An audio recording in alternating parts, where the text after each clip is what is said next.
Honorable Emily Kugonza, Honorable Nakato Asinasi, Honorable Nambeshe John Baptist, Honorable Naigaga Mariam, Honorable Angura Frederick, Honorable Kankonda Amos, and Honorable Kaberuka James. Those are the 20 members that we proposed for verification.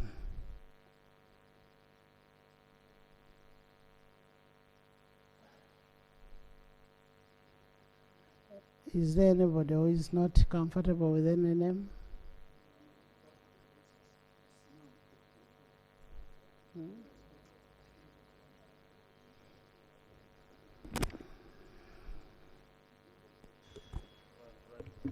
Right Honorable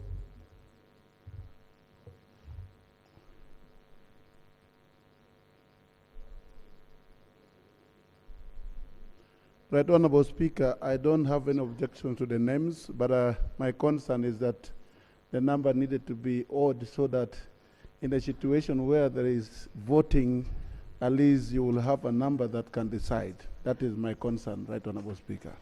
Rule 8 of Appendix C specifies 20 members. 20. Yes. Thank you, Right Honorable Speaker. Right Honorable Speaker, I have no problem with the names proposed. My concern was... and I also want to tell you, the rules do not say I should get the names from the whips.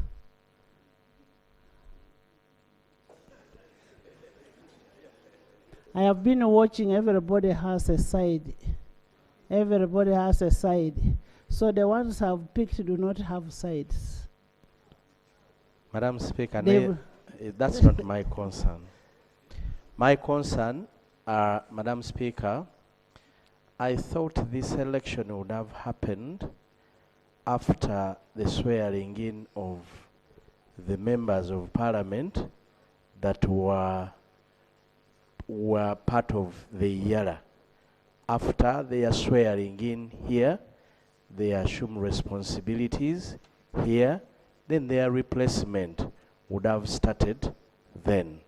I just needed to know why the process came earlier than their swearing in. Right Honorable Speaker. I want to refer you to Article 51(3)(c) of the treaty, which says, an elected member of the Assembly shall vacate his or her seat in the Assembly upon the happening of the following events: upon his or her election or nomination as the member of Parliament of the National Assembly of the partner state. Nomination. It does not talk about swearing in. So we are only acting because we got a notice from EALA, and we're given a deadline of 15th to present the name. Yes, Love, before you come in, let's have the small drums first. Let's Silo. Right Honorable Speaker, I want to thank you for the timely information. There's no way we are going to behave like we fear elections. Elections must be conducted, and the law is very, very clear. And once somebody has been gazetted, it is automatic, it's very clear. When they say MP elect, it's for sure that that person has been elected. So there's no more doubt. Let us prepare. For me, I support the team that you have proposed to be the vetting team, so that we are able to go ahead and do the needful. Thank you so much. Thank you. Honorable Elijah. Thank you, Right Honorable Speaker. Right Honorable Speaker, I'm just seeking a clarification or understanding, maybe from the Attorney General, the legal guru, because they're talking about a vacancy, position will fall vacant on either nomination or it's not a nomination and. what is the meaning of the nomination? Because some have been misinterpreting it different ways. Say, what about those who were nominated? They went into election, but they didn't get elected. So I needed just clarification.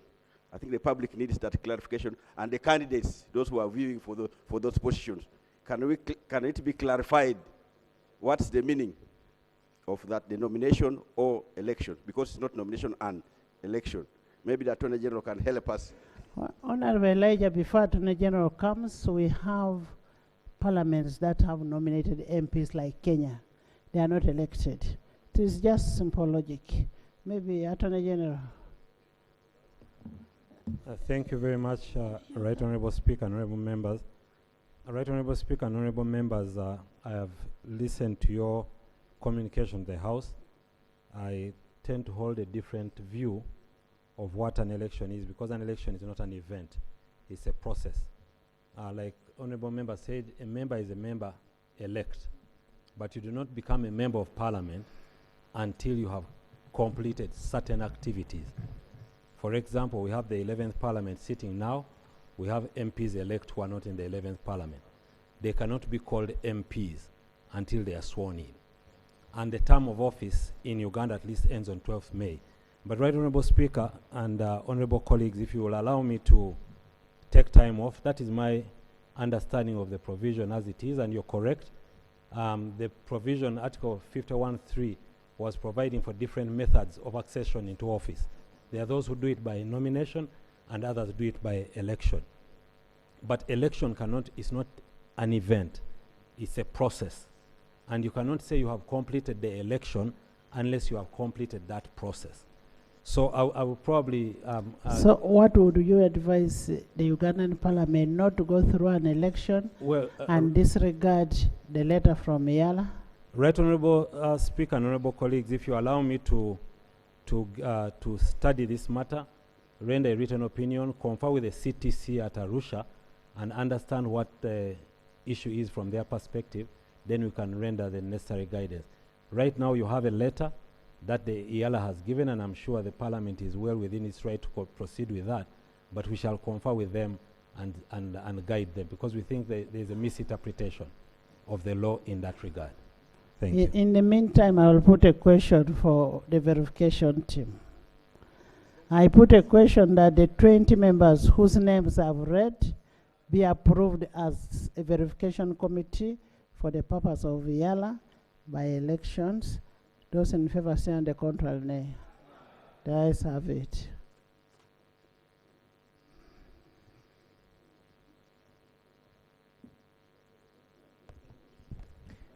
Honourable Speaker, I think we really are just trying to draw this House to not find ourselves running into a legal brick wall.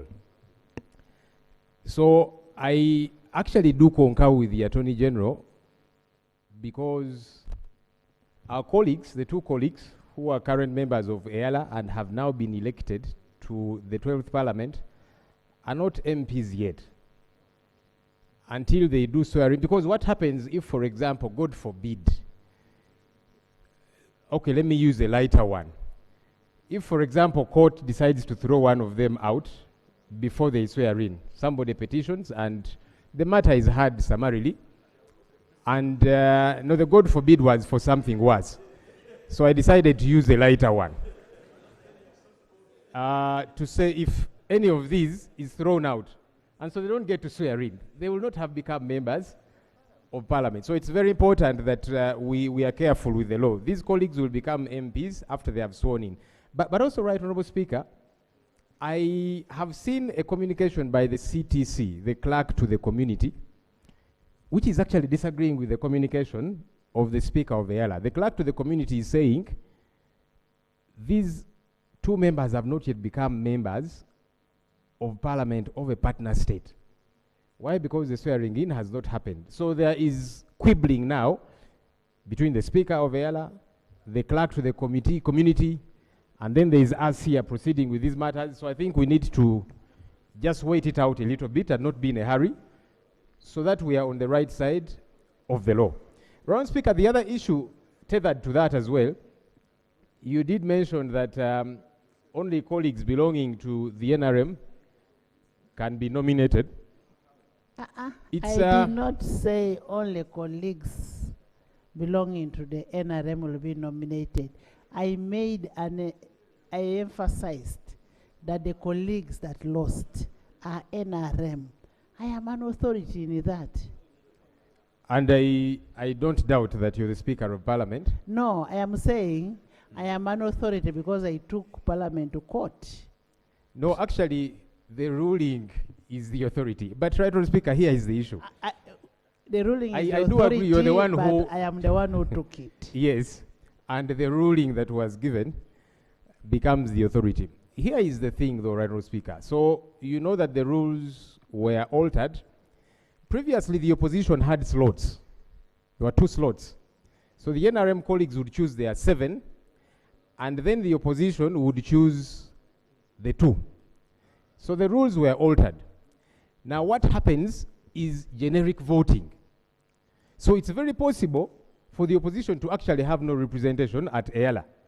Or like is the current state to have just one, who we are also not too sure whether he is with us or with the colleagues on the NRM side. But that's for another day.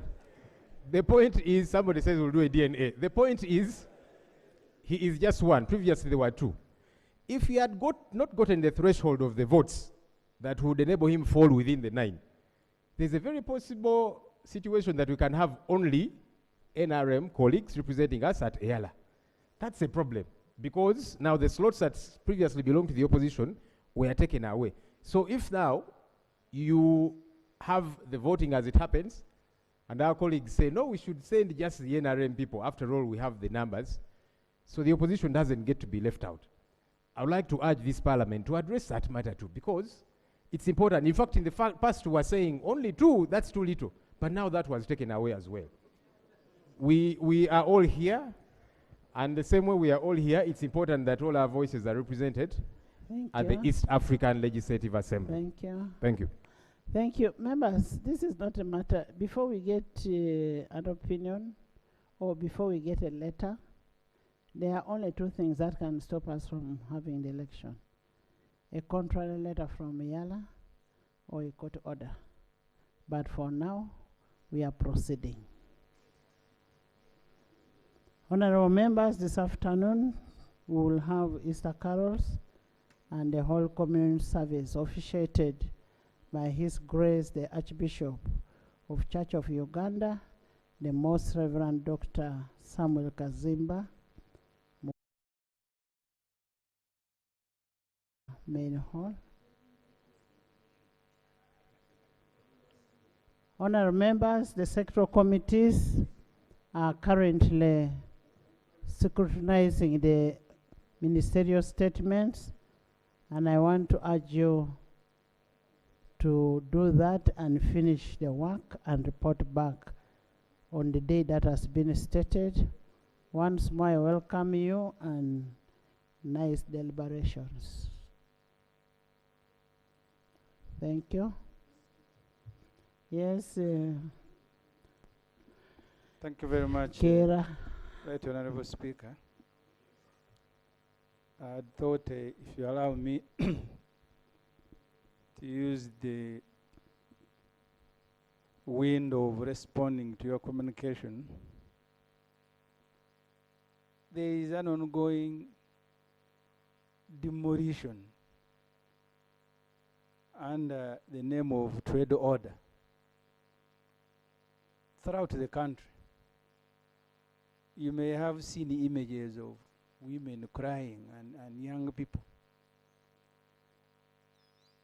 The National Planning Authority, Madam Speaker, puts the figure of the working population at 15.8 million. 13.3 are in the informal sector. With this good government that is giving people PDM, there's a procedure.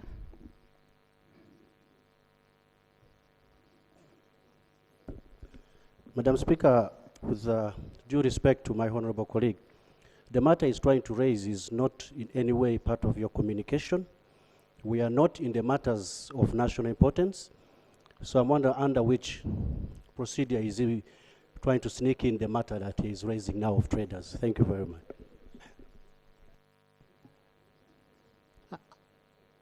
Was it part of the communication? Madam Speaker, I have- the rules are vast. If you have read one, Honorable Semuju, yes, we are going to go into matters of national importance. I was still waiting for a reaction on matters that I have raised. Speaker, I am still ruling. I was still waiting for matters arising out of my communication.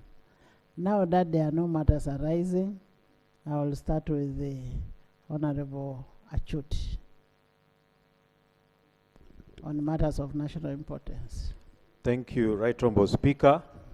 I rise together with my colleagues from Oyam North, Kole South, Omoro County, and Tochi County on a matter of national importance in regard to construction of the Kona Bohe, Kona Yer, Icheme Bobi Road as part of the AFCON project.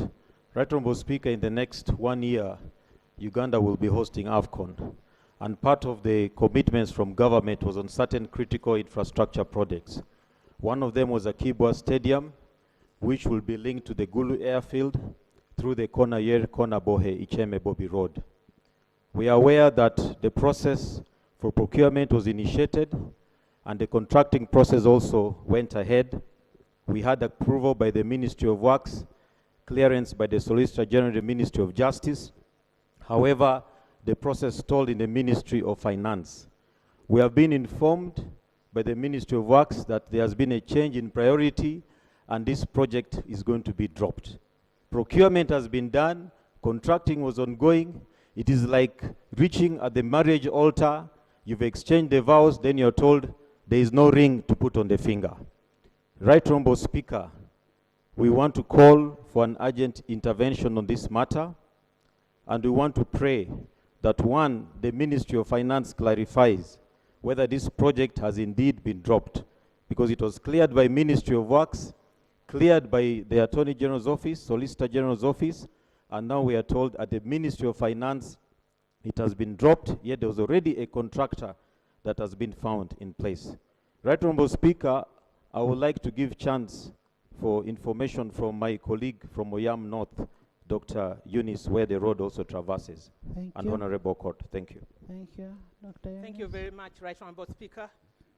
Further to that, and I would like to thank Honorable Chuti very much for elaborating in detail progress or the lack of progress on that road.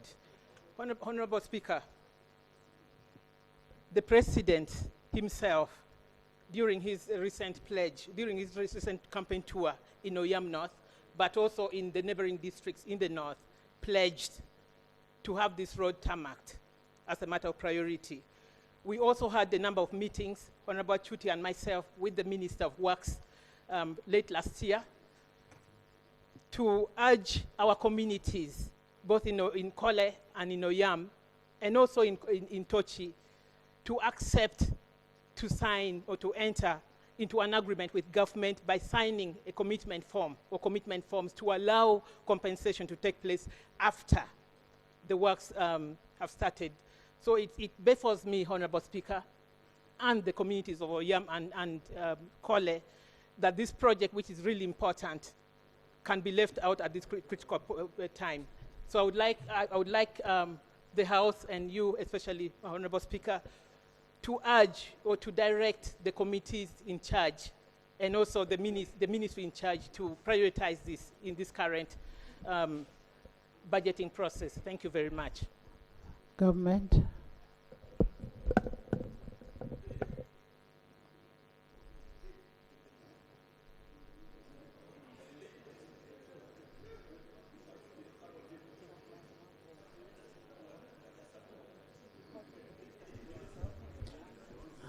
Right Honorable Speaker, since Honorable Opio alluded to the fact that the delays are being occasioned by the Ministry of Finance, Planning and Economic Development, and in the House we have Honorable Henry here. I would give that pass to him to tell us. But substantially from the point of government, that road, Aboke, Ngai, Bobby, remains an AFCON road. We have not yet made any contrary decision. We are all aware that the delays are being occasioned at the point of signing the contract between the contractor, MS Samco, and the Ministry of Works. And to some extent, that delay, as you have alluded to, they allege is being occasioned by the Minister of Finance. Maybe I invite him to tell us. Finance. The Honorable Minister of Finance.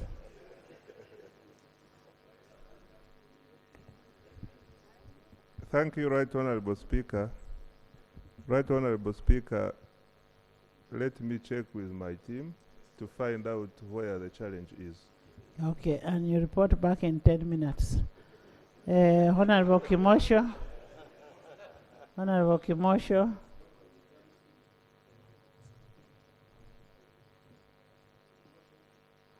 There is a motion.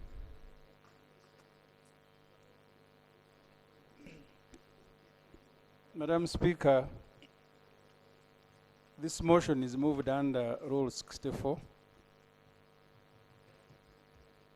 relating to adjournment to allow discussion of a matter of public importance. And the matter, Madam Speaker, is the ongoing demolition under the name of Rule 64 is on withdrawal of motions. Honorable Kimosho.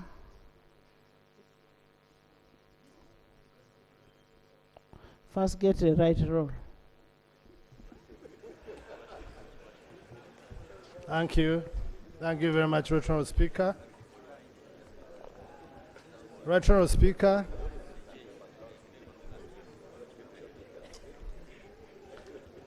Right Honourable Speaker and Honourable colleagues, I raise on the matter of national importance about the overflooded illicit alcohol on the Ugandan market. Right Honourable Speaker and Honourable colleagues, the market is overflooded with illicit alcohol that is not approved by regulatory bodies, that is advertised as most of them are advertised as energy-giving drinks. On most of the radios, they tell men that when they drink, they will be like horses in bed, and it is becoming a public health danger, Right Honourable Speaker. And women are meant to be convinced that it enhances their marital exercising. Some women, thank you very much. Some are naturally gifted. Right Honourable Speaker, this issue has exacerbated the already worst situation of the non-communicable diseases. When you're moving around some villages, you see people's cheeks swollen, and you think they are growing in size when they are being affected by some of these drinks. You had allowed me, Right Honourable Speaker, to table some. If you accept, Right Honourable Speaker, I have some samples here. Have you tested them? Right Honourable Speaker, it is very difficult for anyone who has contested to say they have not tested, because sometimes it's a requirement in the field. But personally, I have not. But Right Honourable Speaker, this is a very serious matter, and if you allow me, I can table some. Right Honourable Speaker.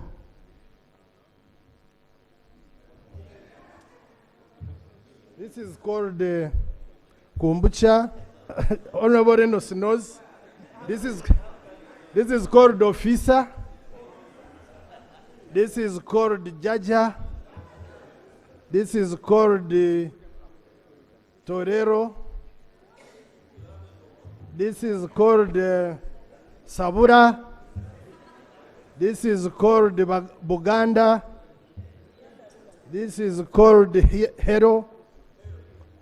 This is called chituzi.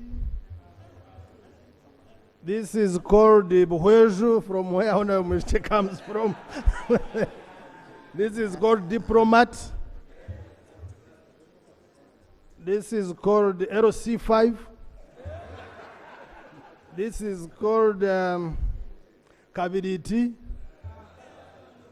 This is called sanyuka. Honorable Commander wants to test sanyuka. This is called boda boda. I have so many rhetorical speakers here. This is called kwetegereza. That when you take it, you understand things better. This is katochi. This is Buganda kombucha. This is Leo. This is Leo. This is Hanewaraj.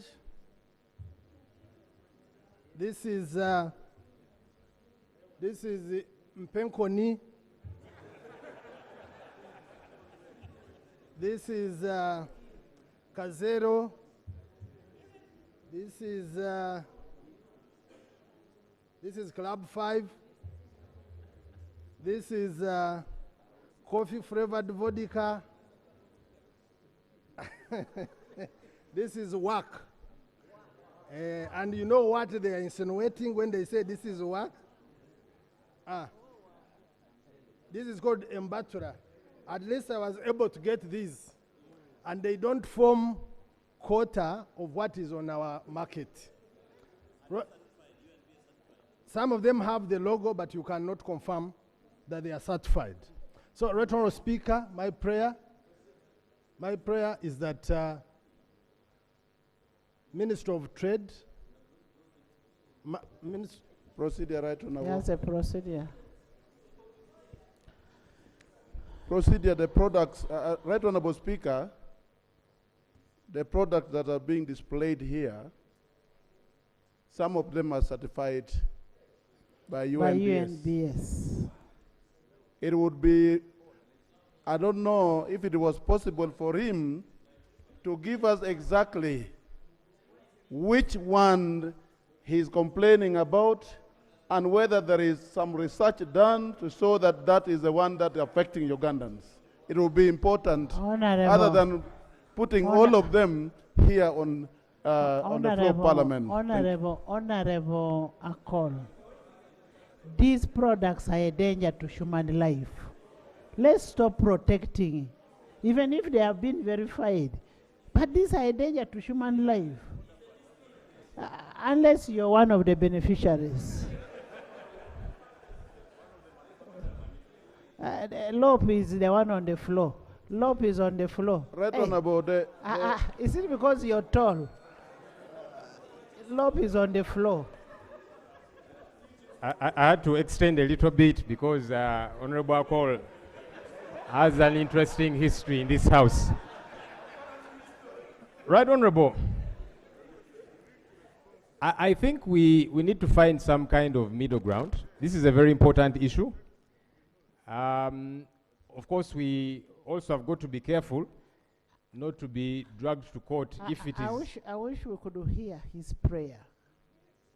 He had a prayer. Maybe I can tie it in. He did not finish his prayer. Then you tie No in problem. your prayer. Thank you, Rhetorical Speaker. And one of my prayers is that, Rhetorical Speaker, the Minister of Trade, first of all, brings a list of the certified, NBS certified products. Because while members argue that some of these have NBS logo, some are fake logos. So we need NBS to be on record on what is UNBS, to be on record what is certified, what is of quality, but also, Right Honourable Speaker, we need to be... And what is not of human danger. Yes, we also need to know the ingredients of these, because they make people behave indifferent. So we need to know, we need to know, Right Honourable Speaker. Order. Members. And where need be, Right Honourable, we can subject them to government analytical laboratory, especially for those that have not been approved by UNBS. But second, Right Honourable Speaker, UCC should limit the method and the way they advertise. Because when you advertise that when you take it, you can fly, that is a misleading, it's a misleading advert. When you... Honourable members, can we have some order? And I want to tell you that the bill that we are going for, the National Drug Health Products Authority Bill, touches some of those things that pretend to be. And some of these, Right Honourable, when you follow radio stations, they are advertised as health drinks. And for me, that is misleading. And indeed, for anyone who has taken alcohol, when you drink, you think you are powerful. But as it gets off from you, that's when you realize you are very weak. Now, what about this one that is not even tested, not certified? Thank you. So there's information here. Thank you, Right Honourable Speaker, and I want to thank my colleague, Honourable Chimosho, for raising this matter. The information which I have to give this House is that the Uganda Alcohol Association actually released a report that shows that out of the alcohol that is on the market, 40% is actually illicit alcohol, worth around 6 trillion. So this matter is not only a danger to health, but also it is costing government a lot of money in form of taxes. So it is a double jeopardy for government, that you have to treat people who are suffering from the effects of this illicit alcohol, but at the same time you are losing a lot of revenue, and therefore we need to have both the Ministry of, I think should be both the Ministry of Trade as well as Health to take interest in this matter so that we can protect our people. Thank you. Honourable. Okay, Lord. Thank you very much, Right Honourable Speaker. I beg to rest my case and to Lord. carry away my things. Thank you. Yes. Honourable, when you submit evidence, you cannot withdraw it. Right Honourable Speaker, in 2023, I was chairperson of COSASE.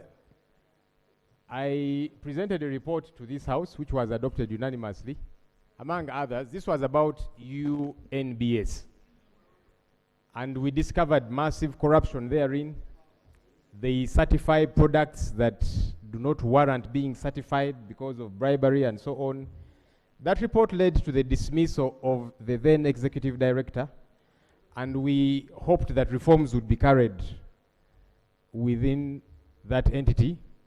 I don't know what's happening therein. I just wanted to emphasize the point that sometimes a product can have a UNBS certification, which is actually from UNBS. Forget those who forge those certifications, but some could be from UNBS, but then they don't meet the threshold due to the corruption that we discovered in UNBS. But perhaps what needs to happen as a way of finding a middle ground, because it's possible there are some products out there that meet the certification, so that we don't lump them together with those that don't warrant being on the market. We need to charge Ministry of Trade, and perhaps together with the Ministry of Health. I see the Minister of Health is here, because these are health concerns. Maybe Ministry of Trade has got certain limitations, that Ministry of Health would help to come in, because people will keep dying if we don't do anything about it.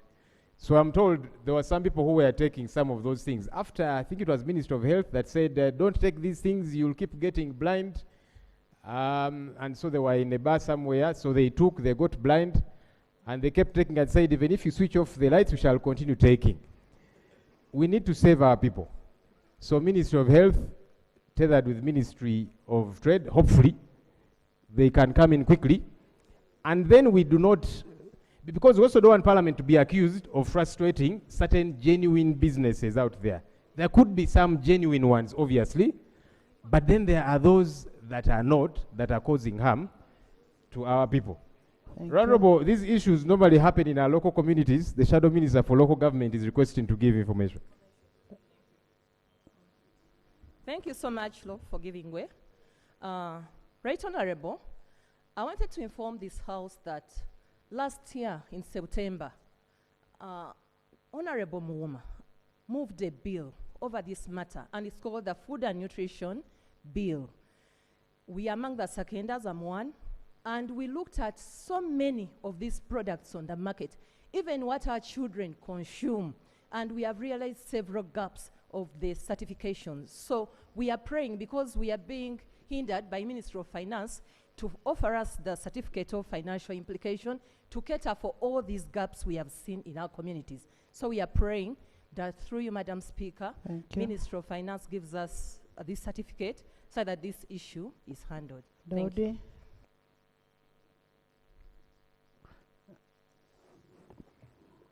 Thank you, Right Honourable Speaker. Through you, Right Honourable Speaker, I would like you to request the Ministry of Trade or the people responsible to also include these energy drinks, because what Honourable Chimosho has brought here is actually quarter of what is happening in the country. You have very fake energy drinks. Some of them, I don't want to mention their names, but they have very dangerous names: Sting, See Me, Touch Me, I Touch You. Right Honourable Speaker, these energy drinks are very dangerous. I request that through you, you direct the minister responsible to also include these energy drinks. I beg to submit. Thank you. Aro? Aro? Thank you very much, Right Honourable Speaker. Let's be brief. We are running out of time. I will give you the minister. Thank you very much, Right Honourable Speaker. Allow me to thank my colleague, Honourable Dan Kimosho, for bringing up this motion. Right Honourable Speaker, my concern is majorly on the content. Most of those drinks have alcohol content more than 50%. I'll take you through. When you're taking club beer will have 5% alcohol content. A small bottle of 5 mils will have a content of 50% alcohol, meaning a villager or a common man consuming a 5 mil bottle is almost consuming more than 50 bottles of club in a minute, and that is endangering. I therefore call upon the Minister of Health to look into the content of the products being made. Thank you so much, Right Honourable Speaker. Thank you. Jonah? Right Honourable Speaker, the primary responsibility of any government is to protect its citizens. This problem is not only limited to drinks. In this country, I think here on the record of Parliament, government has been invited to look deeply into the issue of consumer protection. In Uganda, we do not have a comprehensive law on consumer protection. Almost each and everything that we have in this country, there is an element of fakeness. The accidents we are having, the tires coming into the country, the fuel, even the medicines that people are consuming in some areas, they are being made around here. You go to mineral water that people are consuming, they're just being made in slums around here. So what the government should tell us, and I want to thank Honorable Dan Kimosho, that this evidence you have laid here clearly demonstrates the lack of will on the side of government to protect its own citizens, that gives them money, that sustains development in this country. So would it now be proper that the government addresses us on how it plans to bring in a comprehensive consumer protection law that will deal with all the aspects outside the issue of these drinks that my friend, my brother is well experienced with, that I'm yet actually to know what they actually do? Thank you. Honorable members, we passed a Competition Act which has that element of consumer 2024, but maybe we need to improve it better.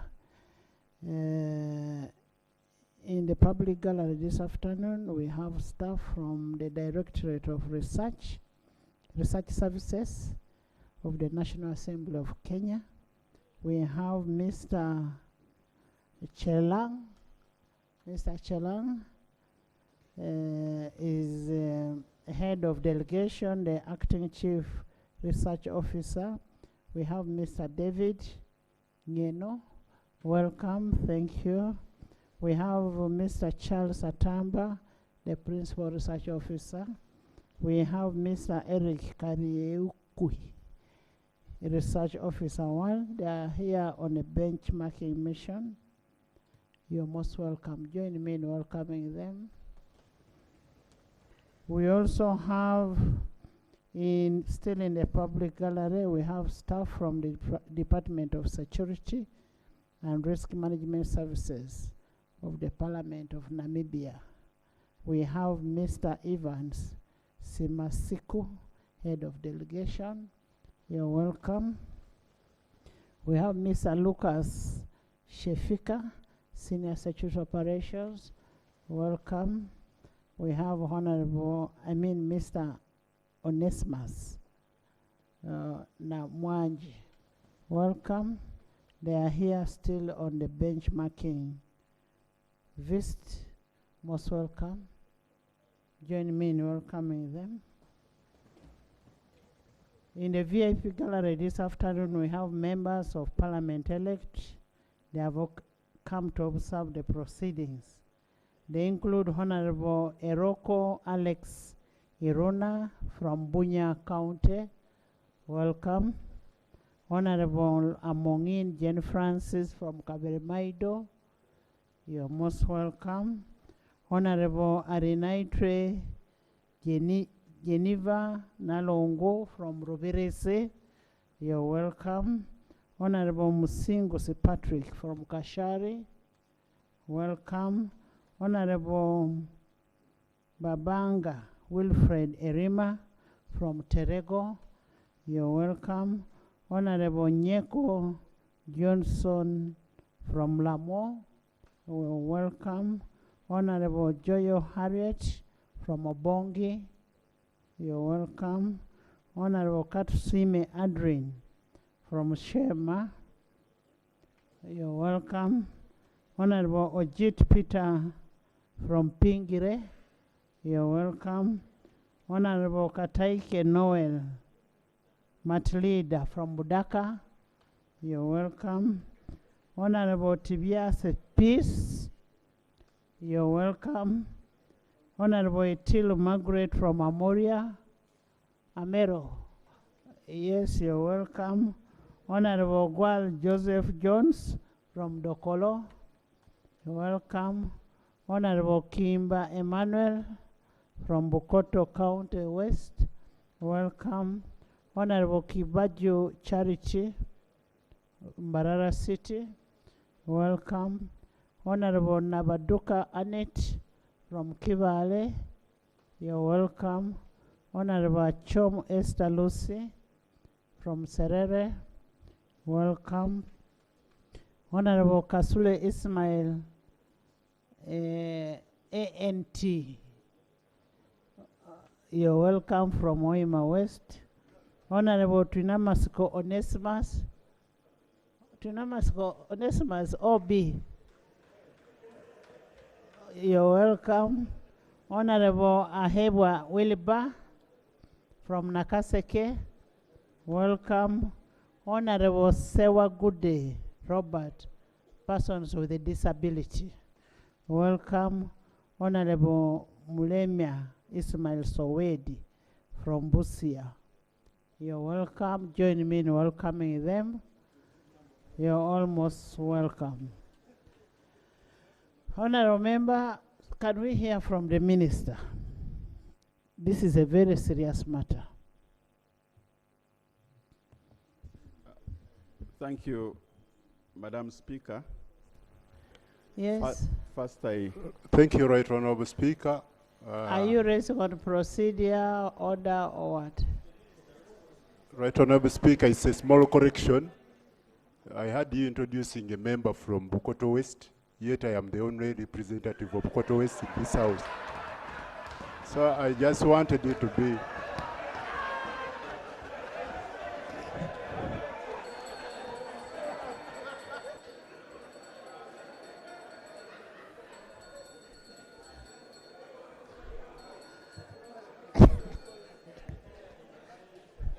Okay, he's from Bukoto, Midwest. So much, Right Honorable Speaker, for the. I had feared. He's called Kimba Emmanuel. Thank you so much, Right Honorable.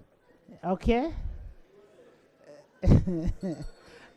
I love the way people are protective of their constituencies. Okay, now we are protecting the gains. Honorable Minister. Thank you, Madam Speaker. First, I want to thank the Honorable Chimosho for raising this important point. I'm also wondering why he did not bring Mukama Nayamba and Mukomboti. He deliberately left them out. I don't know for what reason. Madam Speaker, I want to make this point clear that it's not about the name. It's about the content in the bottle. So we are not going to harass people because they have called them kumbuchi or what. But what is in kumbuchi is what we are concerned about. And I want to let you know that we have a huge problem which we are addressing, the problem of counterfeit and fake goods on the market. And I want to agree with the Honorable, I think it was the Honorable Jonathan, who raised the issue of a comprehensive consumer protection bill.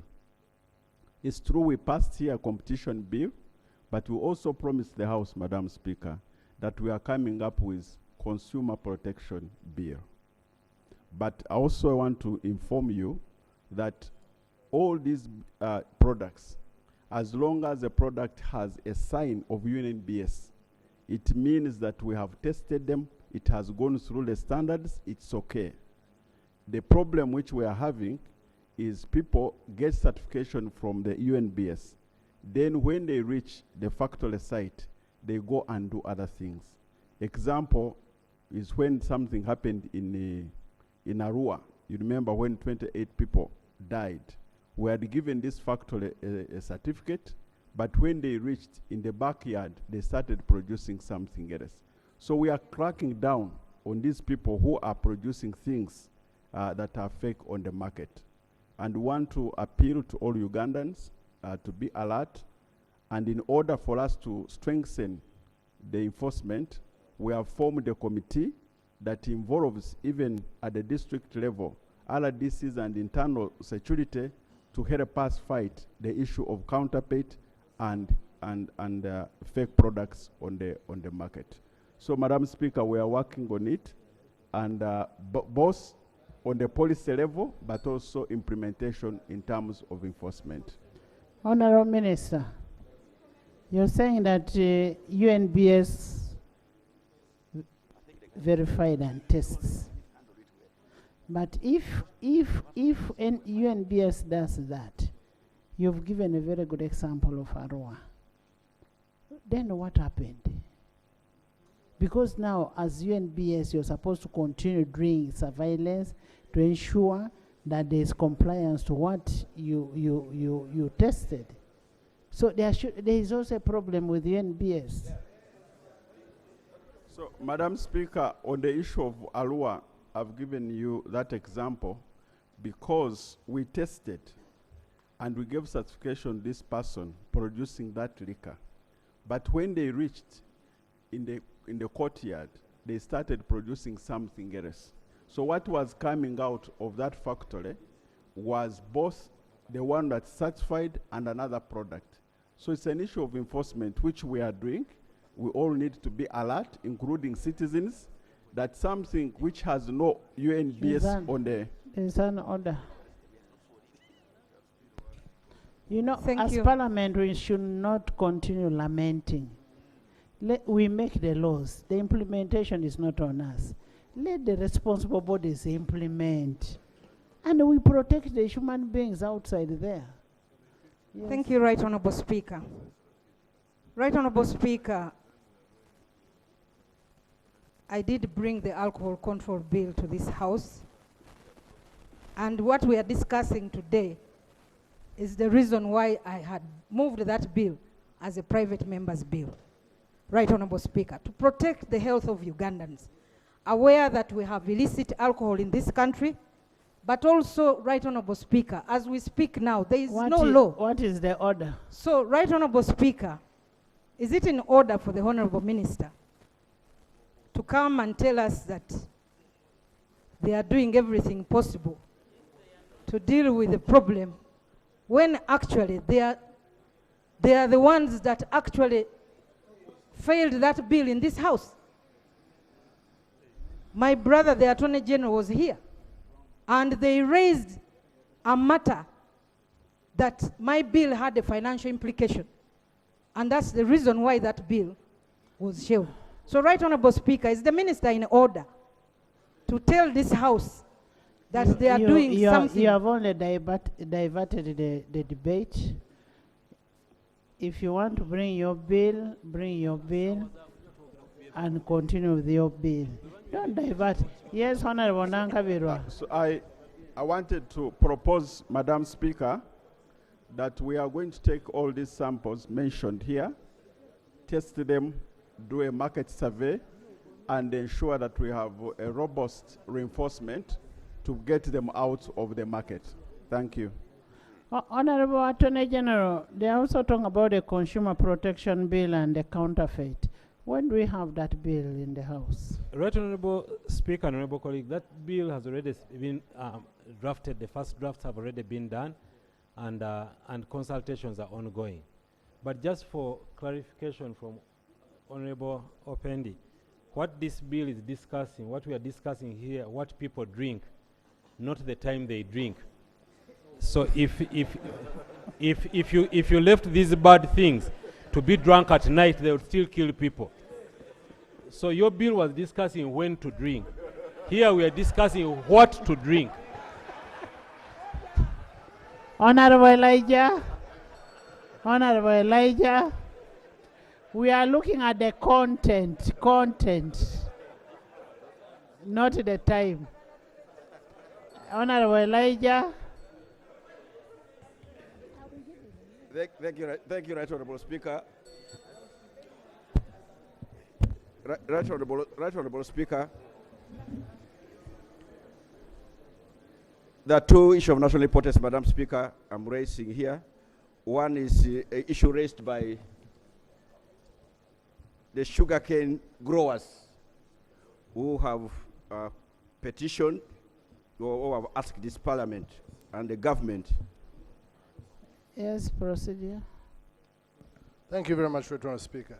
Right Honourable Speaker, I thought you would give guidance on this matter so that we conclude it logically and know who we are holding accountable, when, and no, we did not conclude. He gave us a statement that is He's going to bring a report. He's going to bring a report on which products have been verified, who is responsible. He's also going to have these products tested. Unless, you know, Babyface is sitting next to you. I think you got taken over by Babyface. So, Honourable, give us a report. We are going to have this as a substantive item in the next sitting.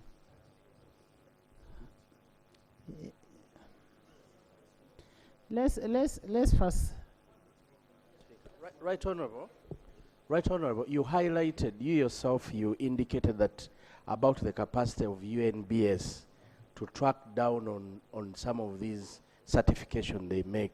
As the minister comes back, can he report to us on matters of capacity of that institution we entrust with our people, whether they are capacitated to do the work or not? Right, Honorable Speaker. Okay.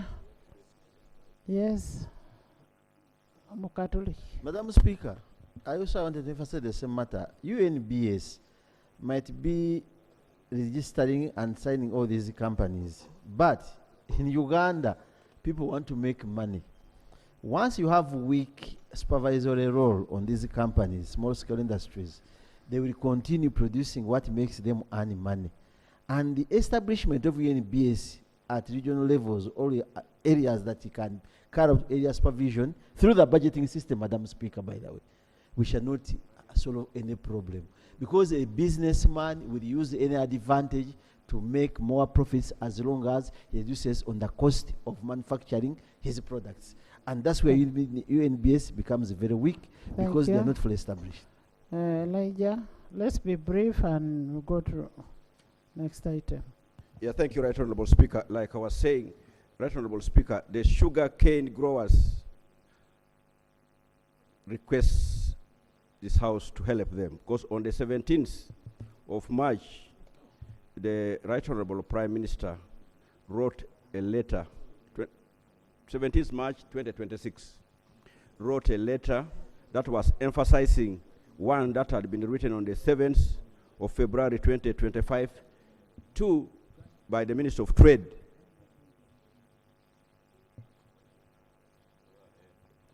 Yes. Regarding the issues of way bridges. They are concerned, they said they were not consulted. The issue of having way bridges at the place of sale or in their farms was to control theft by the truck drivers as they deliver the cane to the factories. But now there has been a directive by the ministry that these way bridges should not be there, they should also be installed at the factories. Yet the factories are very far from the farmers. So, Right Honorable Speaker, the request of the sugarcane growers is that can the ministry and government consult further on this matter before they implement and have a thorough interaction with all the stakeholders, and if not, maybe through the Committee of Trade of this House. That's one, Right Honorable Speaker. Honorable Minister, before they implement, or it has already been implemented? I think they are already, I think Minister. When the minister issued, I think they failed to implement. That's why the Prime Minister now reinforced with another letter. I think now they are taking it up. So they request that they be considered, because they cannot afford to have the way bridges at the factories, some of them coming from very far, but also they were also protecting the truck drivers from selling the sugarcane on the way, because when they are taken to the factories will not allow them to check on the weight in the factories. So that's why they are requesting that the Committee of Parliament helps them. Yes, Honorable Minister. Madam Speaker, you know that sugar is sweet, and this matter has so many issues in it and has so many stakeholders. We have been at it. Yesterday, the Prime Minister issued an instruction to us. I would request that you give us some 1 or 2 days. We come and make a statement on the steps we are taking to resolve this matter. Okay. And when you're taking those steps, you need to involve the stakeholders.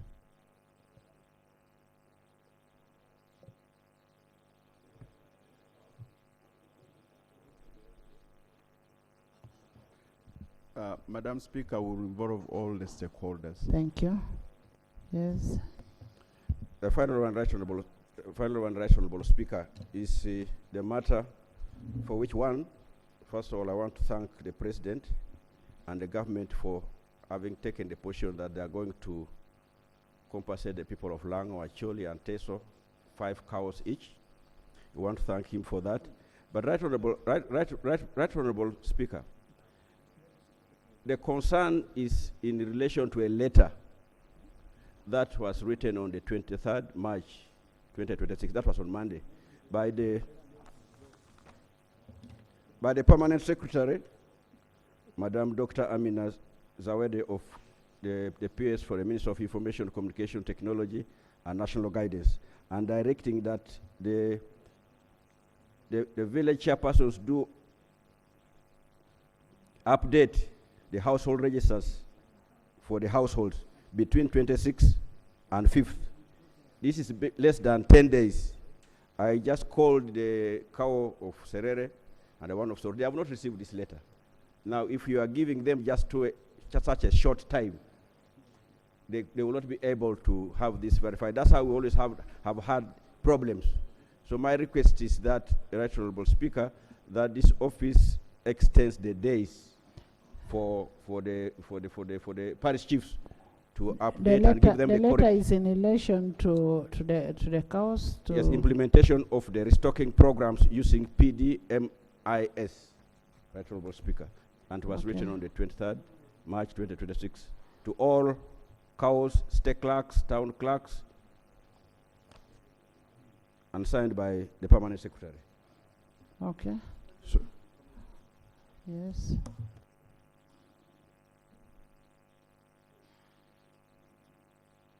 Right Honorable Speaker, in relation to what Honorable Eliza raised, the chairpersons of Acholi, Lango, and Tesu, who were invited when the cabinet was discussing this particular issue. To date, even in Acholi sub-region, even in my district, I am not aware of these 10 days given. And I think it would be right that the days need to be extended and the right communication need to be sent to the relevant people. Otherwise, the villages that should be registered and the household sent will not be perfect. And at the end of the day, there will be a lot of complication, the same way we've been suffering on this issue all this long. I think it is important that this should be addressed. But even when the president was giving that pledge, he did not limit only to Acholi, Lango, and Teso. Bugis was involved, Bukedi was involved, including Karamoja, and some parts of Busoga. They were all involved. So if we are going to do that, all the places that the president pledged must be considered. Yes. Right Honorable Speaker, I recall on the 8th of January, or thereabout, this year, there was a communication from the Office of the Prime Minister on the same, which had directed all the chief administrative officers to file the list of all households to be paid 5 cattle per household.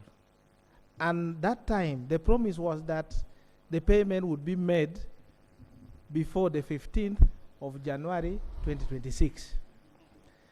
Now we are seeing another letter purporting also to handle the issue of the payment of the 5 cattle per household. Would the government first clarify who is the direct contact person within government? Is it the Office of the Prime Minister? Is it ICT we are seeing here? Is it the Attorney General? Because these multiple letters coming from different stakeholders, I don't know if it is to mock, if it is to enjoy the cattle that were looted, the cattle that were stolen, for which many people in Lango, Teso, Acholi, and Bugisu missed to go to school, missed opportunities in trade, missed so many things. So when you are talking about this cattle, it's beyond the letters, Madam Speaker. It is beyond the letters. Thank you. Let's not start that debate now. Government Chief Whip.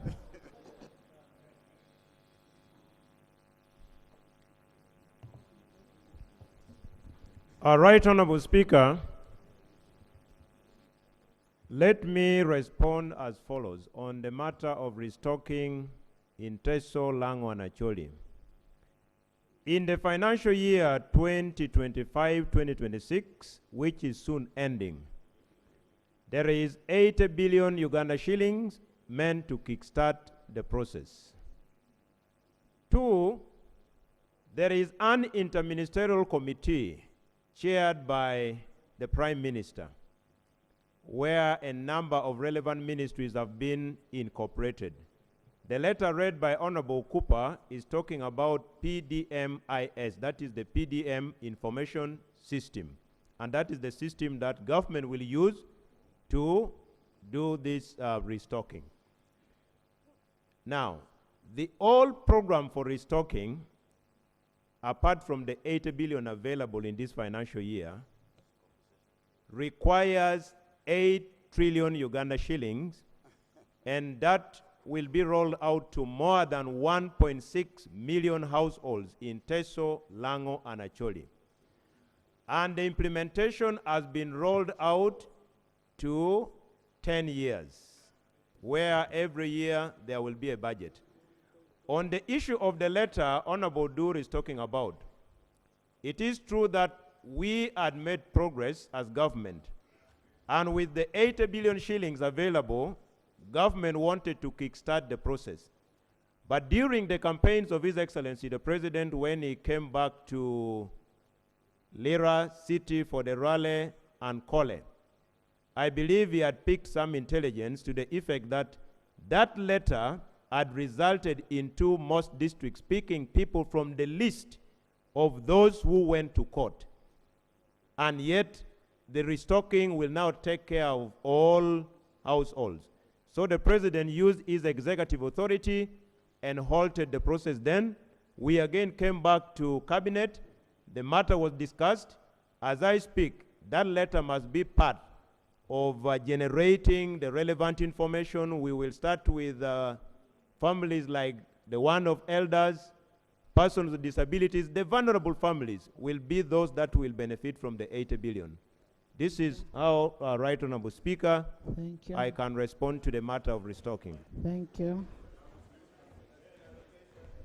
So Honorable Elijah, that is enough. I want to lay on the table this document. We have a document. But the Honorable Obua should clarify which you office can is share handling. it from behind the curtains. Thank you, Right Honorable Speaker. But Honorable Obua should clarify on that, which office is really handling this matter. Interministerial. But there's a lead ministry. Please. The lead is the Prime Minister, who chairs the interministerial. Right Honorable Yes. Speaker, there was a prayer on extending the period. I believe that is a valid point. We have taken it up. We shall notify the ministry. Bua extending the period and the area according to the pledge of the President. Right Honorable Speaker, the issue of cattle restocking, to the best of my recollection, applies to Teso, Lango, and Acholi.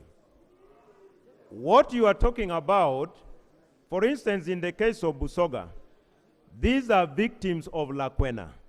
Yes, let's understand. I'm giving you privileged information. The compensation in Busoga are majorly victims of Lakwena insurgency. And that is also being handled by Office of the Prime Minister. Yes. So don't mix. So do not mix and match. Next. Thank you very much, Right Honorable Speaker. Right Honorable Speaker, the motion I had earlier requested to move is under Rule 66. You know there are many rules that are available that will need to be withdrawn. And it's an adjournment motion, Madam Speaker, to discuss a matter of urgent public importance. I had stated the matter, the ongoing almost countrywide demolition, violence of kiosks and structures. Madam Speaker, as I said earlier, you may have seen images of traders crying. In some areas, like in Chile, they have given a one-day notice, and the following day they are demolishing people's businesses. So, Madam Speaker, that's the motion that I am seeking to move for Parliament to first set aside the business we are transacting, to deal with this matter that is causing a lot of cries in the country, countrywide.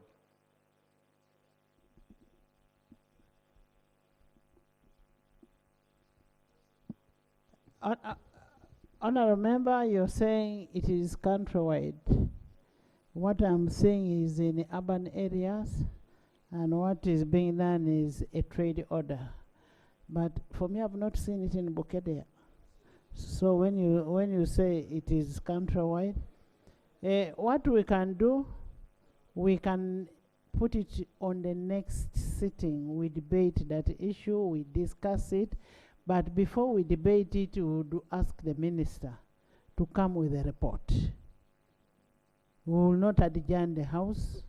We will not adjourn anything.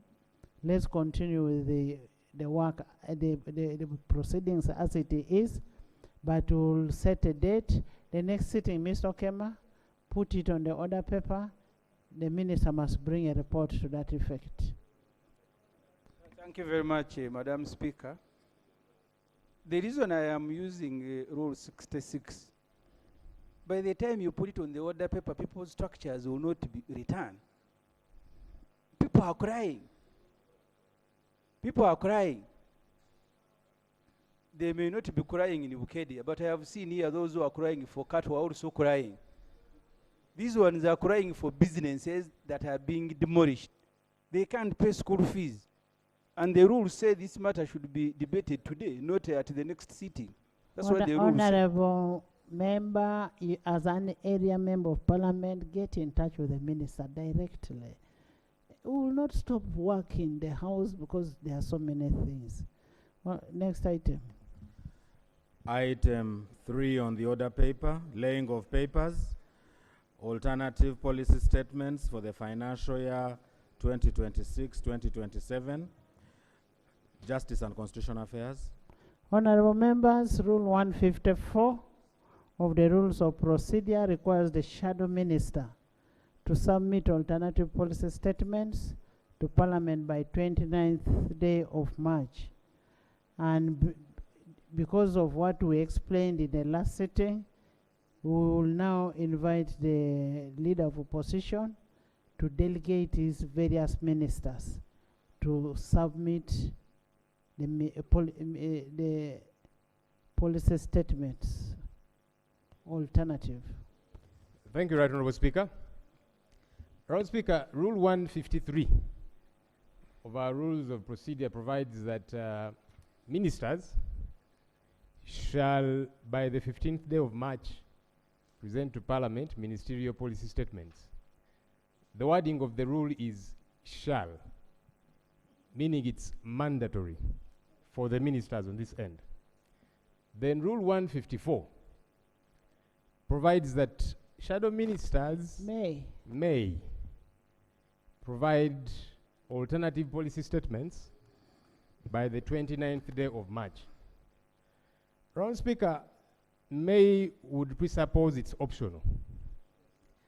Even though it is optional, Honourable Speaker, we consider this duty a cardinal duty and very important, and that's why on an annual basis, we present alternative policy statements in time.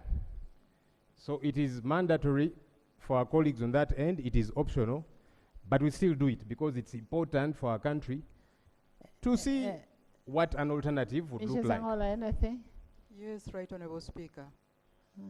Before 1 o'clock today, I came to your office to indicate that I have an issue to raise as matter of national importance.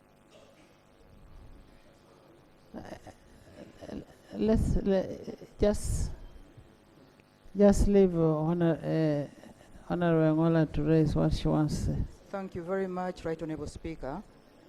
On Tuesday night, 24th March this week, heavy rains with very strong winds devastated Igoti village in Aganga Parish, Ibuje sub-county, Apache district. A family home was devastated, was destroyed to the ground, leaving one person dead. And that is a young girl of 6 years. and several others injured. Besides that, a whole roof for 2 classroom blocks was blown off. The situation is not good. 34 households were affected. I appeal to the ministry or the office of the Prime Minister to come to our rescue, because we need cement, we need iron sheets and Disaster. other materials. I beg to submit. Honourable members, I want to request you, when you have such things, kindly just walk to Honourable Bay. She's always available, and she picks the phone all the time you call her. Honourable Bay. Right, Honourable Speaker. I take note of what has been raised by my colleague, and I need details of the person, the family members of the person who died, those who are injured. As you are aware, normally we support First of all, families. our condolence to the family for the loss. Normally we support the family of the deceased with 5 million shillings and 1 million to support treatment for those who are injured. And also the iron sheets that she has requested, we'll be able to provide. I need the details, Right Honourable. Okay. You could also get a disaster report from the district. Honourable Lop, honourable members, Dr. Chut, I've got your note. The minister is going to respond to you. Honourable Speaker, I'd really set the stage, so do allow me to invite my colleagues, the shadow ministers, to table the alternative policy statements.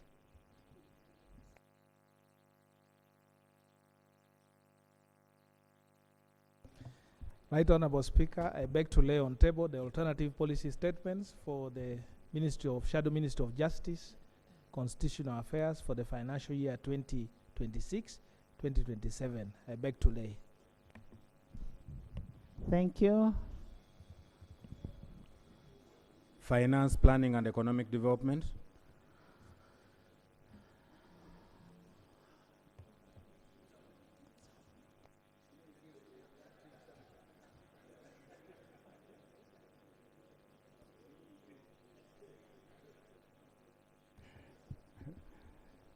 Madam Speaker, I beg to lay the alternative policy statement for Minister of Finance, Planning and Economic Development, financial year 2026-2027. I beg to lay.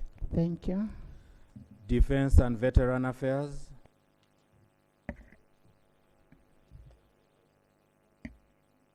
Thank you very much, Right Honourable Speaker. On behalf of the Shadow Minister for Defense and Veterans Affairs, I beg to lay the alternative policy statement for financial year 2026-2027 for the Defense and Veterans Affairs sector. I beg to lay, Right Honourable Speaker. Thank you. East African Community Affairs.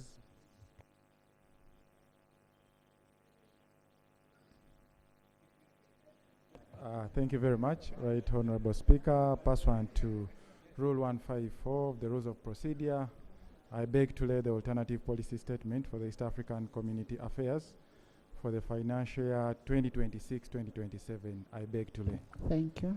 Gender, Labour and Social Development.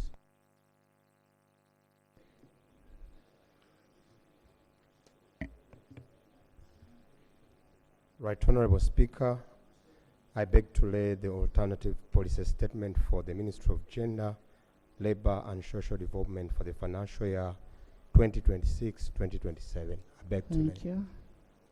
Health.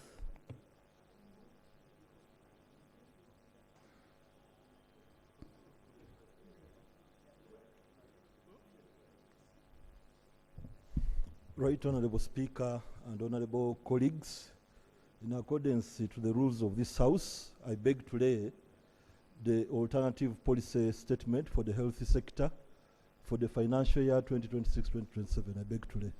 Thank you. Information Communications Technology.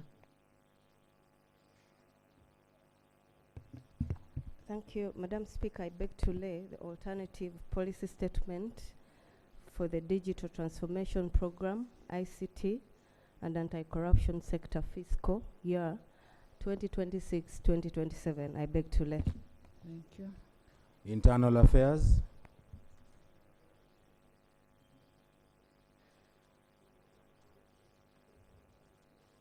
Madam Speaker, on behalf of the Shadow Minister, Honorable Betty Namboze-Wachireke, I lay the alternative ministerial policy statement for Internal Affairs Sector, financial year 2026-2027. I lay. Thank you. Kampala Capital City Authority and the Ministry of Kampala Capital City and Metropolitan Affairs. Again, Madam Speaker, on behalf of the Honorable Balimwezo Ronald, I beg to lay the alternative policy statement for Kampala Capital City Authority and the Ministry of Kampala Capital City and Metropolitan Affairs for the financial year 2026-2027. I beg to lay. Thank you. Lands, Housing and Urban Development.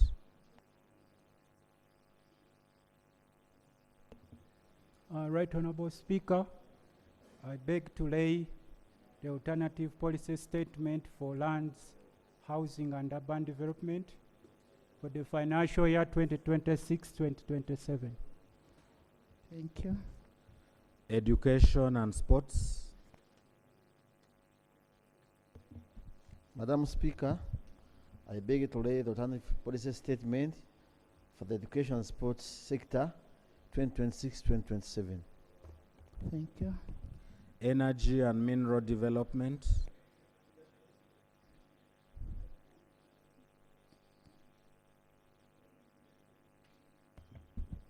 Right Honourable Speaker, on behalf of the Shadow Minister, Honourable Kanyike Ronald Evans, I hereby beg to lay the alternative policy statement for energy and mineral development sector for the financial year 2026-2027. I beg to lay. Thank you. Agriculture, Animal Industry and Fisheries. Right Honourable Speaker, as the Shadow Minister for Agriculture, Animal Industries and Fisheries, I beg to lay the alternative policy statement for financial year 2026-2027. I beg to lay. Thank you. Foreign Affairs.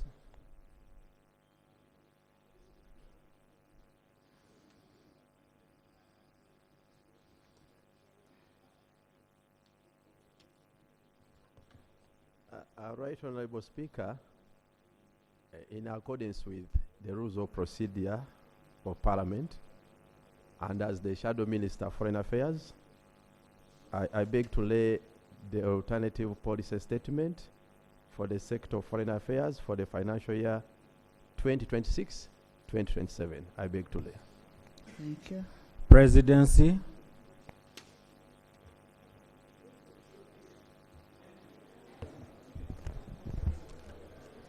Right Honourable Speaker, I beg to lay the alternative policy statement for the Presidency and Office of the Prime Minister financial year 2026-2027. I beg to lay. Thank you. Public Service.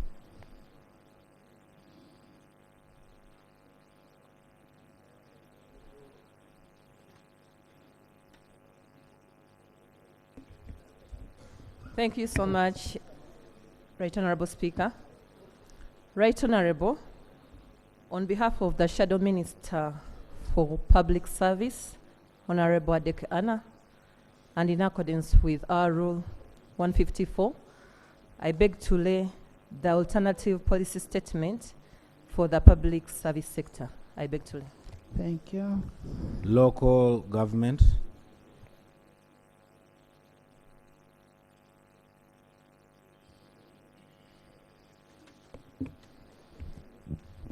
Thank you, Right Honourable.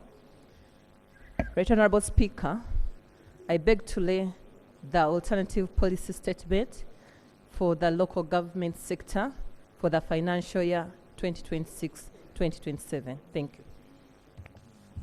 Tourism, Wildlife and Antiquities. Thank you, Right Honourable Speaker. I beg to lay the alternative ministerial policy statement for tourism, wildlife and antiquities sector for the financial year 2026-2027. I beg to lay. Trade, Industry and Cooperatives.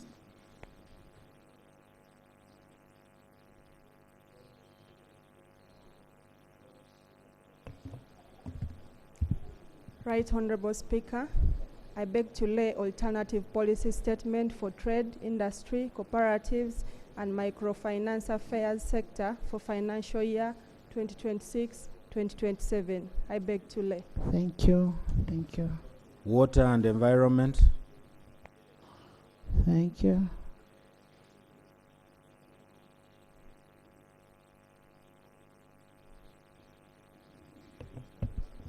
Right Honourable Speaker, I beg to lay the alternative ministerial policy statement for water and environment for the financial year 2026-2027. I beg to lay. Thank you. Works and Transport. Thank you, Right Honourable Speaker. I beg to lay the alternative policy statement for Works and Transport sector fiscal year 2026-2027. I beg to lay. Thank you. Honourable members, the alternative policy statements are referred to the relevant sectoral committees for consideration. Item 4 on the order paper. Can we get a feedback from Honourable Musasizi before we go to the next item? Thank you, Right Honourable Speaker. Right Honourable Speaker, I have cross-checked with the team at the Ministry. It is true there is a pre-financing arrangement for design and build of the Aboke Road. However, Madam Speaker, the Attorney General advised clear the contract but put a condition that Article 159 of the Constitution must be followed. And what does Article 159 require? That we process the borrowing and bring it to Parliament for approval. In order to achieve that, we need clearance. There is a condition that the President must clear the borrowing. So we have written to the President and we await feedback. Thank you. Okay. Next item. Item 4 on the order paper. Motion seeking leave of Parliament to introduce a private member's bill, the Public Finance Management Amendment Bill 2026. Honourable members, Article 94, 4B of the Constitution of the Republic of Uganda, 1995, and Rule 127 of the Rules of Procedure grants members a right to move a private member's bill, and Honourable Javira wants to exercise his right and is ready to move his motion. Please do.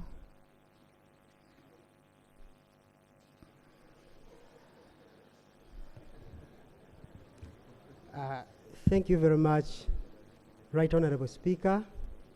I rise under Rules 121 and 122 of Rules of Procedure to move a motion seeking leave of Parliament to introduce a private member's bill entitled the Public Finance Management Amendment Bill 2026. Right Honourable Speaker, whereas Article 79 of the Constitution of the You Republic said you of raise under Uganda, Rule what? Rules 121 and 122 of the Rules of Procedure of Parliament of Uganda 2025, Right Honourable Speaker. Whereas Article 79 of the Constitution of the Republic of Uganda 1995 empowers Parliament to make laws on any Can, matter. can you correct your rule? It is Rule 127, not Rule 21.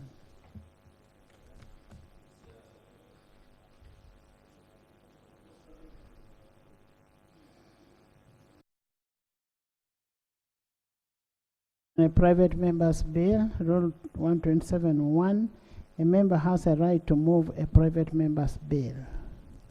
Much obliged, Right Honorable Speaker. Since we amended the rules, I had used the previous ones. Right Honorable Speaker,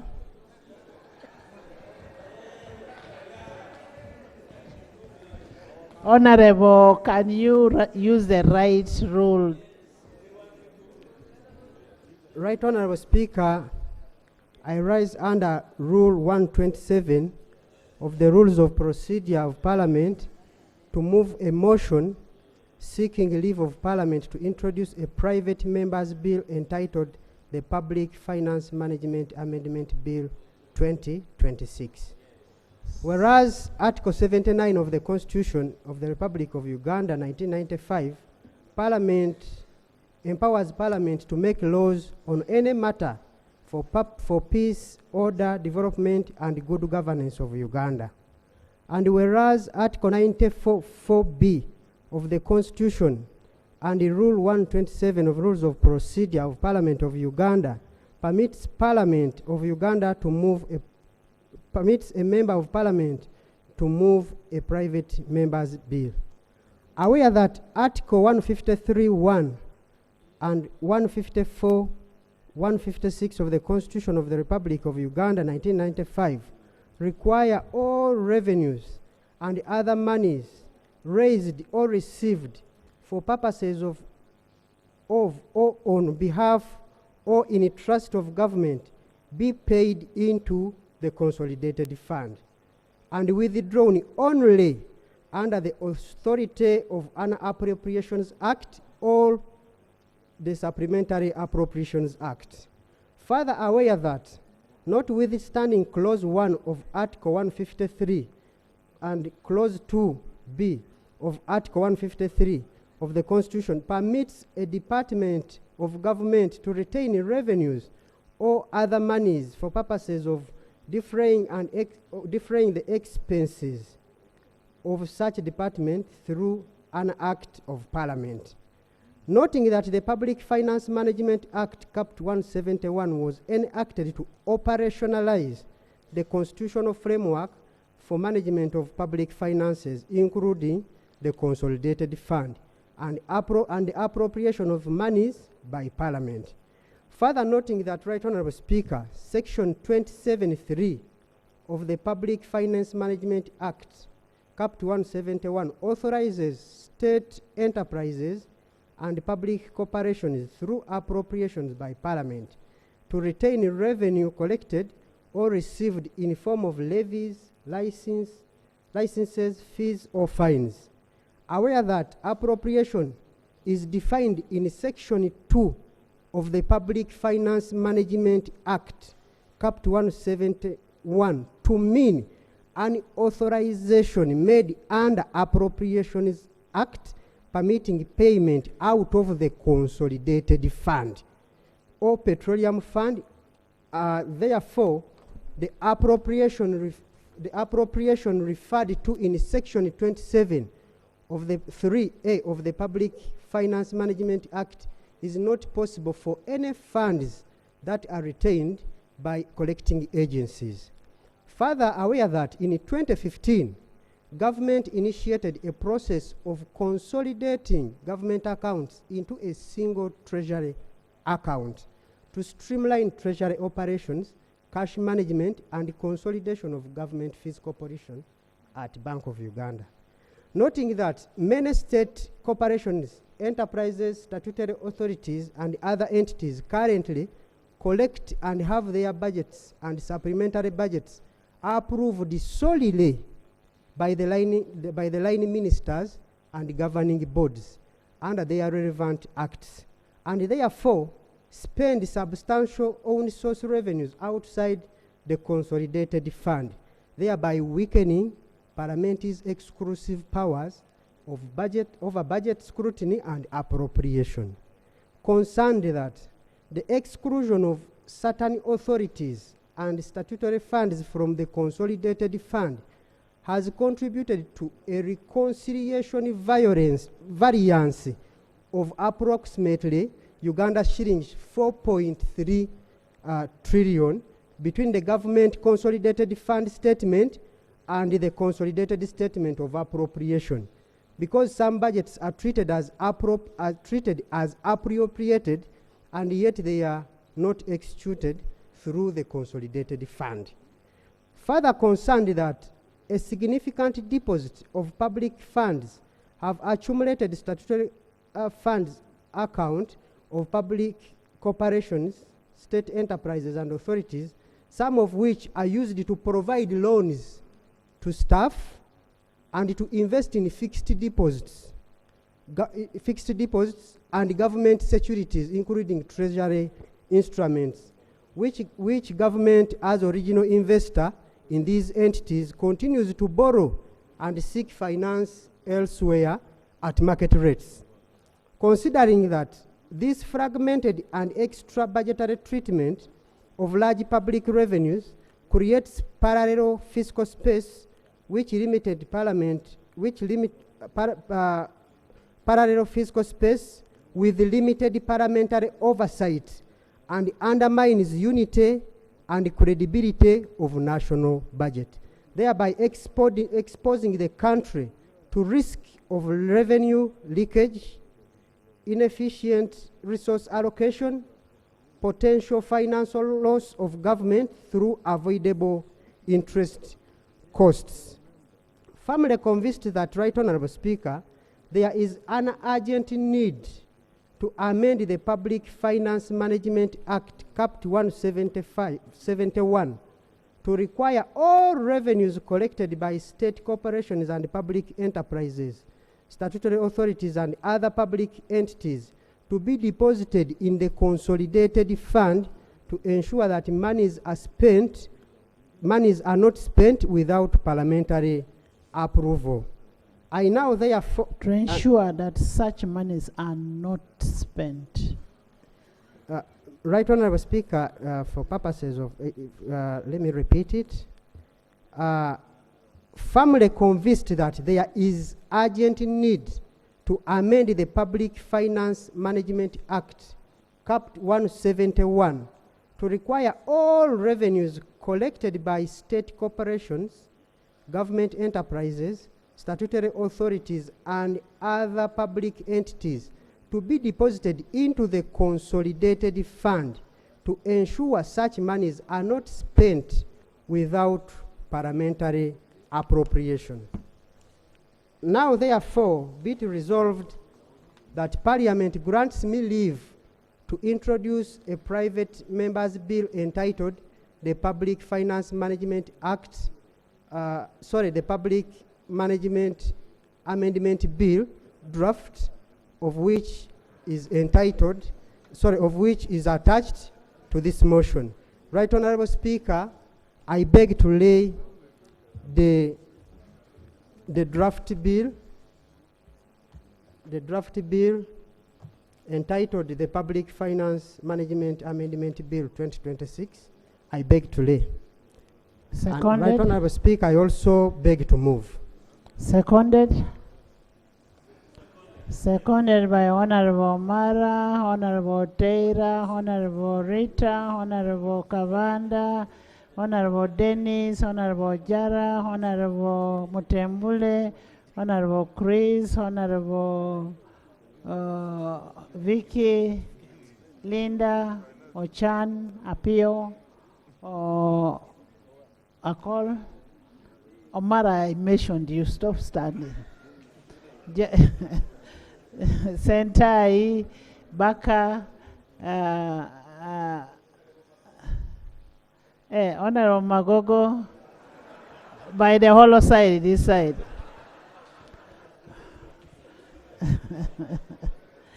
Would you love to speak to your motion?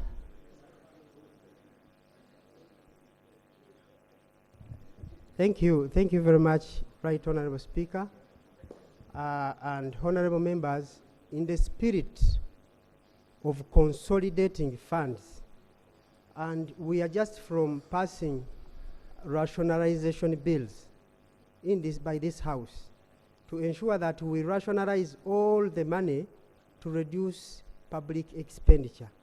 Now the spirit of this bill is to ensure that all money is collected is in one pool for spending. Right, Honorable Speaker, our constitution is very clear that all public monies must go through the consolidated fund and spent only with the approval of this house. Number two, this is not, Right Honorable Speaker, a technical rule. It is the foundation of Parliament's control over national resources. Right Honorable Speaker, today, however, we have allowed situations where many public entities collect and spend large sums of money outside the consolidated fund, and their budgets are approved by ministers and their boards, but not Parliament.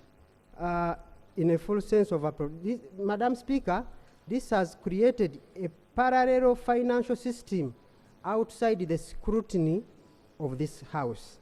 Right Honorable Speaker, the current law talks about appropriation of retained revenue, but appropriation by law only applies to money in the consolidated fund. You cannot appropriate money in commercial banks. You cannot appropriate money in circles as Parliament. That's the spirit, Right Honorable Speaker, I'm bringing this amendment bill. Right Honorable Speaker,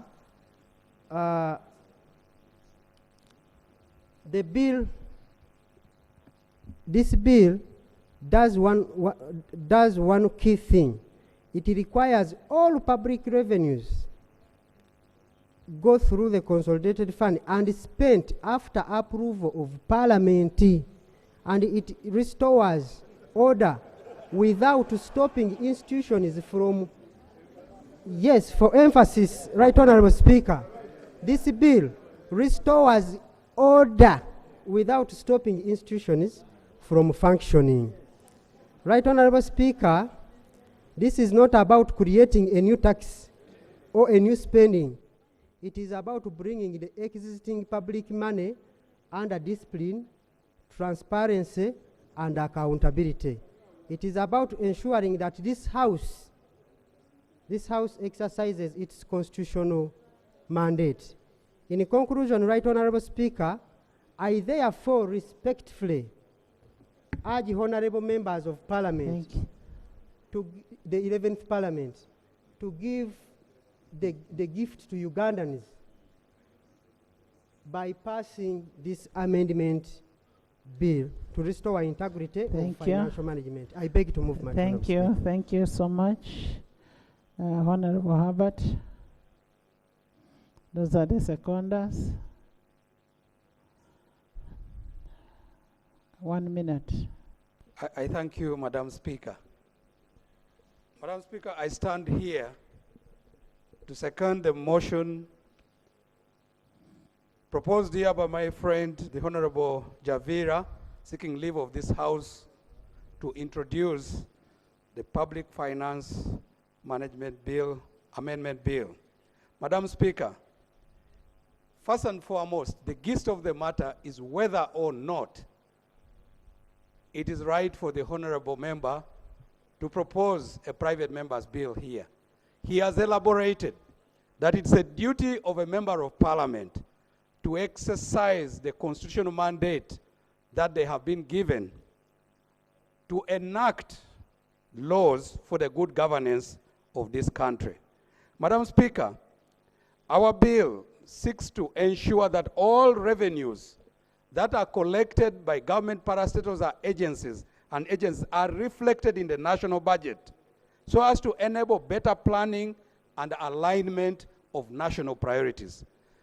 Honorable colleagues, in certain cases when we are processing sectoral ministerial policy statements, these agencies, among other votes, come to this Parliament.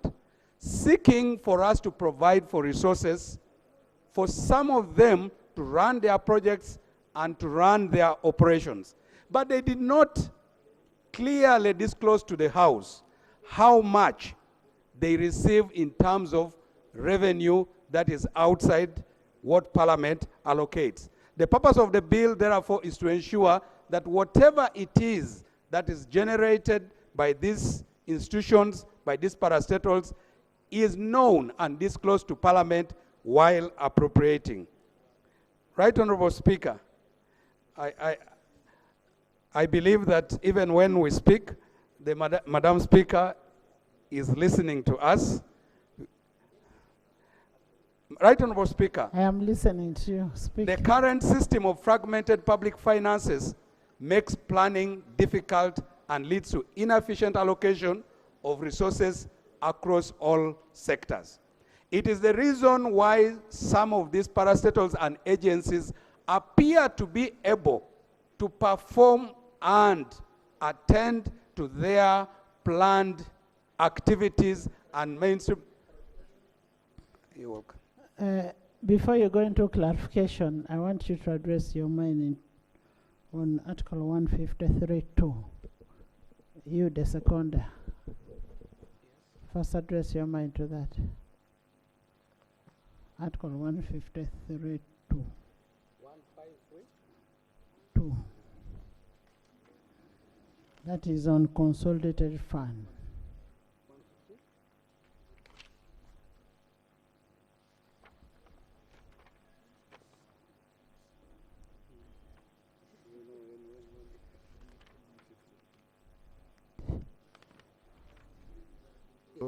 Yes, because the clarification I wanted to get from you when we're making this particular law in 2013, 15 or thereabout. It was 15. Yes, we captured everything to do with all entities that either collect revenues from the public or receive funding from this particular parliament. Have you listed down the state enterprises you have in mind that you would want to be captured under this proposed amendment? But also, when you're answering that, you should also look at why did you include in the Constitution that for you to be able to send money to the consolidated fund, there are agencies that you form by an act of Parliament that receive their own monies, and if they receive their own monies, are we going to amend the Constitution too for us to remove Article 153.2? Madam Speaker, because at this stage, the proposals of the amendment are not dealing directly with the merits of the bill. For now, we want to persuade the House that it is at this point that the House may accord us the liberty, one, to go and exercise the rights of a member of Parliament to introduce the bill.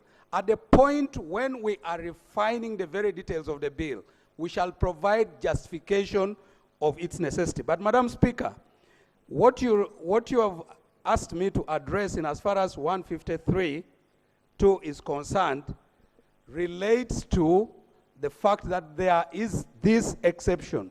However, the Public Finance Management Act, in the definition of what is supposed to be in the consolidated fund, or in the definition of what Parliament should do in as far as appropriation is concerned, specifically says that Parliament shall allocate resources that have been provided for in the consolidated fund. Some of these agencies and institutions do come to this House and request us to appropriate to them. Now, if we are appropriating them, it presupposes that we are exercising the appropriation role in as far as the definition in the Public Finance Management Act. But if those resources have not actually gone to the consolidated fund, where do we therefore get the liberty to exercise our power of appropriation? So our argument is once the resources are provided within the ambit of the consolidated fund, then it is possible for us Honorable yes, Herbert, Madam Speaker. do you have the institutions outside the ambit of 153.2? Yes, That we do. That honorable, which institutions are those that are retaining the monies without an act of parliament? That we want them to take the money to the consolidated fund. Madam Speaker, I have my colleague, the Honorable Otim Gill, who would like to help me elaborate on that. Madam Speaker. Yes. Thank you for giving way, Honorable Kuli. On some of the entities that you have requested him to highlight, we do have actually on this important bill which is going to come right now, the National Drug and Health Products Bill. I sit on the Health Committee. We do it actually, no, I'm not going to talk about the bill. We did actually the same parliament, not this 11th parliament, enact the National Drug Authority. National Drug Authority actually do not have a vote. We do not even appropriate any monies for them. They collect a lot of revenue and spend it at their own liberty. So I guess that is some of the examples, some of the entities that can fall on that, you see. AJ. Right Honorable Speaker, Honorable colleagues, I may appreciate the principle that the member wants to raise. However, we need to caution ourselves not to write a law which will in itself be unconstitutional. Because the Constitution said that all the money will go to the consolidated fund. Then it said, if you want any money not to go to the consolidated fund, Parliament must write a law for that. And it has in some instances. So for you to come and say that now we are writing a law to say no money can go to any other account, that will be contrary to the Constitution. Because the Constitution has said some money can go to other accounts. So I think this bill, this motion, Right Honorable Speaker, will create a problem which is unnecessary. However, if members are saying there are entities which keep money under an act of, where there is no act of parliament authorizing them to do that, that is absolutely illegal. And that entity should necessarily be brought to book. So if a person requires to retain money, it is this parliament that can make a law which authorizes you to retain money under Article 153(2). So a motion that is being proposed by the honorable member would in itself be unconstitutional. I beg to submit. Honorable Kanya. Thank you very much, Madam Speaker. Madam Speaker, the Public Finance Act 2015 and the Constitution gives this Parliament all the powers, and the provision in the public finance is categorical. Any organization, any institution that collects money by whatever name, if you collect public money by whatever name, that money is supposed to go to consolidated fund. And if you want to use it, you come and seek authority of Parliament. Madam Speaker, the problem has been we members of Parliament and chairpersons of committee who do not demand, we don't demand this parastatus. Under the law, Madam Speaker, you are supposed to clear all accounting officers. Even if the drug authority, the board appoints an accounting officer, those accounting officers are cleared by the ST Secretary of the Treasury. All their names are supposed to be brought to you here to clear as Parliament. The problem is we, the MPs, who should stand. The law is very clear. Madam Speaker. What do the MPs do? No, Madam Speaker. Yes? What do MPs do? The names that all the accounting officers are always cleared by PAC. Madam Speaker, what I'm saying, like don't put a blame on MPs. I withdraw, Madam Speaker. We are not the ones who collect monies. Madam Speaker, I withdraw. We get a list from finance. Finance gives us a list of accounting officers, and PAC scrutinizes it and sends back to the House. Okay, Madam Speaker. So you have parastatals like the Drug Authority, their accounting officers appointed by the board. Even that accounting officer appointed by the board is an accounting officer according to the Constitution and the Public Finance Act. They are supposed to come here to clear. If a parastatal wants to retain NTR, they present it in their budget estimate, and then the committees present that to Parliament here to clear. Therefore, Madam Speaker, under the current Public Finance Act, the provision is adequate and is in line with the Constitution of Uganda. Thank you. Jonah, then Karim. Yeah, Madam Speaker, I was actually going to oppose this motion on this basis. The general rule is that all monies collected for and on behalf of government should go into the consolidated fund.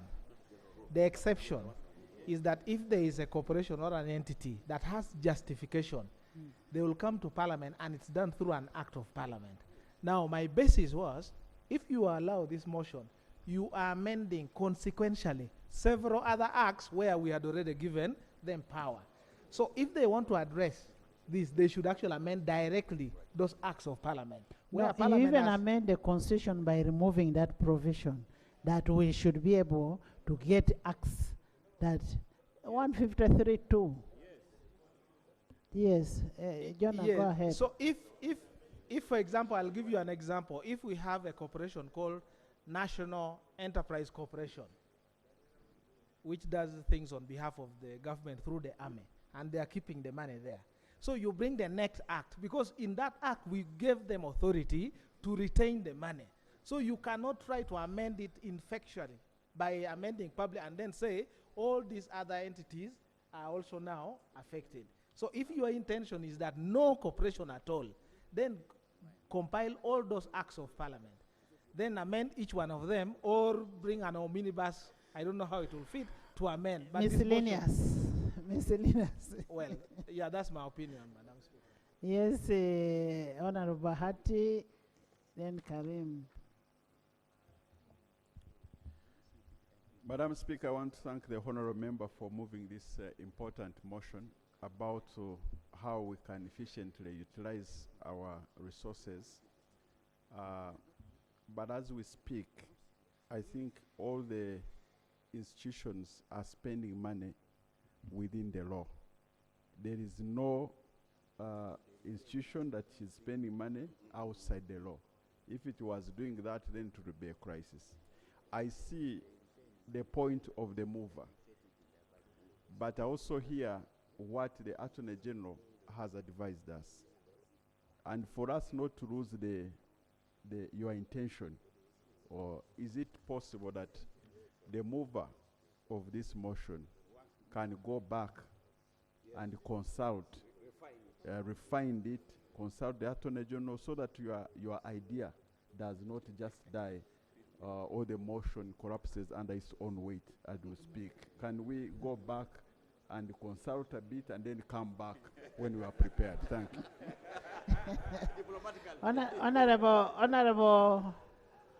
Honorable Javi, this bill, the Public Finance Management Act, requires a comprehensive amendment. Comprehensive. This is just a small bit of it, but we need a lot of amendments in the comprehensive. I mean, in the amendment of Public Finance Management Act. So, what Honorable Bahati say would be prudent enough for us to do it. Would be prudent, and we'll work together with the government to ensure that we have that amendment. Thank you very much, Right Honorable Speaker, and I'm glad that this Honorable House has been able to also observe that there is a gap, because 4.3 trillion is a very big variance. So, Right Honorable Speaker, Right Honorable Speaker, I want to bring this House to understand that the way the way we passed rationalization bill. Okay. Honorable members, we have a lot of work. Maybe let me just put a question on this. Honorable members, I will now. Let me put a question. I put a question that Honorable Javira be granted leave to introduce a private member's bill, the Public Finance Management Amendment Bill 2026. Those in favor say on the contrary, nay. The nays have it. Item 5 on the order paper. Bill second reading. The National Drug and Health Products Authority Bill 2025. Honorable members, the National Drug and Health Product Authority Bill 2025 was read for the first time on Thursday, 4th, 2025, and referred to the Sectoral Committee on Health. The committee has considered the bill and is ready to report, and I want to request the chair to make a summary of the report so that we will have sufficient time to look at clause by clause. But before that, as per Rule 136(1) of the Rules of Procedure, we will request the Minister of Health to move a motion to that effect. Madam Speaker, I beg to move that the bill entitled the National Drug and Health Products Authority Bill 2025 be read for the second time. Seconded. Seconded by Taylor.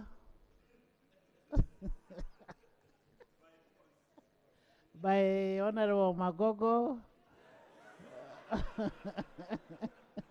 Honorable Bright. Dr.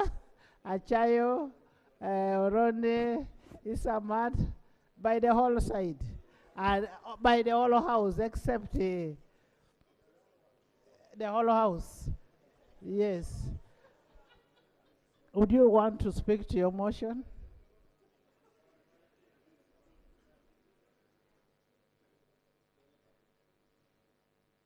The objects of the bill. Madam Speaker,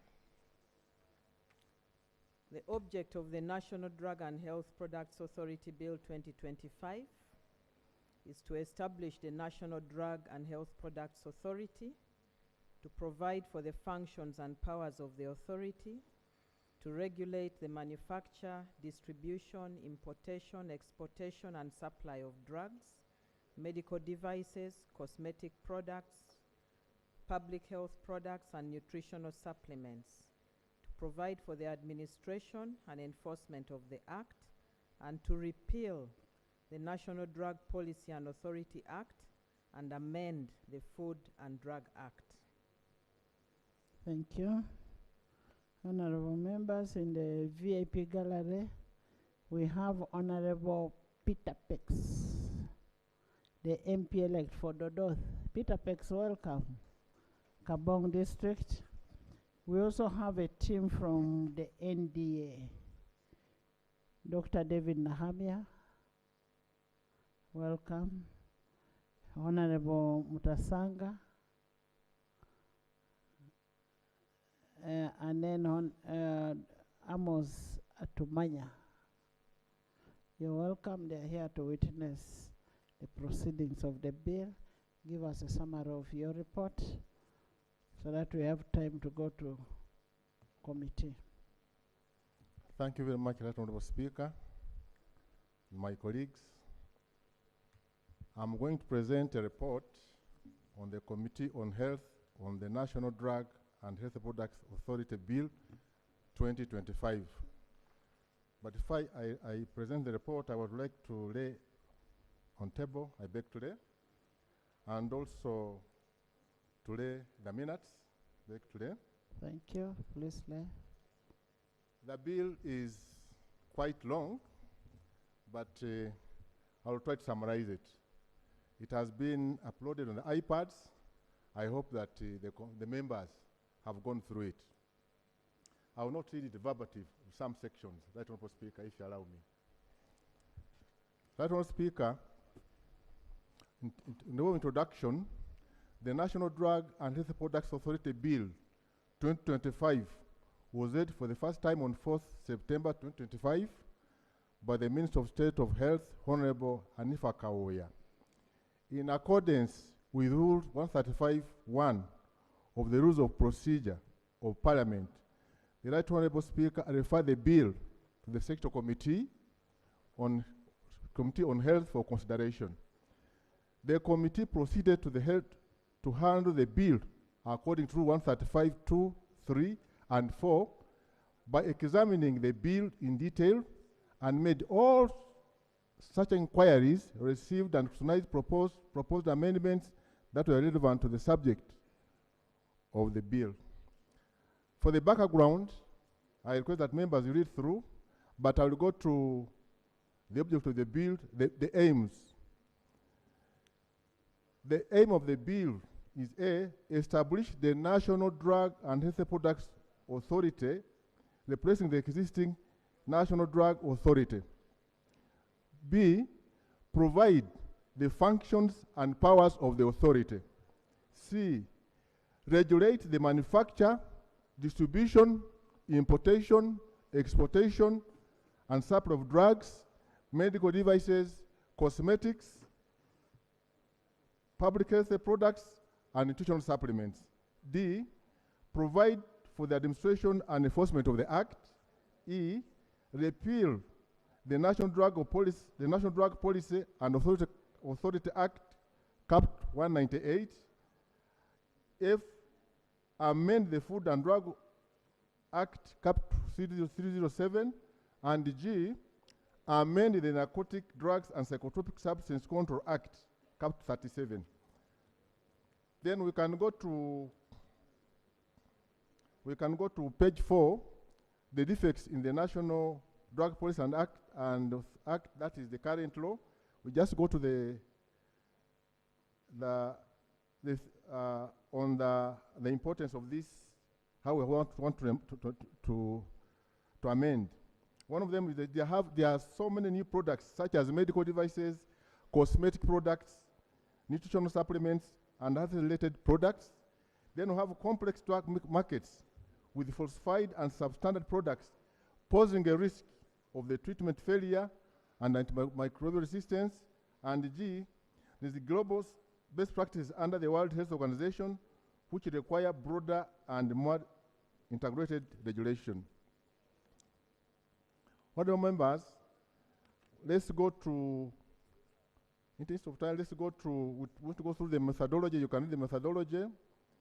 Then the stakeholders interfaced with, the number of them. We had also recent submissions.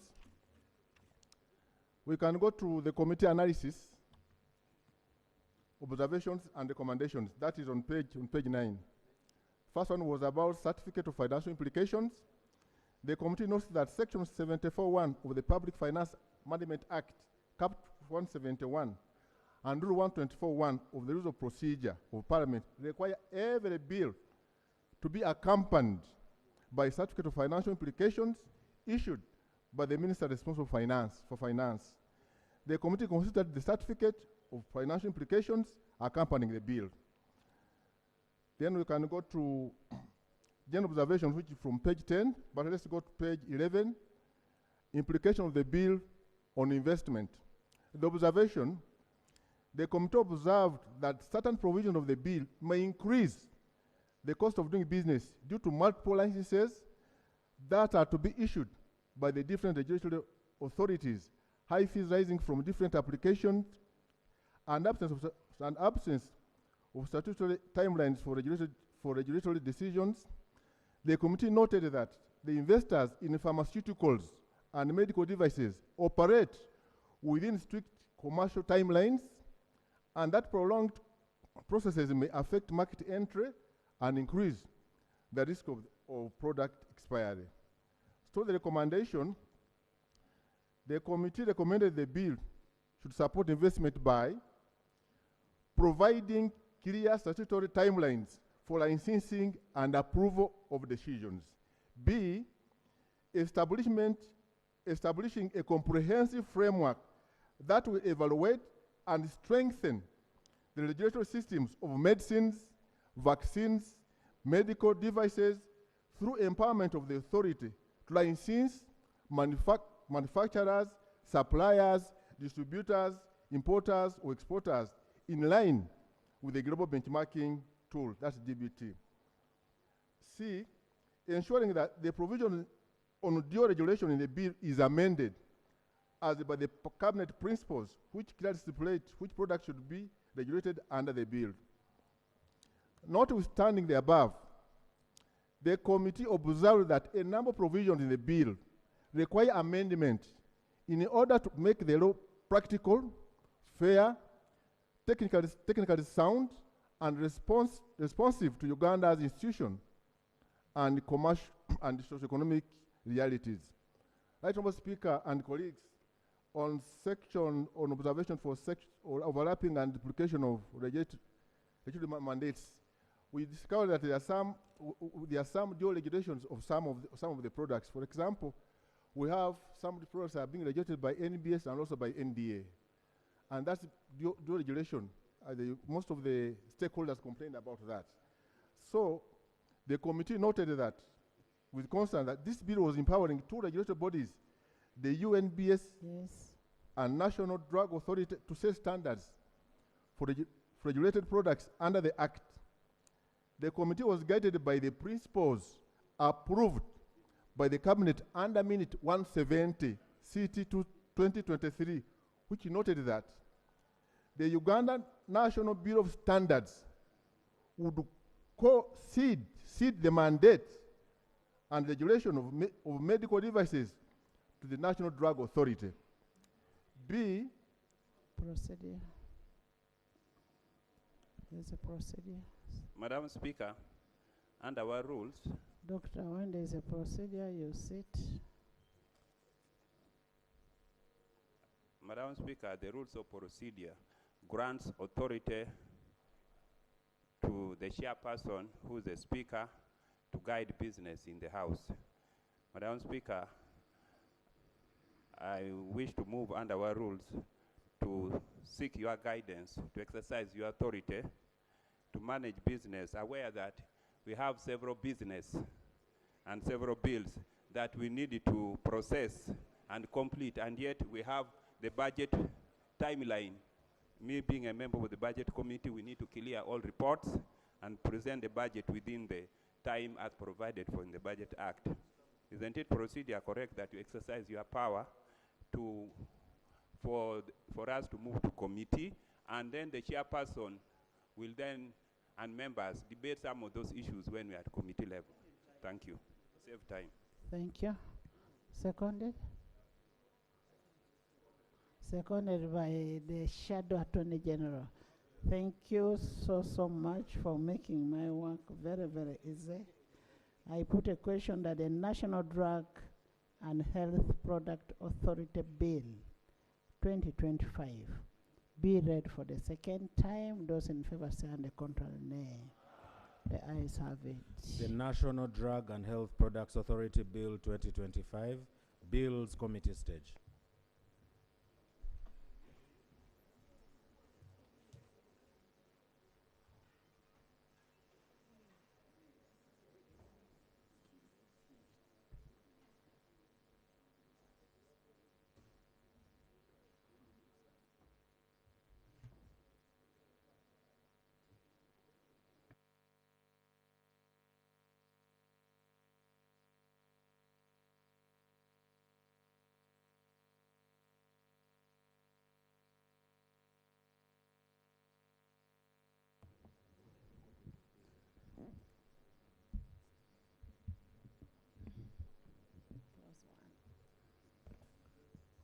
Clause 1.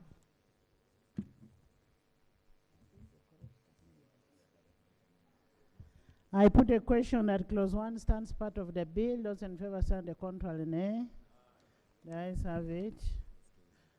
Clause 2 is interpretation. We could start over it and then we come back to it.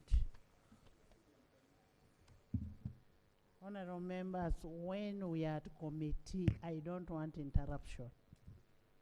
At committee stage, we want the clauses to flow. Clause 3.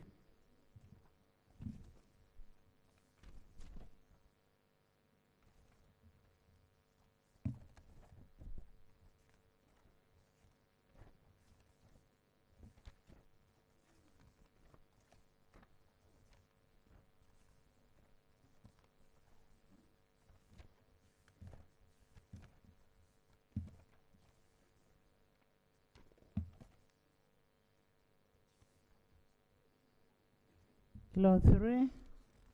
I put a question that clause 3 stands part of the bill. Those in favor say and the control nay. The ayes have it. Clause 4. I put a question that clause 4 stands part of the bill. Those in favor say and the control nay. The ayes have it. Clause 5. Chair.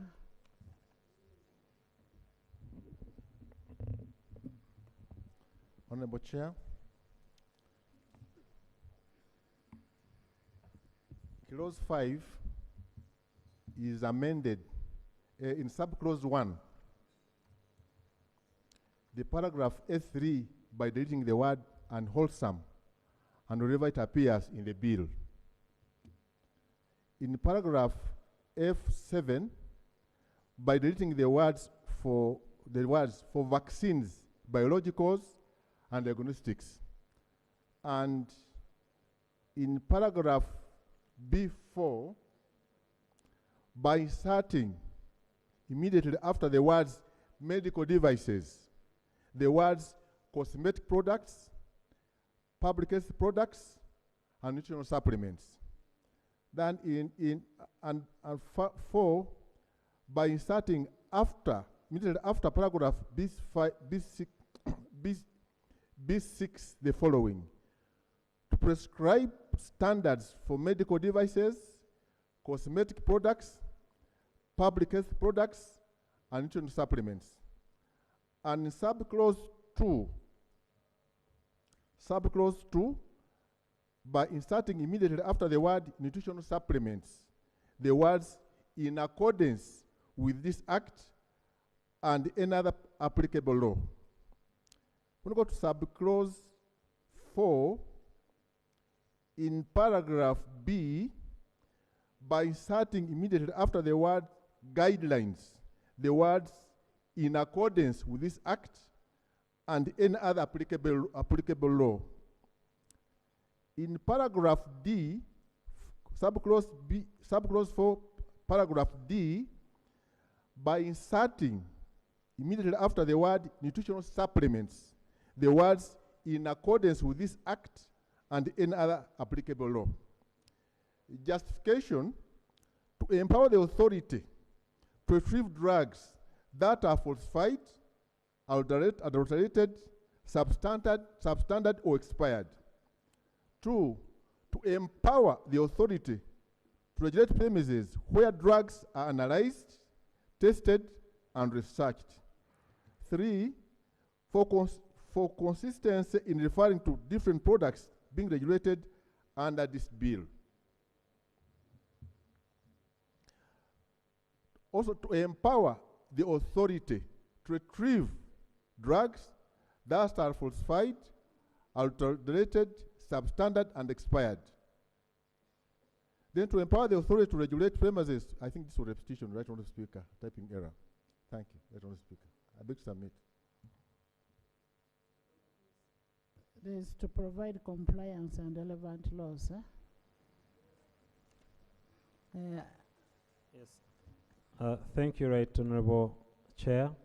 Right Honourable Chair, we agree with the amendments that are proposed by the committee, save for we would like to propose a further amendment to clause 5B4 to read as follows: to license the premises on which medical devices, cosmetic products, public health products, nutritional supplements are manufactured, distributed and supplied by wholesale. I beg to submit. Chair, Minister, are you okay with that? Chair, I agree to all the amendments. I would also like to propose a consequential one on 5.1c to regulate clinical trials for drugs, medical devices, cosmetic products, and public health products, not chemicals. Okay. Thank you. Chair? I agree. I put a question that clause 5 be amended as proposed and further amended by Attorney General and the Minister of Health. Those in favor sign the contrary nay. The ayes have it. Clause 5 as amended. I put a question that clause 5 as amended stands part of the bill. Those in favor sign the contrary nay. The ayes have it. Clause 6. Chair.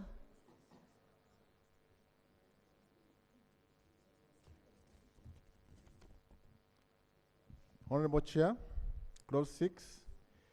Clause 6 is amended by substituting for subclause 2 the following. The directions given by the Minister under subsection 1 shall not adversely affect or interfere with the independence of the authority or the performance of the functions and exercise of the powers of the authority under this Act. Justification. The amendment clarifies that ministerial directions are of general policy nature and shall not undermine the statutory independence of the board in the discharge of its functions and powers. I submit. AG. Thank you, Right Honorable Chair. We have no objection to the proposed amendment. I put a question that clause 6 be amended as proposed. Those in favor sign the contrary nay. The ayes have it. Clause 6 as amended. I put a question that clause 6 as amended stands part of the bill. Those in favor sign the contrary nay. The ayes have it. Clause 7.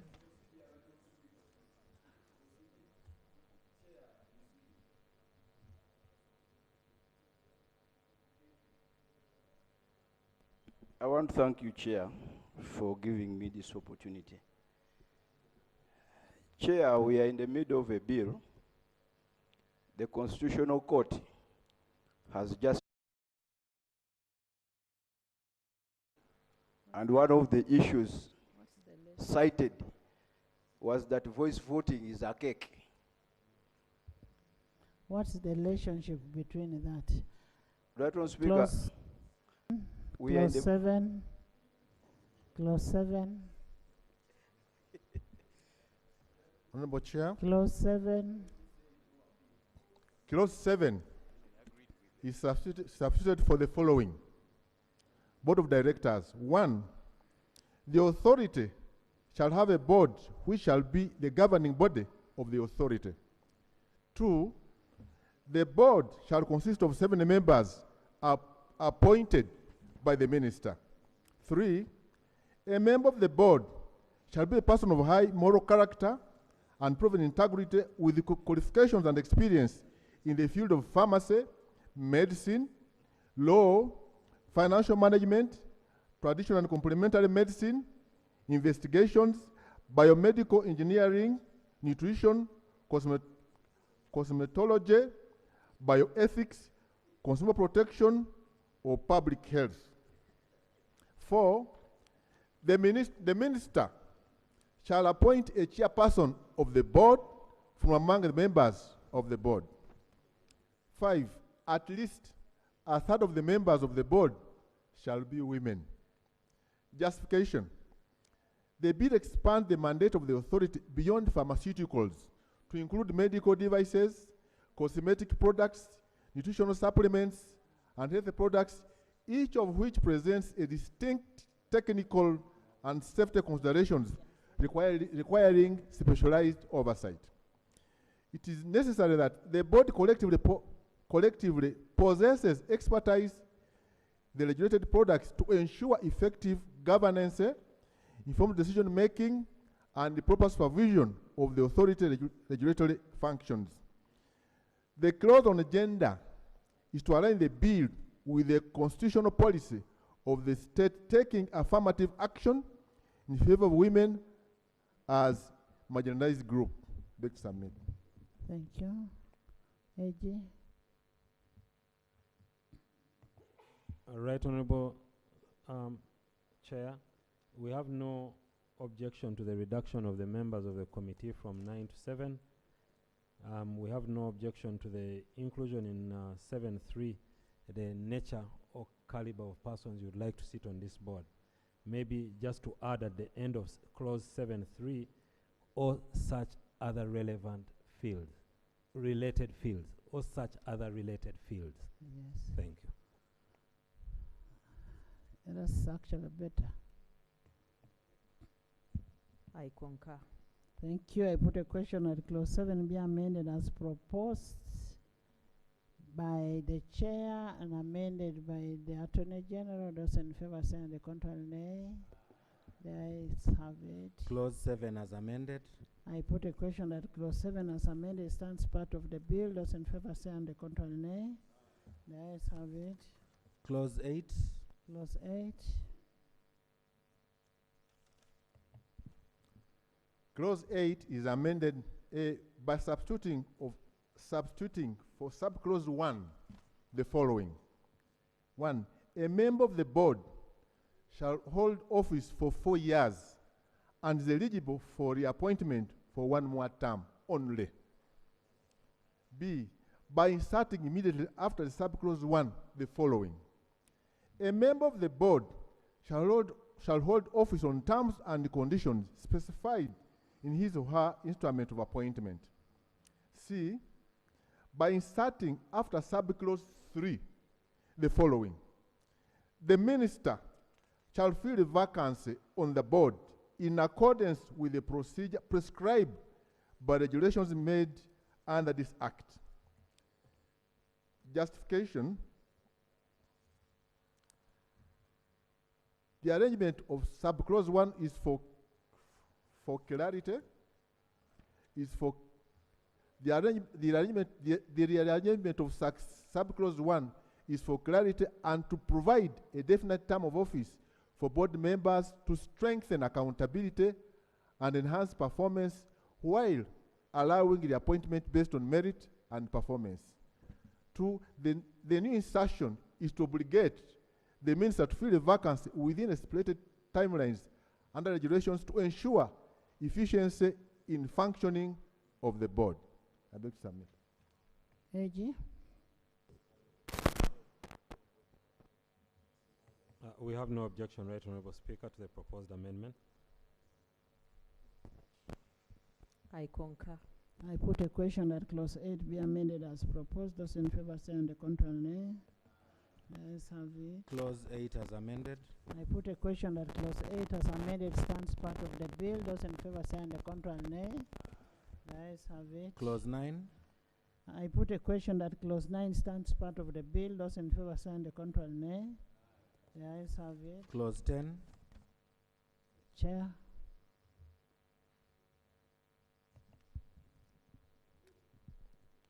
Clause 10 is amended in subclause 1 by substituting for the word supervision the word control.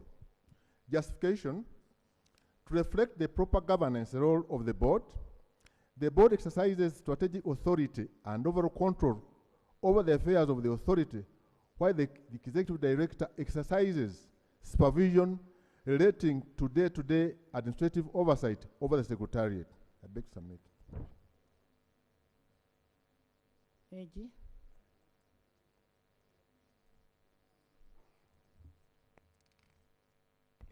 Right Honorable Chair, the proposal to amend supervision with control can be a bit problematic because it takes away the accountability provision. So this secretariat, the board, and as you come down, everyone carries a responsibility. So when you supervise them, they are responsible for the decisions they make.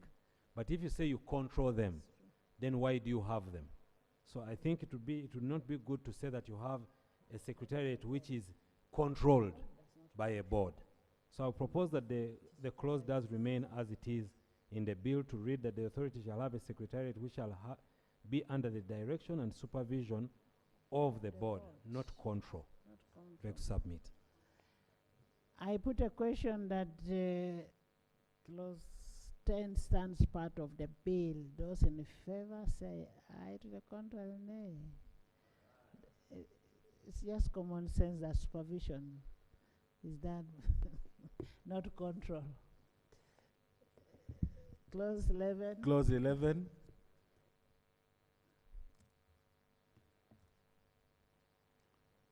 Clause 11 is amended A by substituting for subclause 1 the following.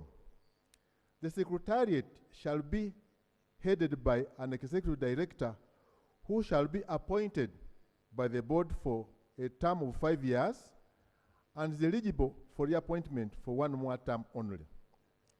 B, by inserting immediately after subclause 1 the following. The executive director shall hold office on terms and conditions specified in his or her instrument of appointment. Justification. The introduction of limitation of executive director's term is to strengthen accountability, enhance performance, and provide orderly leadership transition within the authority while allowing for reappointment based on merit and performance. I beg to submit. Thank you. AG. No objection, Right Honourable Speaker. Thank you. I put a question that clause 11 be amended as proposed. Those in favor say on the contrary nay. Yes, have it. Clause 11 as amended. I put a question that clause 11 as amended stands part of the bill. Those in favor say on the contrary nay. Yes, have it. Clause 12. Chair.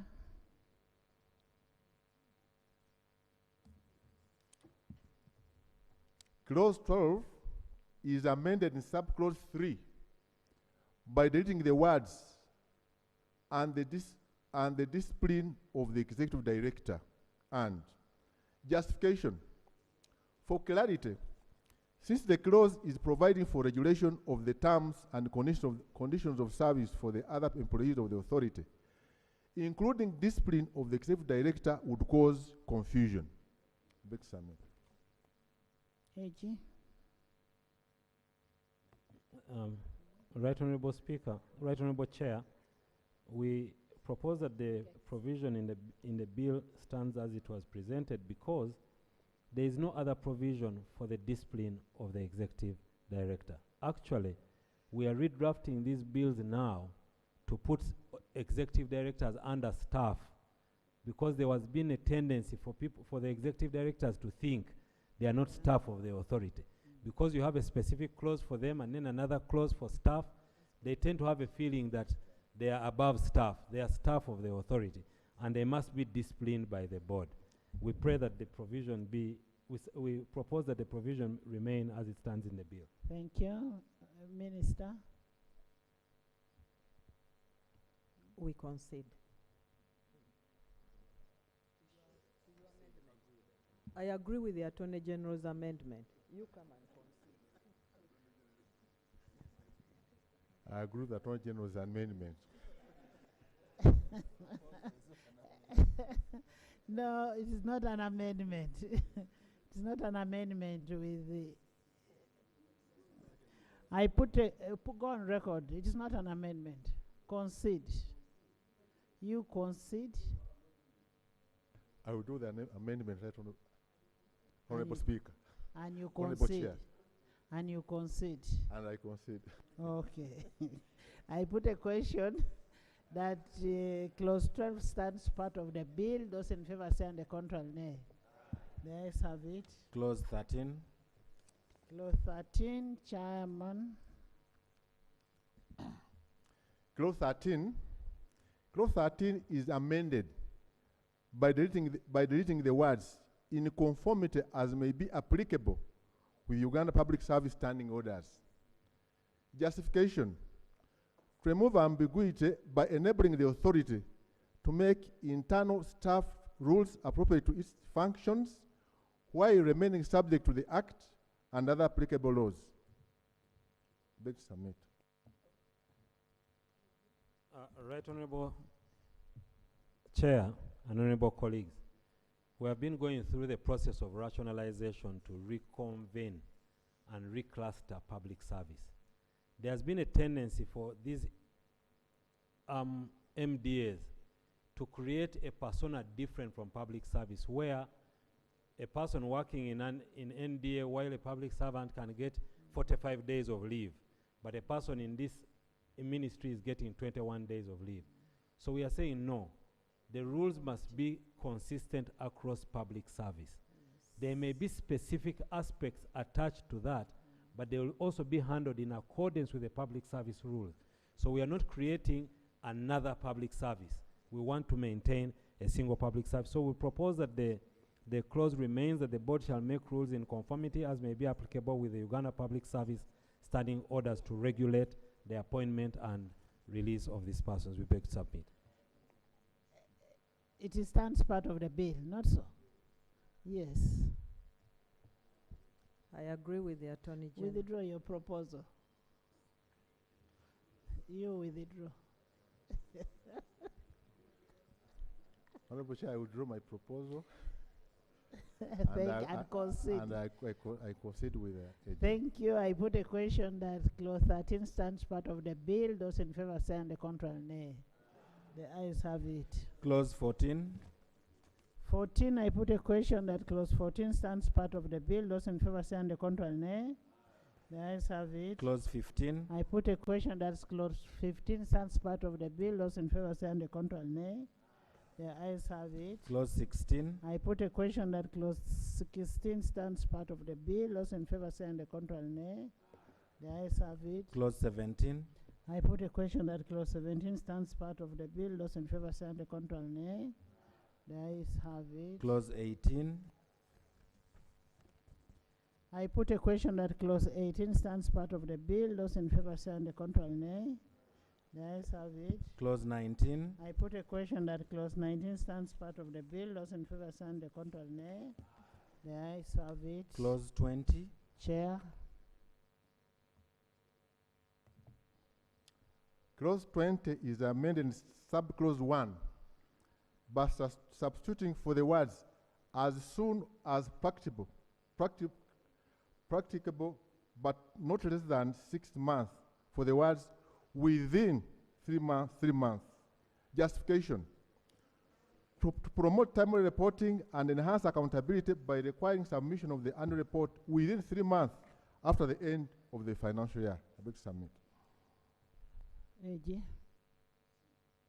Right Honorable Speaker, we agree with the proposal as made by the committee. I put a question that clause 20 be amended as proposed. Those in favor say and the contrary nay. The ayes have it. Clause 20 as amended. I put a question that clause 20 as amended stands part of the bill. Those in favor say and the contrary nay. The ayes have it. Clause 21. Chair.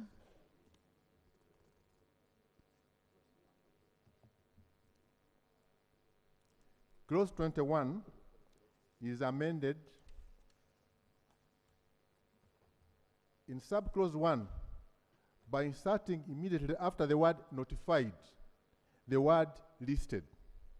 In B, by substituting the subclause 3, B, by substituting for subclause clause 3 the following. Notwithstanding subsection 1, the authority may, for a specified purpose and subject to conditions the authority may deem fit, authorize the manufacture, importation, exportation, distribution, supply, or dispensation of drugs which is not registered, notified, or listed by the authority. A, where the drug is required for authority for purposes of registration, notification, or listing of the drug under this act. B, where the drug is required for purposes of conducting a clinical trial. C, with respect to the importation, where the drug is imported for personal use. D, where the drug is required for compassionate use. E, Where the drug is required under extraordinary circumstances as may be prescribed in regulations under this Act. F, where the drug is required for approved scientific education and research. In subclause 8, paragraph A, by substituting for the words 3,000, the words 10,000. Paragraph B, by substituting for the words 500, the words 5,000. Justification. The amendment for listing as an additional regulatory mechanism is to ensure that the drugs which may not be subject to full registration are still brought under the supervision of the authority. Listing facilitates market oversight, traceability, and enforcement, while allowing a proportionate regulatory approach. The exemption on grounds of compassionate use allows timely access to drugs in exceptional cases of unmet medical needs, where the ordinary registration or notification process may cause harmful delay and the person is suffering from a life-threatening disease. The insertion of the provision of an application for the exemption to be prescribed by the regulation preserves regulatory control of the conditions and procedures by the authority. I beg to submit. Reggie.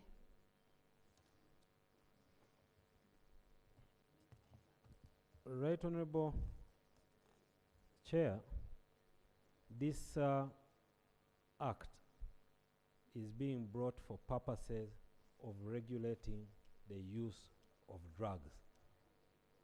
So if you amend the clause to say that notwithstanding subsection 1, the authority may for a specified purpose and subject conditions the authority may deem fit authorize the manufacture, importation, exportation of drugs which are not listed for compassionate use, we'll just need to define that. So some of these things are, we understand the purpose that the committee is looking to give, but I would propose that we drop D and use E to cover D. If there is a drug that you'd like to use, at least let some regulation be put in place so we know how this drug is being used in Uganda. But when you say for compassionate use, it can be misused. So we agree with the proposed amendment by the committee, except the amendment to clause 25B, 21, 3D. I beg to submit. I'm not sure whether you have addressed your mind to clause 21.8, the amendment, especially in increasing the currency for sentencing powers, because it may contradict the Law Reform Miscellaneous Provisions Act, where the number of imprisonment term corresponds to the currency notes. So I would pray that we retain what is in the bill as opposed to the proposed amendment. Yes. Right Honorable Chair, yes, I did address my mind to what was being proposed here, and it does not contravene the law reform miscellaneous provision.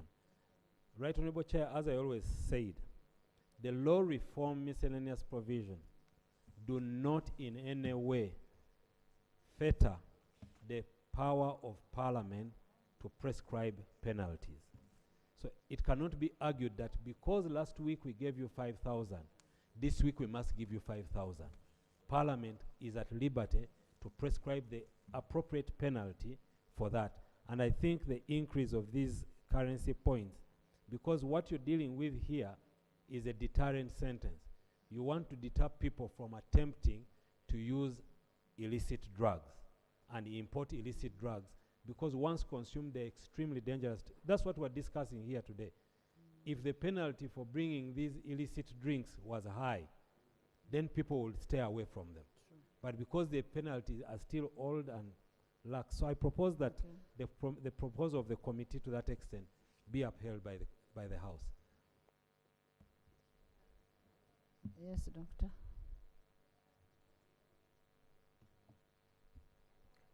Madam Speaker, I don't want to disagree with my Attorney General, but I would like to refer us to the definition of compassionate use, before we delete it. Compassionate use, and it is in the interpretations, means the use of an unregistered drug or a drug under clinical investigation, which is not a clinical trial, for the treatment of a patient suffering from a serious or life-threatening condition where no satisfactory registered prevention or treatment is available in Uganda. And Right Honorable Speaker, we did this during the time of COVID and also during the time of Sudan Ebola virus. And personally, I think it is useful to have it there, because if you have a life-threatening condition and there is a drug that is not registered, it is not under clinical trial, but we think Like it can save you, like Covidex then why not give it to you? Yes, Covidex then. Yes, AJ. Right Honorable Chair, she's the doctor. I concede. Mine is to draft. Thank you. I put a question that clause 21 be amended as proposed. Those in favor say and the contrary nay. The ayes have it. Clause 21 as amended. I put a question that clause 21 as amended stands part of the bill. Those in favor say and the contrary nay. The ayes have it. Clause 22. Chair. Honorable Chair, clause 22 is amended in subclause 5B by substituting for the words 5 years, the words 10 years. Justification: to enhance the penalty for the manufacture of drugs without a license issued under this act. I beg to AJ. We have no objection to the proposed amendment by the committee. Okay. I put a question that clause 22 be amended as proposed. Those in favor say and the contrary nay. The ayes have it. Clause 22 as amended. I put a question that clause 22 as amended stands part of the bill. Those in favor say and the contrary nay. The ayes have it. Clause 23. Chair. Clause 23 is amended in subclause 6. In paragraph A, by substituting for the words 5,000, the words 10,000. And in paragraph B, by substituting for the words 5 years, the words 10 years. Justification: to enhance the penalty of distribution of drugs without a license. Beg to submit. Minister. Deterrent. We are okay with it. We have no objection. I put a question that the that clause 23 be amended as proposed. Those in favor say and the contrary nay. The ayes have it. Clause 23 as amended. I put a question that clause 23 as amended stands part of the bill. Those in favor say and the contrary nay. The ayes have it. Clause 24. Chair.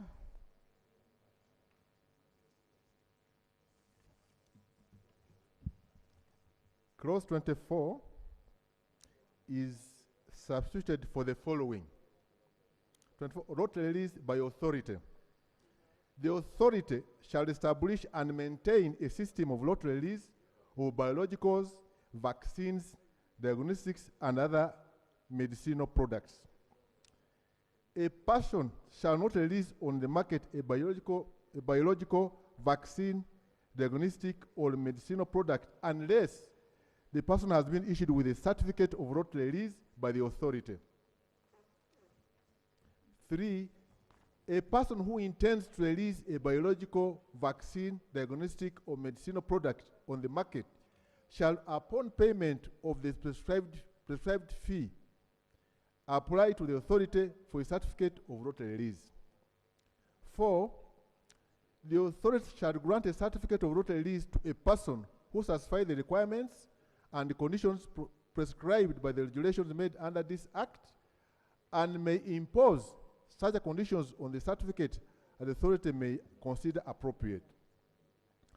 And 5, A person who contravenes this section commits an offense and is liable on conviction, A, in the case of a corporate body, to a fine not exceeding 10,000 currency points, and B, in the case of an individual, to a fine not exceeding 5,000 currency points, or imprisonment not exceeding 5 years, or both. Justification.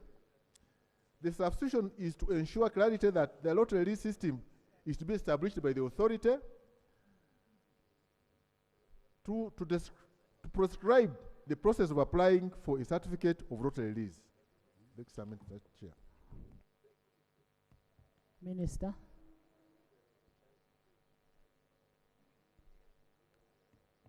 No objection. AG. No objection, Right Honorable Chair. I put a question that clause 24 be amended as proposed. Those in favor stand the contrary, nay. Ayes have it. Clause 24 as amended. I put a question that clause 24 as amended stands part of the bill. Those in favor stand the contrary, nay. Ayes have it. Clause 25. 25. Chair. Clause 25 is amended. In subclause 2, by one substituting for the words which is not registered, the words without a license. 2, inserting immediately after paragraph D the following. E, purposes of compassionate use. F, extraordinary circumstances as may be prescribed in regulations under this act. G, provide scientific education and research. B, by deleting subclause 6 and 7.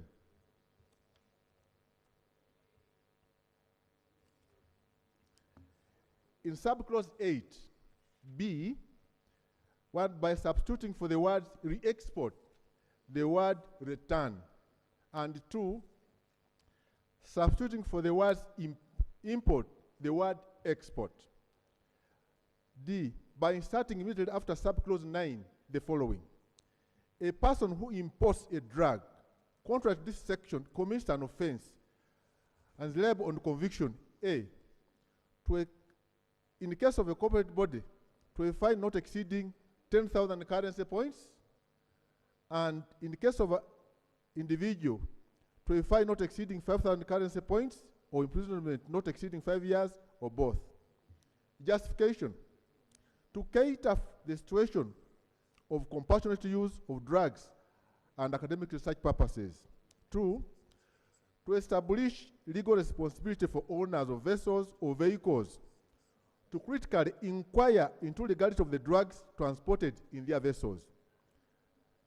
To provide for punishment as a way of deterring importation of drugs contrary to the provisions of this section. I beg to submit. Chair. Honourable Minister. Right Honourable Chair,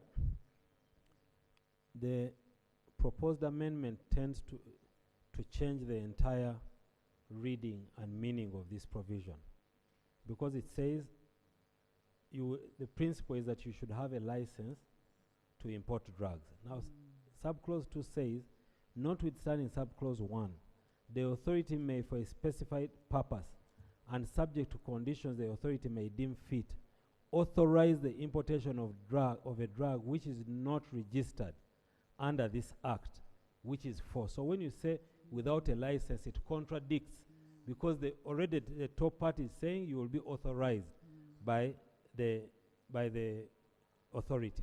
So I'm proposing that, yes, Right Honourable Chair, we do carry the amendments to 2E, F, and G, but we leave the chapeau at clause 2 to stand as it is in the bill. To read, notwithstanding subsection 1, the authority may, for a specified purpose and subject to the conditions the authority may deem fit, authorize the importation of a drug which is not registered under this act, where the importation is for those reasons. I beg to submit. Thank you. Minister. Okay. Madam Speaker, on clause 25 on the importation of drugs, I wanted to suggest that whereas we agree with the amendment of the committee, except for the proposal of the committee to delete subclause 6 of clause 25, I propose to amend clause 25 by substituting for subclause 6 the following. The authority may, in public interest, authorize the importation into Uganda of a drug or medical device by a person who is neither A, the holder of a certificate of registration, notification, or listing in respect of that drug or medical device, or B, an authorized representative in Uganda of the holder of such certificate, where the drug or medical device has been lawfully placed on the market in the country of export. And then B, by substituting for subclause 9 the following. Where a drug is imported into Uganda in contravention of this act and the importer cannot be traced, the authority may A, order the owner of the vehicle or vessel used in the importation of the drug to destroy the drug at the cost of the owner of the vehicle or vessel, or B, cause the drug to be destroyed at the cost of the authority where the owner of the vehicle or vessel used in the importation of the drug cannot be traced. I beg to submit. AG.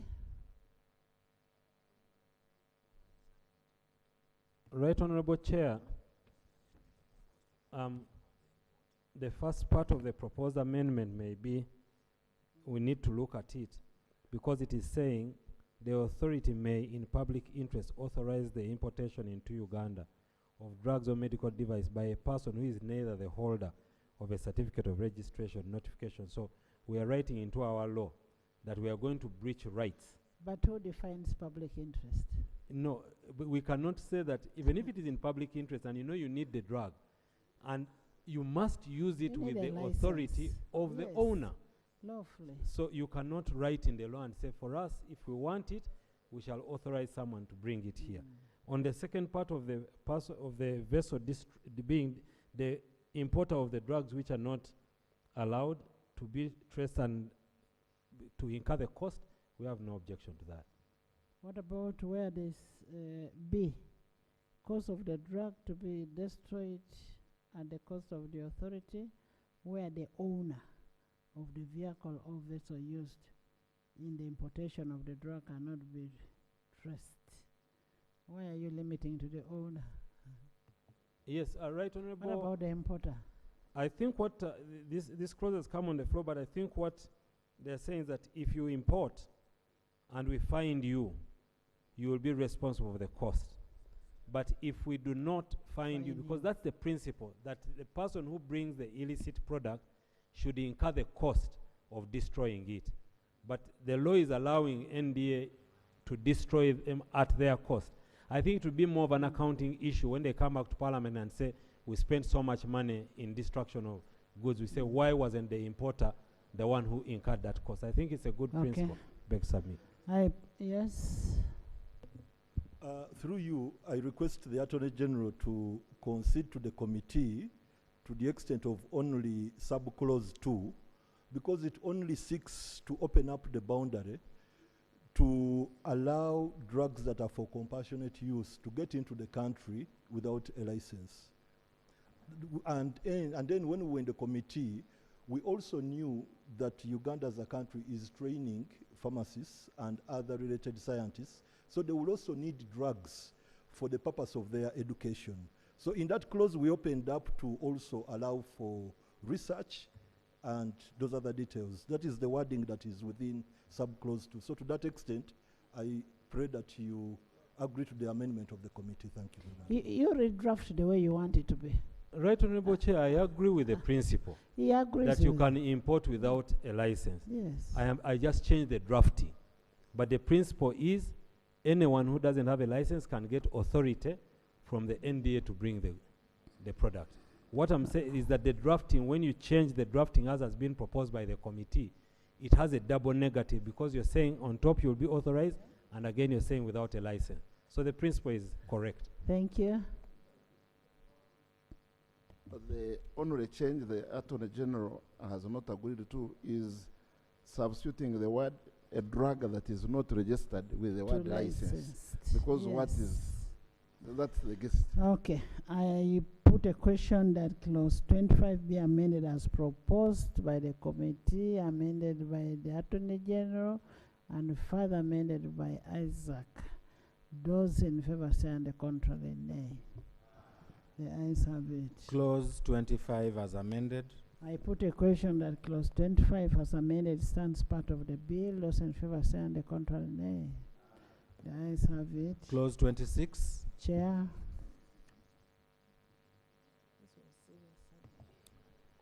Clause 26 is amended in subclause 5. In paragraph A, by substituting for the words 3,000, the words 5,000. In paragraph B, by substituting for the words 500, the words 3,000. Justification: to enhance the penalty for importing of drugs for donation into contravention of this act. AG. We have no objection, Right Honorable Chair. I put a question that clause 26 be amended as proposed. Those in favor say and the contrary, nay. She told me she has no objection. You got the microphone. Right, Honorable Speaker, the AG is advising me that instead of just standing up, I must always go on record. And I apologize to the AG. I will always be on record. Okay. I concur. I put a question that clause 26 be amended as proposed. Those in favor say and the contrary, nay. The ayes have it. Clause 26 as amended. I put a question that clause 26 as amended stands part of the bill. Those in favor say and the contrary, nay. The ayes have it. Clause 27. I put a question that clause 27 stands part of the bill. Those in favor say and the contrary, nay. The ayes have it. Clause 28. Chair.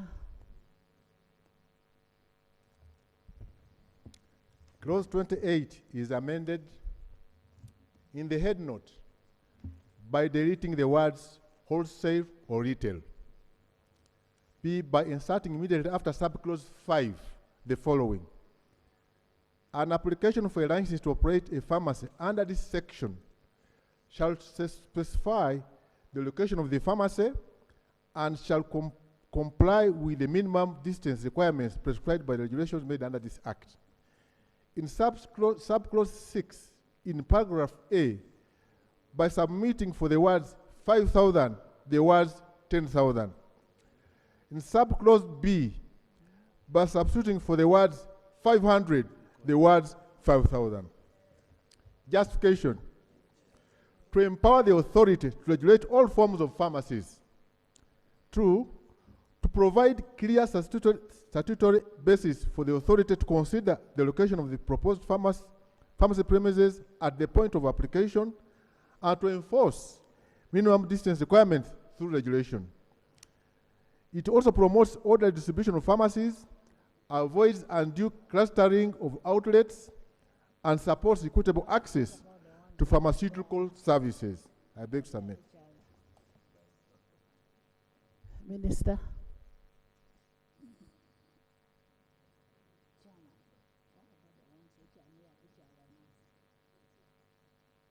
Honorable Minister, you first start.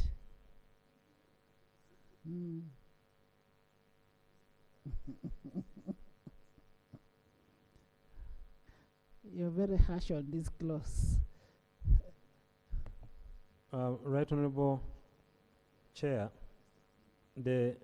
we agree with the amendment in the head note of clause 28 to remove wholesale or retail, and to remove it everywhere it appears in this paragraph, because it also appears in clause 28(1).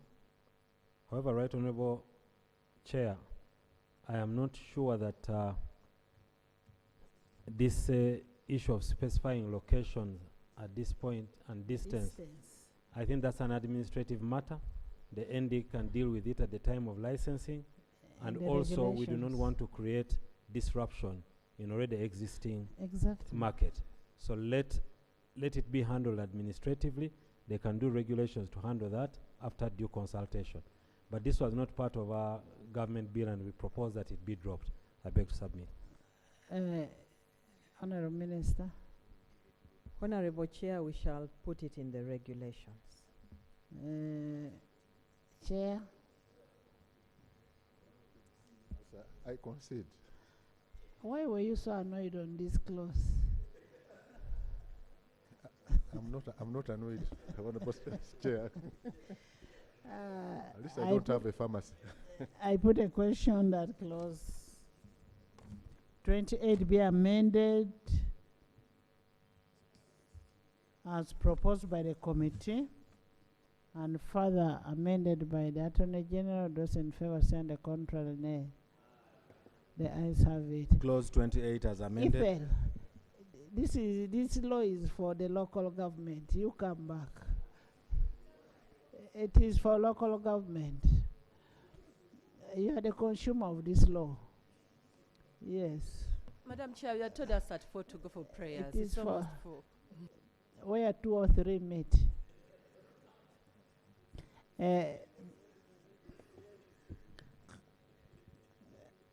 Clause 28 as amended. I put a question that clause 28 as amended stands part of the bill. Those in favor say and the contrary nay. The ayes have it. Clause 29.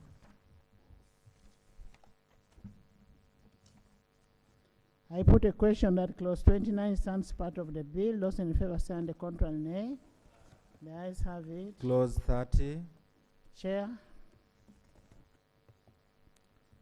Clause 30 is amended by inserting immediately after the subclause 3 the following. The requirements for issuance of a certificate of suitability of premises shall be prescribed by regulations made under this Act. Justification. The proposed insertion provides a legal basis for prescribing the requirements for the issuance of a certificate of suitability of premises through regulations. It will also allow the authority to establish a clear and flexible technical standards for premises used in regulated activities, while ensuring updates to reflect evolving regulatory and safety standards. I submit. AG. Right, Honorable Chair, we concede it's actually a good proposal so that everyone dealing with this knows the criteria to be used. I think it's fair. Thank you. I concur. You have something? Well, my view was it was not necessary because it is implied, but for purposes of being clear and unambiguous. Clear, yes, clarity. I put a question that clause 30 be amended as proposed. Those in favor say and the contrary nay. The ayes have it. Clause 30 as amended. I put a question that clause 30 as amended stands part of the bill. Those in favor say and the contrary nay. The ayes have it. Clause 31. I put a question that clause 31 stands part of the bill. Those in favor say and the contrary nay. The ayes have it. Clause 32. I put a question that clause 32 stands part of the bill. Those in favor say and the contrary nay. The ayes have it. Clause 33. I put a question that clause 33 stands part of the bill. Those in favor say and the contrary nay. The ayes have it. Clause 34. Chair. Clause 34 is amended by inserting immediately before subclause 1 the following. A manufacturer, importer, exporter, distributor, or supplier of a drug shall cause the label of each drug to be a unique identifier for purposes of traceability as may be prescribed by regulations made under this Act. Justification. The amendment introduces a unique identifier for each drug, which strengthens traceability for recalls, pharmacovigilance, and enforcement against diversion and counterfeits. Big submit. AG. I have no objection to the proposed amendment. Minister, you saw how those bottles were labeled. Chair, I concur with the Thank you. If you put an obligation on an importer to put a label on a drug which has been manufactured elsewhere, won't that bring confusion? How will the importer now tamper with the existing label by a manufacturer outside the country. Why don't we leave this particular section as is? Because to me, the amendment may bring more complications in implementation than we thought they would.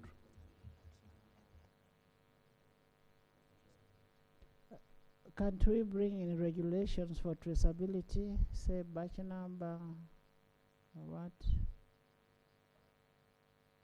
Right, Honorable Speaker, we are introducing the GSI traceability tracker, and we need all these drugs to have a unique identifier so that we are able to trace up to the beneficiary.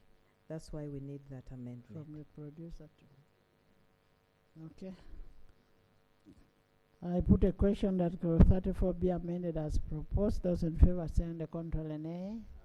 The ayes have it. Clause 34 as amended. I put a question that Clause 34 as amended stands part of the bill. Those in favor say on the contrary nay.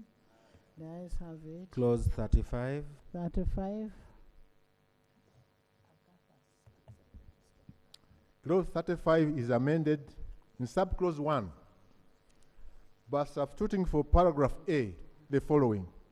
Class A1 drugs, narcotic drugs and psychotropic substances, which shall only be dispensed on the prescription of the medical practitioner or dental practitioner for medical or dental purposes, and which shall be dispensed by a pharmacist. B, by substituting for paragraph B the following. Class A2 drugs, other prescription-only drugs, which shall only be dispensed on the prescription of a medical practitioner or a dental practitioner for medical and dental purposes, and which shall be dispensed by a pharmacist. C, by substituting for paragraph C the following. Class B drugs, which may be dispensed by a pharmacist without a prescription of a medical practitioner or a dental practitioner. B, by inserting immediately after subclause 2 the following. A person who dispenses any drug contrary to this section commits an offense and shall be liable on conviction to a fine not exceeding 3,000 currency points or imprisonment not exceeding 5 years or both. Justification. To create penalty provision backstop compliance. Without an express penalty, enforcement is weak and deterrence is minimal for such a high-risk area. Clear penalties improve prosecutory certainty and consistent punishment. I submit.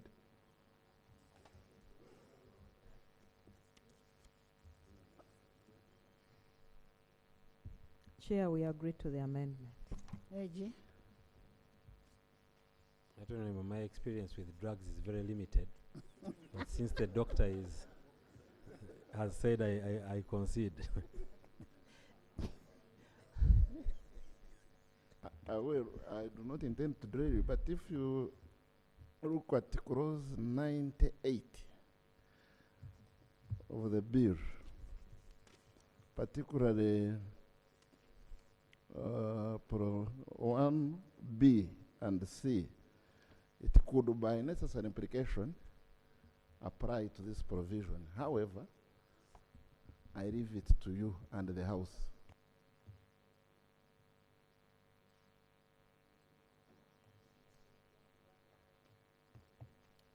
Chair, regulated products are not drugs. Regulated products include medical devices, cosmetics, nutritional supplements. So drugs are regulated separately. Thank you. I put a question that clause 35 be amended as proposed. Those in favor say the contrary nay. The ayes have it. Clause 35 as amended. I put a question that clause 35 as amended stands part of the bill. Those in favor say on the contrary nay. The ayes have it. Clause 36. 36, Chair.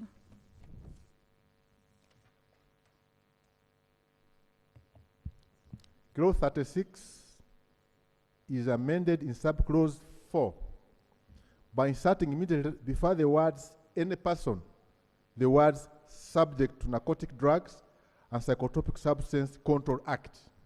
Justification: to align the penalty under the Act with the penalty under the Narcotic Drugs and Psychotropic Substance Control Act. I submit. AG. Yes, Isaac. Thank you. Thank you, Madam Chair. I wanted to add an additional amendment to clause 36 by substituting for subclause 3 the following: a medical practitioner or dental practitioner shall not prescribe any narcotic drug or psychotropic substance used for medical or dental purposes other than for medical or dental purposes.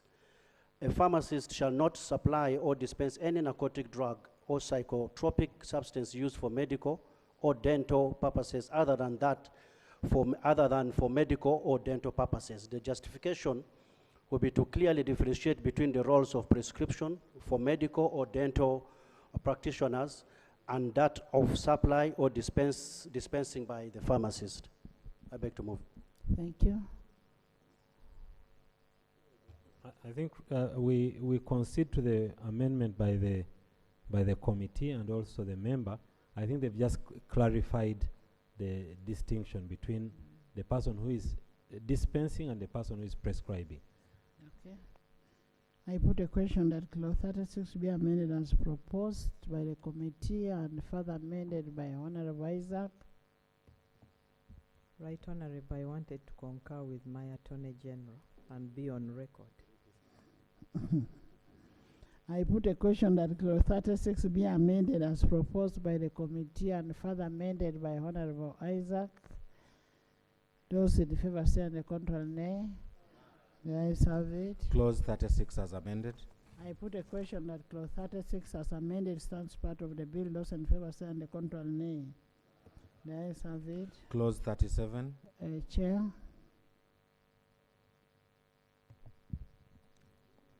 Clause 37 is amended by substituting for subclause 6 the following. 6. Subsection 1A shall not apply where the drug is supplied or dispensed, A, whether personally or on a signed order, 1, to a medical practitioner, dental practitioner, or a pharmacist, or 2, to a pharmacy for the purpose of the drug being subsequently supplied or dispensed or used for approved scientific education or research. B, from the dispensing department of an approved health unit to another department for purposes of the drug being subsequently supplied or dispensed in accordance with regulations made under this Act. Justification: the insertion of the medical practitioner and dental practitioner is to cater for all the different personnel who are authorized under this Act to dispense Class A1 and A2 drugs. To cater for and allow legitimate institutional supply chains that operate on purchase orders rather than individual prescriptions. To align research procurements to the waiver mechanism so that research access does not undermine prescription controls. I submit. Isaac? Madam Chair, I would like to propose a further amendment on clause 37(6) in paragraph B by substituting for the word health unit the word health facility. The justification will be for proper referencing with the nomenclature used in the health sector. It's just a substitution of the word. Yes, to submit. Doctor?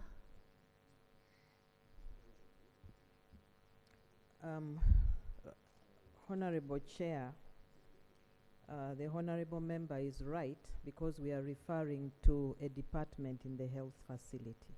Okay. AG? Right, Honorable Chair, we concede to both the amendments by the committee and further amendment by the Honorable Member. I put a question that clause 37 be amended as proposed by the committee and further amended by Honorable Isaac. Those in favor say and the contrary nay. The ayes have it. Clause 37 as amended. I put a question that clause 37 as amended stands part of the bill. Those in favor say and the contrary nay. The ayes have it. Clause 38. 38. Clause 38 is amended A in the head note by deleting the words mixing. In subclause 2B2, by substituting for the word ingredient the word drug. And C, by deleting subclause 4 and 5. Justification. The deletion of ingredient is because the dispenser under this clause is not obliged to know the ingredients in the drug dispensed. The practice of mixing and compounding drugs is no longer done at that level of health care provision. I submit. Doctor?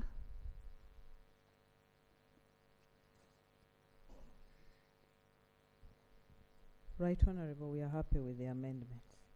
Okay. AJ?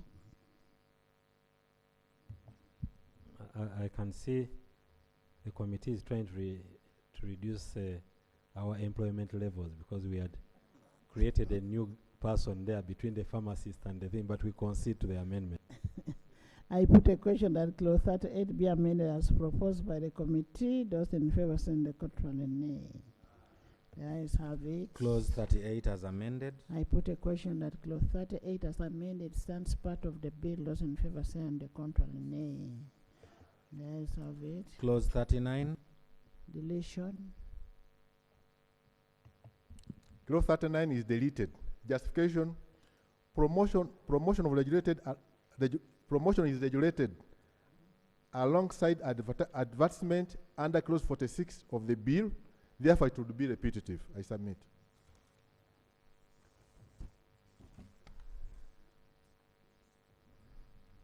Right Honorable, we agree to the amendment, to the deletion. We concede the deletion, Right Honorable Chair. Thank you. I put a question that clause 39 be deleted. Those in favor send the contrary nay. The ayes have it. Clause 40. Chair.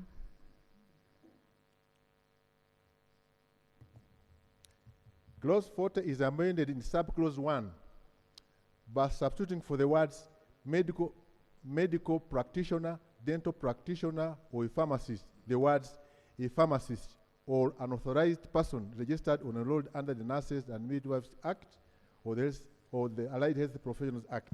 Justification. The amendment is consequential to the amendments in clause 35 and clause 38. I submit. Thank you, Minister.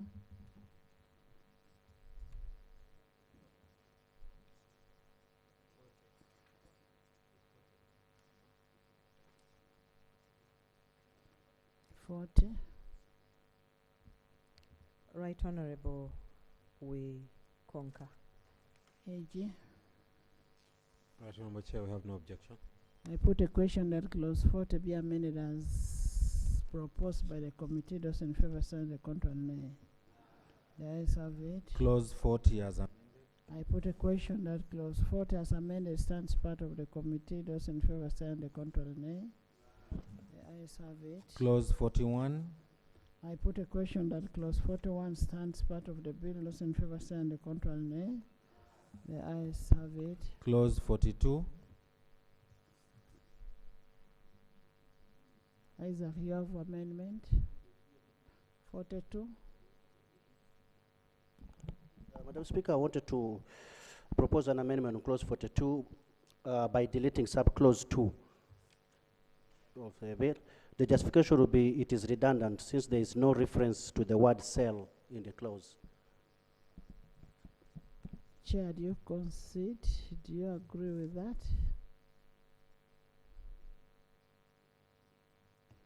On the chair, I concede. I put a question that clause 42 be amended. Doctor, do you agree with that?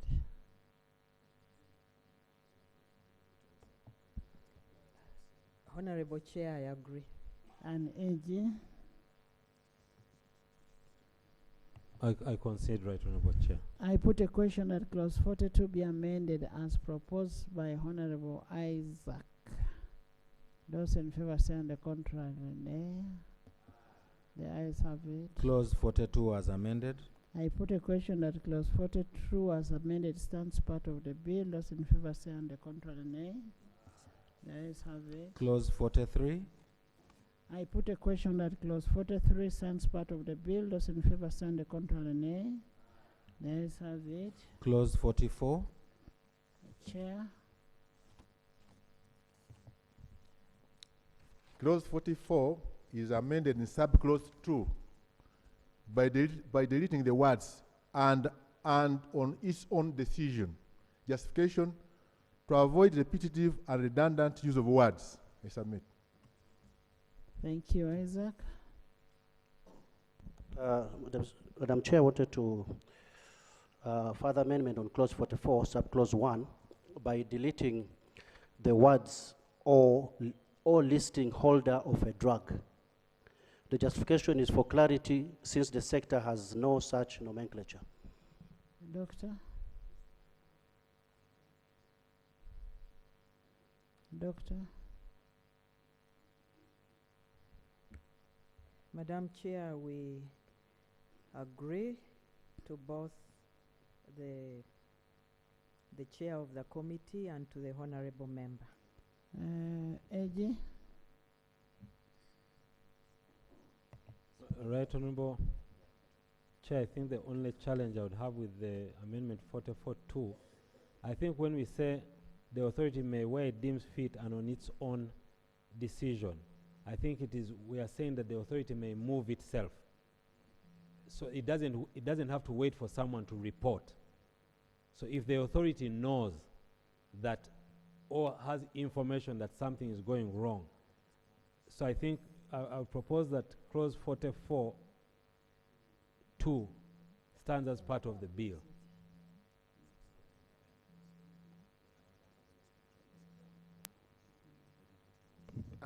Well, the intention is good and clear. The only challenge is, do we have remedies for the licensee holders affected, especially where the authority decides to make a decision on its own, withdraw the drug, and yet I have a license to trade in that drug, if there are any provisions. Right, Honorable Chair and Honorable colleagues, any person who is aggrieved by the decision of the authority can proceed under Part 13.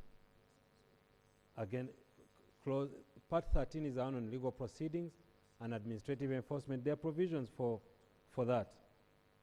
The issue here is that if you say that the NDA, the authority can only move if it is moved by someone, then that means even if they see something wrong, they cannot act until someone moves them. Now, this provision is extremely important to tell them that it is not about who tells you.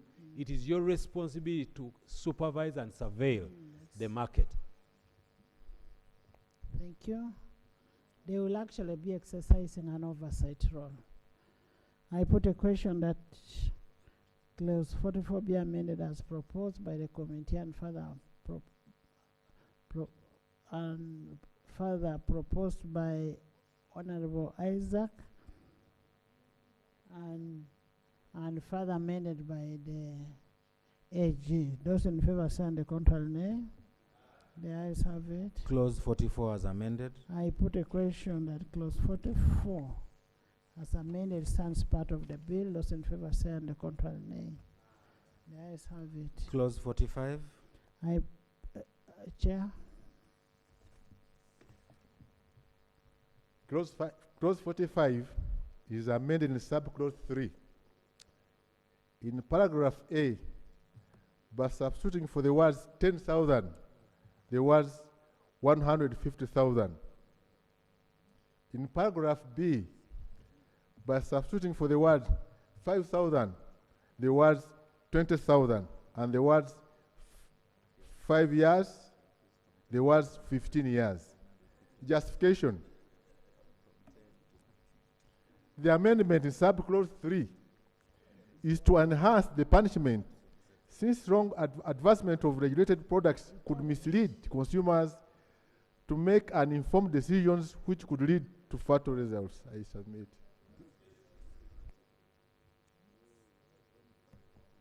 Yes, Professor.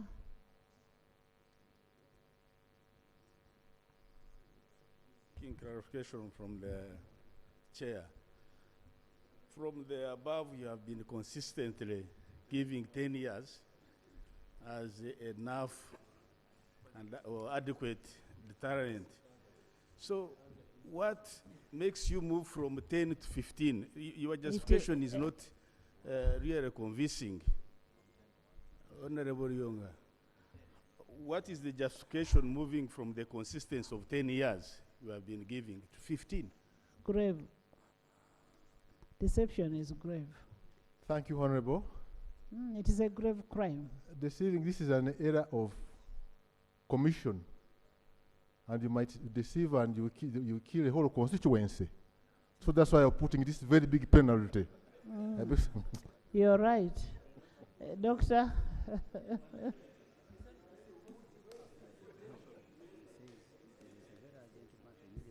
Right, Honorable, life is extremely important and there is only one life. So whoever intentionally deceives consumers should be heavily punished. So we agree with the amendment. Thank you. I put a question. I put a question that clause 45 be amended as proposed. Those in favor stand the control nay. The ayes have it. Clause 45 as amended. I put a question that clause 45 as amended stands part of the bill. Those in favor stand the control nay. The ayes have it. Clause 46. 46, Chair. Clause 46 is amended in subclause 2 by inserting a new paragraph immediately after paragraph C as follows: giving free samples, sponsorship, or promotion of a drug. In subclause 4, in paragraph A, by substituting for the words 5,000, the words 150,000.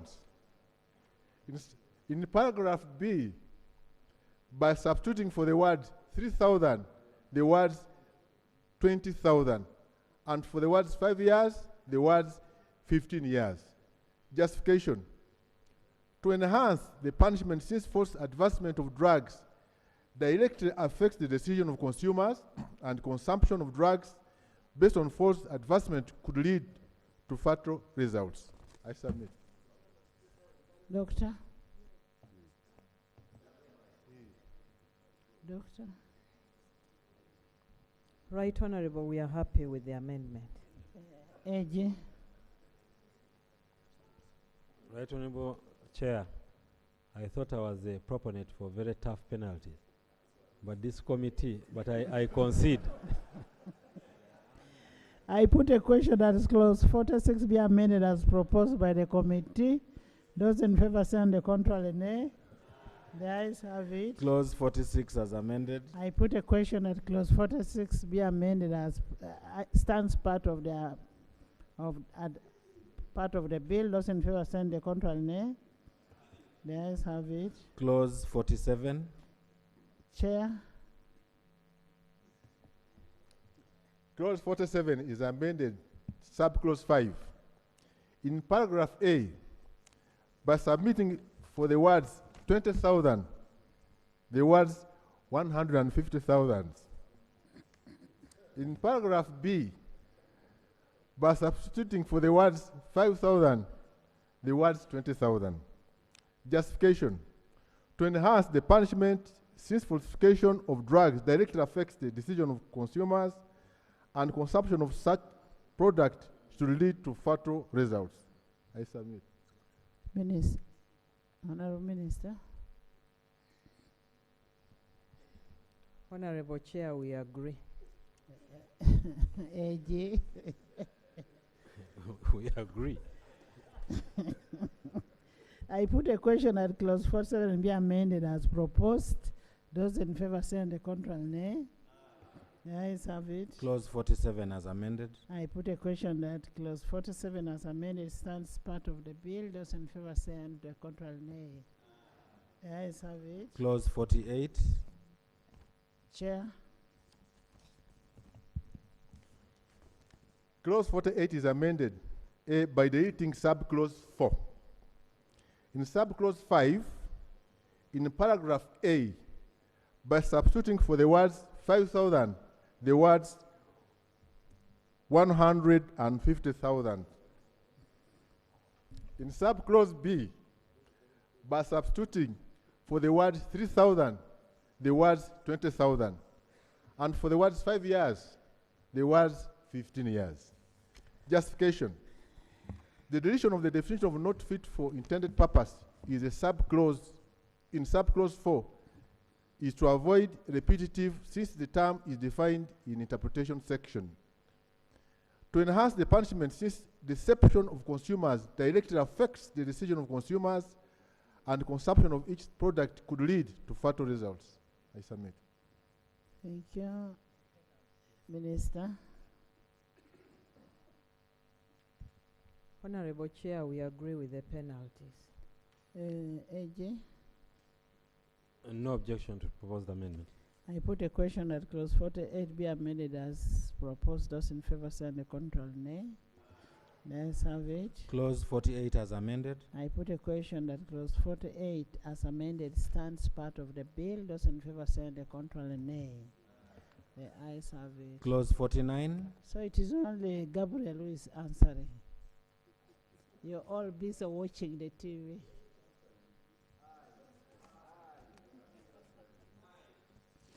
$49.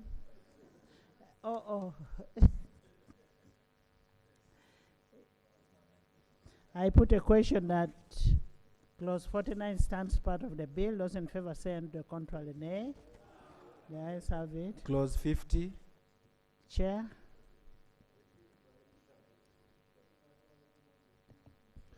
Clause 50 is amended in the head note by inserting immediately after the words clinical trials, the words for drugs. In subclause 1, by inserting immediately after the words clinical trial, the words for a drug. In subclause 2, by substituting for the words field trial, appearing at the end of the clause, the words clinical trial. D, by inserting immediately after subclause 9, the following. This section should not apply to clinical trial of a drug conducted by the ministry in public interest. Notwithstanding subsection 1, the ministry shall, while conducting a clinical trial of a drug, conduct the clinical trial in accordance with good clinical practices prescribed by regulations made under this act. Justification. To facilitate seamless execution of the mandate of the Minister of Health.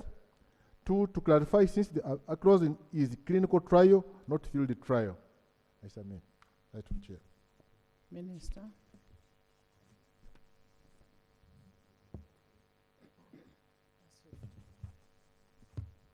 Honorable Chair, we accept the amendment. AG. No objection to the proposed amendment. I put a question at clause 50 be amended as proposed. Those in favor say and the contrary nay. The ayes have it. Clause 50 as amended. I put a question that clause 50 as amended stands part of the bill. Those in favor say and the contrary nay. The ayes have it. Clause 51. 51.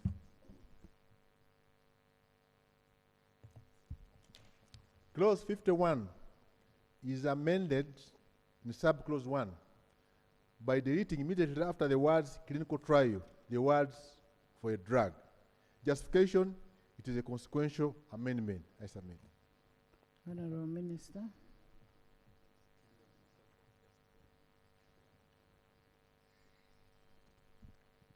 We are okay with that amendment. AG. No objection, they're just clarifying what we're talking about. I put a question that clause 50 be amended as 51 be amended as proposed. Those in favor say and the contrary nay. The ayes have it. Clause 51 as amended. I put a question that clause 51 as amended stands part of the bill. Those in favor say on the contrary, nay. The ayes have it. Clause 52. 52. Clause 52 is amended A by substituting for subclause 2 the following.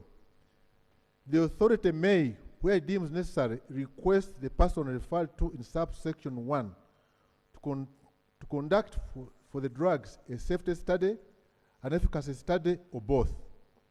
B, by inserting immediately after subclause 3 the following. The authority shall, upon approval of the pharmacovigilance system, issue a certificate of good manufacturing practices. Justification: to introduce a grant of certificate upon approval of a pharmacovigilance system. I submit. Minister?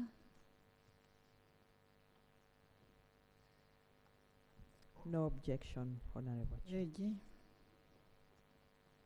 No objection, Right Honorable Chair. I put a question that clause 52 be amended as proposed. Those in favor say on the contrary, nay.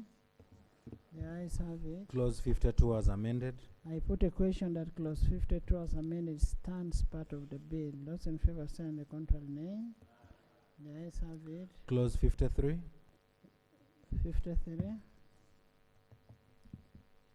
Clause 53 is amended by deleting the word care wherever the word appears in the phrase healthcare profession and wherever it appears in the bill. Justification: the word healthcare professional is not a recognized expression in the health sector. I submit. Minister?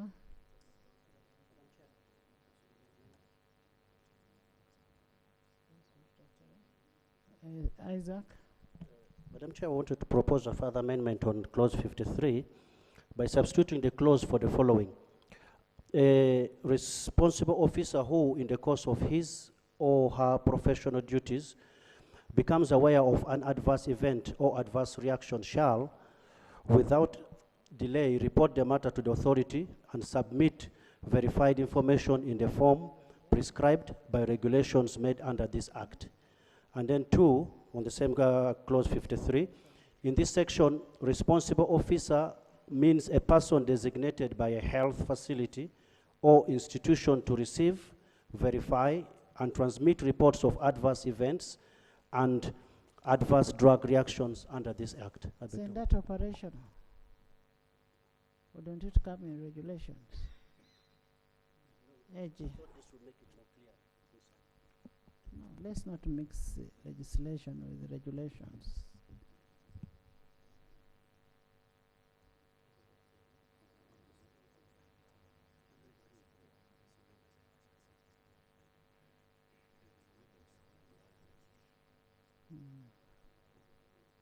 I think, Right Honorable Chair, you may be correct, because the obligation is there to report. Yes. How the mechanism can be done through that is operational, actually.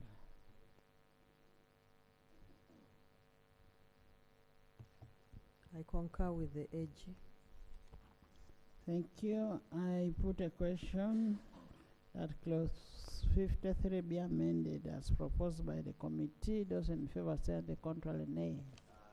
The ayes have it. Clause 53 as amended. I put a question. Analyzing the adverse reactions and adverse events of a drug.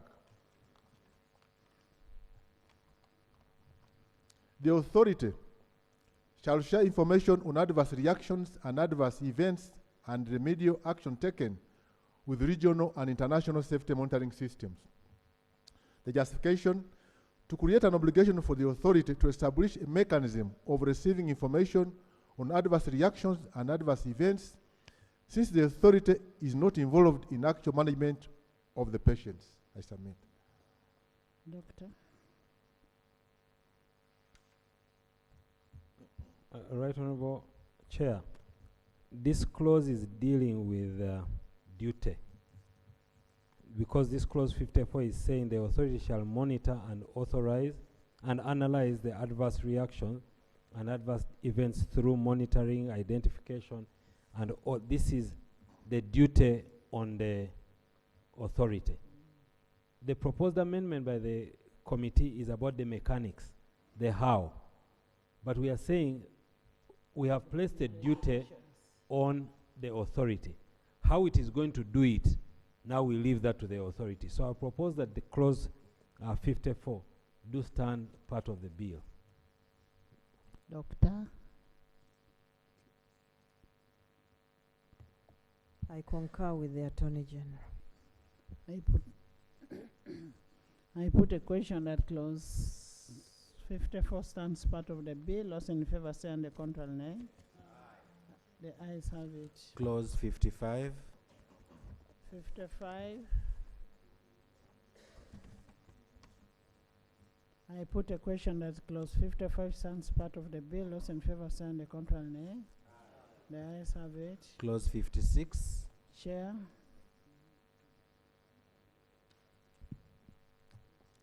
Clause 56 is amended by substituting for subclause 2 the following. 2. Notwithstanding subsection 1, the authority may for a specified purpose and subject to condition the authority may deem fit, authorize the manufacture, distribution, importation, exportation, or supply by wholesale or retail of medical device which is not registered, notified, or listed by the authority. A. Where the medical device is required by authority for purposes of registration, notification, or listing the drug under this act. B. Where the medical device is required for purposes of conducting a clinical trial. C. With respect to importation, where the medical device is imported for personal use. D. Where the medical device is required for compassionate use. E. Where the medical device is required under extraordinary circumstances as may be prescribed in a regulation made under this act. Or F. Where the medical device is required for approved scientific education or research. Justification for consistency in having similar exemptions. I submit. Minister.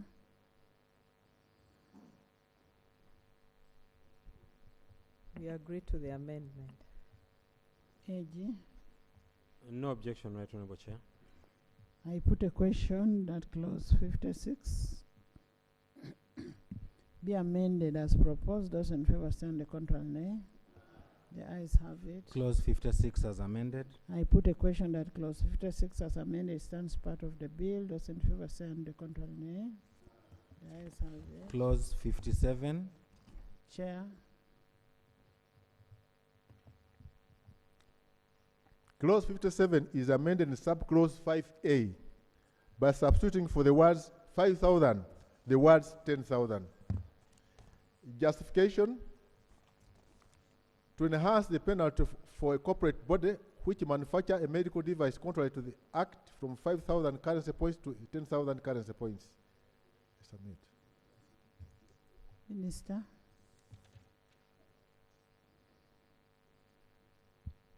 We agree, Honorable Chair. AG. No objection, Right Honorable Chair.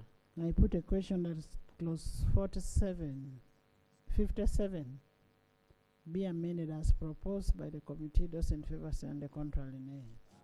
The ayes have it. Clause 57 as amended. I put a question that clause 57 as amended stands part of the bill. Those in favor say and the contrary nay.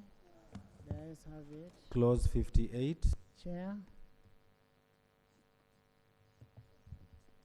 Clause 58 is amended by substituting for subclause 2 the following.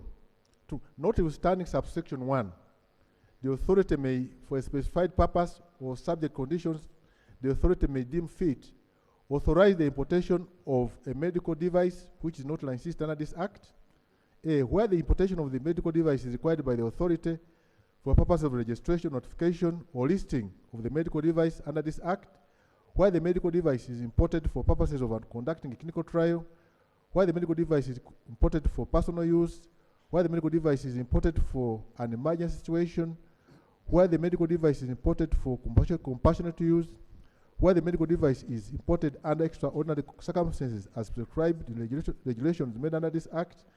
Where the medical device is imported for approved scientific education and research. In subclause B, by substituting the words re-export, the words return. And by substituting the words import, the words export. In subclause 8A, by substituting for the words 5,000, the words 10,000. Justification: to empower the authority to make the decision of exemption of importation of a medical device without a license. Also to provide for the return of a medical device imported contrary to the provision of this act to the country of export.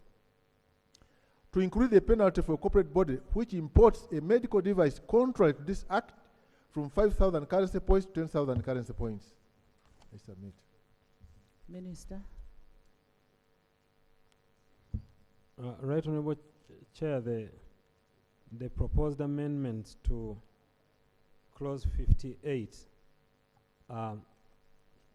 we are agreeable except the amendment to clause 58(6)(b), which reads, where a medical device is imported into Uganda contrary to the provisions of this act, the authority shall order the person granted the certificate of registration, notification, or listing for the medical device, as the case may be, or the authorized representative of that person or the importer of the medical device to re-export the medical device. The proposal to change it to return is not, if it is imported into the country, you must re-export it. And you re-export it to the country of export, country of import, not the country of export. So if you invert them, Uganda becomes the country of export. If the goods are coming from out, Uganda is the country of export. So if you want to return them to the country of export, then that means you're going to return them to Uganda. So I propose that clause 58(6)(b) do stand part of the bill. I beg to propose. In totality.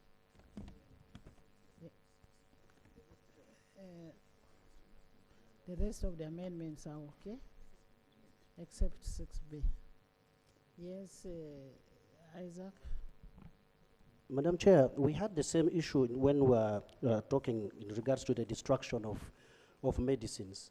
And we tried to make sure that there was a justification whereby the cost was not done, put to the consolidated fund. And that's why I would like to make a substantial amendment to 58 by substituting for subclause 7 the following. Where a medical device is imported into Uganda in contravention of this act and the importer cannot be traced, the authority may A, order the owner of the vehicle or vessel used in the importation of the medical device to destroy the medical device at the cost of the owner of the vehicle or vessel, or B, cause the drug to be destroyed at the cost of the authority where the owner of the vehicle or vessel used in the importation of the medical device cannot be traced. Justification: the amendment is intended to avoid imposing financial consequences of illegal importation on the authority and ultimately the public. I think we handled the same when we're dealing with the destruction of medicines. Right Honorable Chair, the destruction at the cost of the importer already exists in 58(6)(a). 58(6)(a) is where a device is imported into Uganda contrary to the provisions of it, the authority shall order a person granted a certificate to destroy the same at their own cost. That's 58(6)(a). 58(7) is where the devices are imported into Uganda and the importer cannot be traced. The authority will destroy them. So that provision already exists. To include it in here would be a repetition. I beg to submit. I pray that I pray that clause 58 do take the amendment proposed by the committee in 58(2), and the rest of 58 do stand part of the bill. Okay. What about the proposed penalty enhancement? I have no objection to the penalty enhancement, Okay. right, Honorable Chair. Okay. I put a question at clause 58. Okay, Doctor. Right, Honorable Speaker, I don't want to contradict the Attorney General, and I agree with him, although I wanted to offer a little bit of explanation.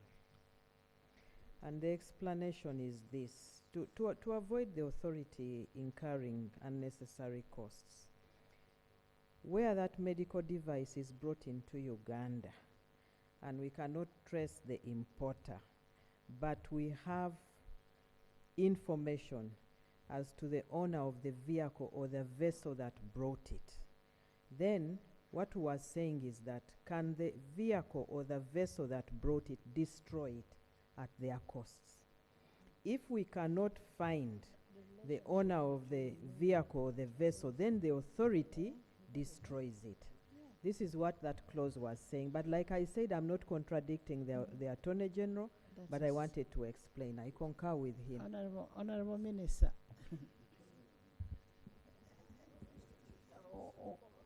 Honorable Minister, when you give me to transport something, I deliver it to where? To the destination where I'm supposed to deliver.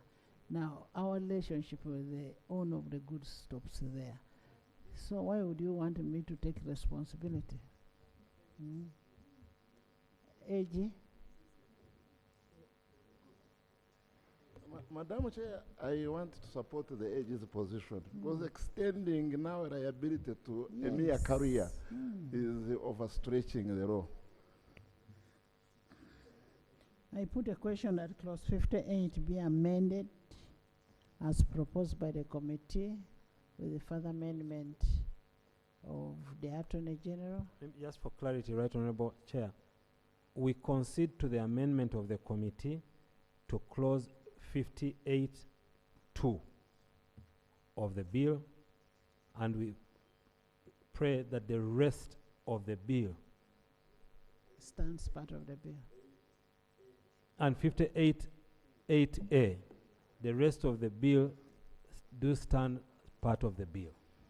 I put a question that clause 58 be amended as proposed by the committee and further amended by the Attorney General. Those in favor say, and the contrary nay. The ayes have it. Clause 58 as amended. I put a question that clause 58 as amended stands part of the bill. Those in favor say, and the contrary nay. The ayes have it. Clause 59. Chairman. Clause 59 is amended in subclause 5A by substituting for the words 5,000 the words 10,000. Justification: to enhance the penalty for distribution of a medical device without a license by a body corporate from 5,000 currency points to 10,000 currency points. Minister. We agree. AG. No objection, Right Honorable Chair. I put a question that clause 59 be amended as proposed. Those in favor say, and the contrary nay. The ayes have it. Clause 59 as amended. I put a question that clause 59 as amended stands part of the bill. Those in favor say, and the contrary nay. The ayes have it. Clause 60. Clause 60. Clause 60 is substituted for the following: licensing of supply of medical devices by wholesale or retail, and inspection of premises by the authority. 1. A person shall not supply a medical device by wholesale or retail without a license issued by the authority. A person who intends to supply a medical device by wholesale or retail shall, on payment of the prescribed fees, make an application to the authority in the form prescribed by the regulations made under this Act. 3. The requirements for carrying out the business of wholesale or retail of a medical device, including the inspection of premises to be used for the carrying out the business of wholesale or retail of a medical device, shall be prescribed by regulations made under this Act. 4. The authority shall grant a person who satisfies the requirements under this section a license to supply a medical device by wholesale or retail. 5. A person issued with a license to supply medical device by wholesale or retail shall be required to comply with good storage and good distribution practices prescribed by the regulations under this Act. 6. The authority shall, before issuing a license for the manufacture, importation, distribution, exportation, or supply by wholesale or retail of a medical device, satisfy itself that the premises where the business is to be carried out are suitable for the business for which the license is required. 7. For purposes of subsection 6, the person who intends to apply for a license for the manufacture, distribution, importation, exportation, or dispensation of a medical device shall, upon payment of the prescribed fees, make an application for a certificate of suitability of premises in respect of the premises at which the business activity is to be carried. 8. The authority shall, prior to issuing a certificate of suitability of premises, inspect the premises, fixtures, equipment, and other physical attributes of the premises to determine that the premises are suitable for the purpose of which the certificate is to be issued. 9. The requirement for issuance of a certificate of suitability of premises shall be prescribed by the regulations made under this Act. 10. A person who manufactures, distributes, imports, exports, or supplies by wholesale or retail a medical device contrary to this section commits an offense and is liable to, on conviction, A, in the case of a corporate body, to a fine not exceeding 10,000 currency points. In the case of an individual, to a fine not exceeding 5,000 currency points, or imprisonment not exceeding 5 years, or both. Justification: the amendment are for clarity in empowering the authority to license the business of wholesale or retail of medical devices, to empower the authority to inspect premises for certification of suitability of premises before issuing of a license for manufacturing, distribution, importation, exportation, or supply by wholesale or retail of the medical device. To enhance the penalty for a body corporate which manufactures, distributes, imports, exports, or supplies by wholesale or retail of a medical device without a license from 5,000 currency points to 10,000 currency points. I submit. Doctor? Chair, we are okay with the amendments. Chair, I am afraid we are repeating. This particular clause is about licensing of premises. But the proposed amendments are now repeating the clauses we have already passed, particularly when it comes to manufacture, look at clause 56, and the like. So in my view, the proposed amendments have been brought in a way of misreading this particular clause, and they cover areas we've already touched. So I would pray that we retain the provisions in this particular clause 60 as they are, because they relate to premises, licensing of premises, now not manufacturing, which has already been touched in clause 56 and the antecedent clauses. Right. Honorable Moses. Thank you very much. I'm concerned with the elements of importation. I wanted the AG to hopefully clarify. The SQMT Act of EAC bestows these two standards bodies. Now, things related to importation, licensing for importation, within the EAC, it mandates that under the SQMT Act, the standard bodies to do that. Are we diverting from what EAC is saying? I'm not sure which clause we are talking about. I don't know which clause you are talking about.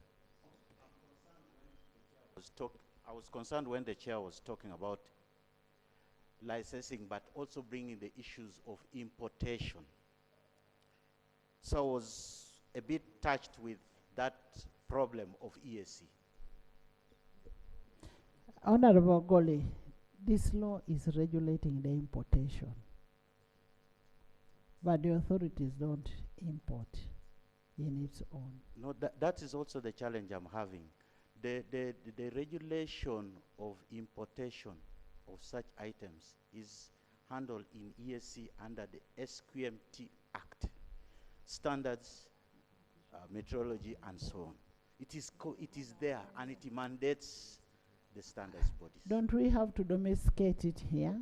If we are domesticating, then the institution to do it is not the drug authority.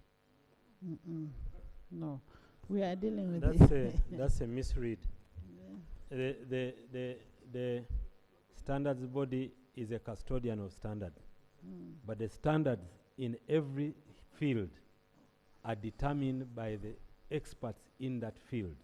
Once the standards are determined, they are given to the custodian who keeps the standards and assists in surveillance. But the specialized areas are handled by the specialized entities. Each of our partner states has a drug authority. Each of our partner states has a drug authority, and of course they are not redundant.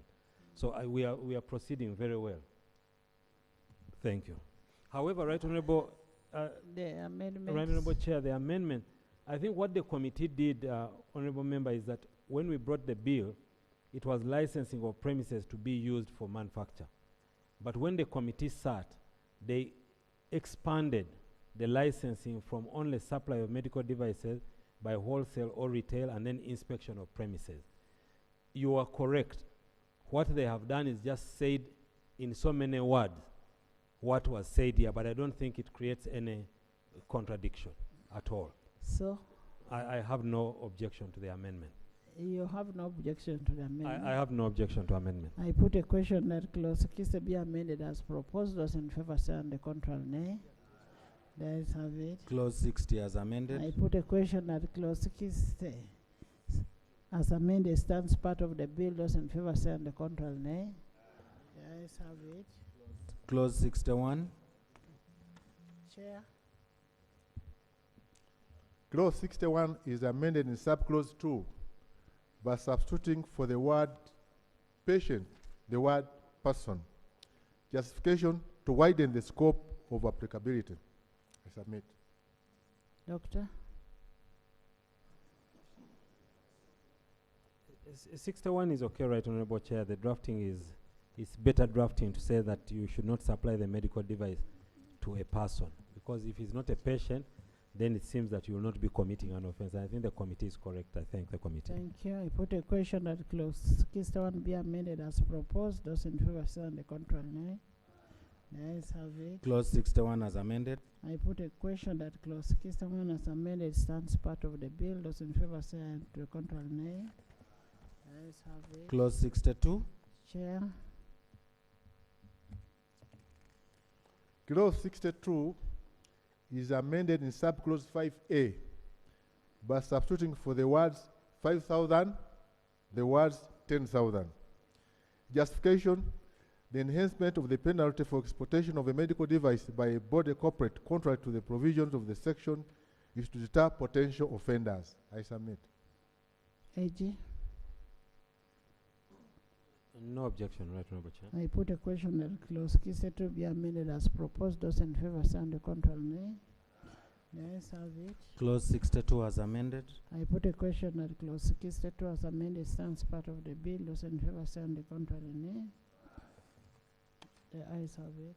Clause 63. I put a question that clause 63 stands part of the bill. Those in favor say on the contrary, nay. The ayes have it. Clause 64. Chair. Clause 64 is amended A by substituting for subclause 2 the following: notwithstanding subsection 1, the authority may, for a specified purpose or subject to conditions the authority may deem fit, authorize the manufacture, distribution, importation, exportation, or supply by wholesale or retail of a cosmetic product which is not registered, notified, or listed by the authority. A, Where the cosmetic product is required by the authority for purposes of registration, notification, or listing of the cosmetic product under this Act. B, where the cosmetic product is required for purposes of conducting a clinical trial.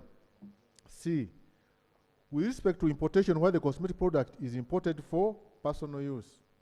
D, where the cosmetic product is required for compassionate use. E, where the cosmetic product is required under extraordinary circumstances as may be prescribed in regulations made under this Act. Or F, where the cosmetic product is required for approved scientific education or research. In subclause 6, in paragraph A, by substituting the words 5,000, the words 10,000. In subclause B, by substituting for the words 5,000, the words 500, the words, let me repeat right most. In subclause B, by substituting for the words 500, the words 5,000. Justification: to empower the authority to make the decision for exemption of the manufacture, distribution, importation, exportation, or supply by wholesale or retail of a cosmetic product which is not registered, notified, or listed by the authority. Also, to provide for the return of a medical device imported contrary to the provision of the Act to the country of export. To increase the penalty for a corporate body which imports a medical device contrary to this Act from 5,000 currency points to 10,000 currency points. I submit. Minister.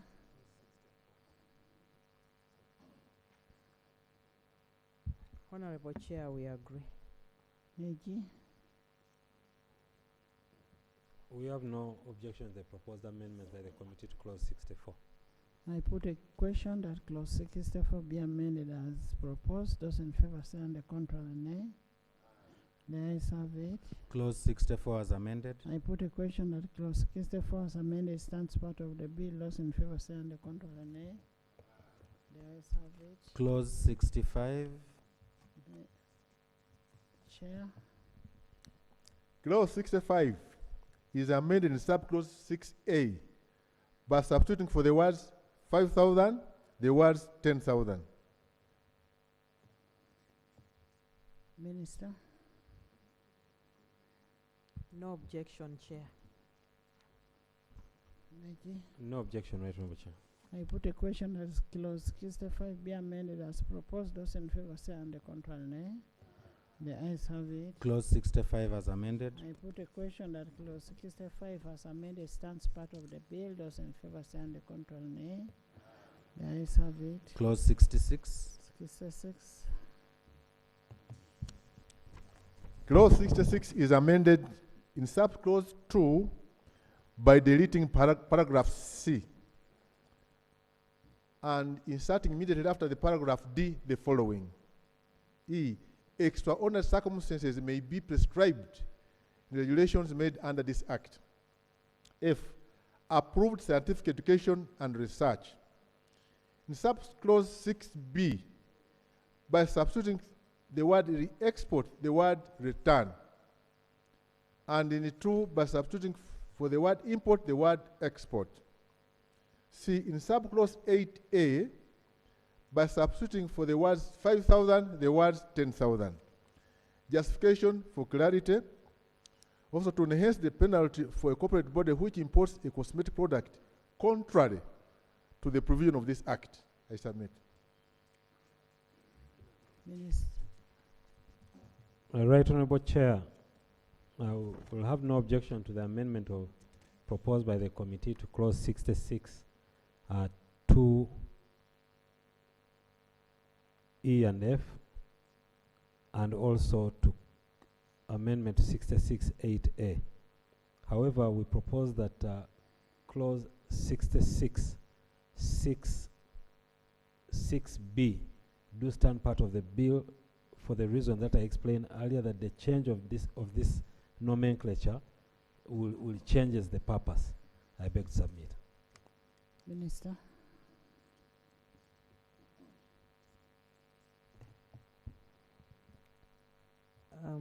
I concur with the Attorney General.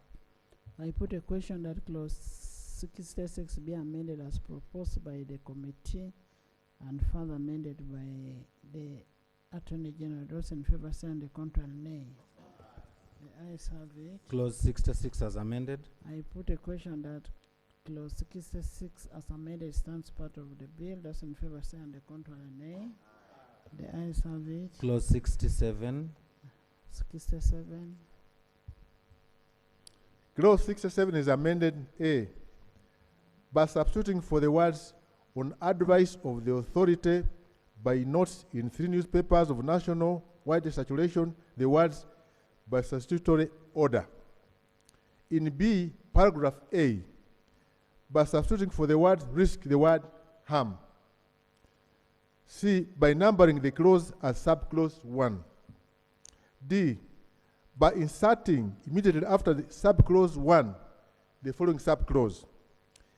The minister shall, upon issuing the statutory order under subsection 1, publish in a newspaper of nationwide circulation a notice of the cosmetic product prohibited under this act. Justification: to empower the minister to prohibit by statutory order the importation of a cosmetic product which may cause harm to human beings. I submit. Minister. No objection. AG. No objection, Right Honorable Chair. I put a question that clause 67 be amended as proposed. Those in favor say and the contrary nay. The ayes have it. Clause 67 as amended. I put a question that clause 67 as amended stands part of the bill. Those in favor say and the contrary nay. The ayes have it. Clause 68. Chair. Clause 68 is amended in subclause 5A by substituting for the words 5,000 the words 10,000. Justification: to enhance the penalty of distribution of cosmetic products without a license issued under this act. I submit. Minister.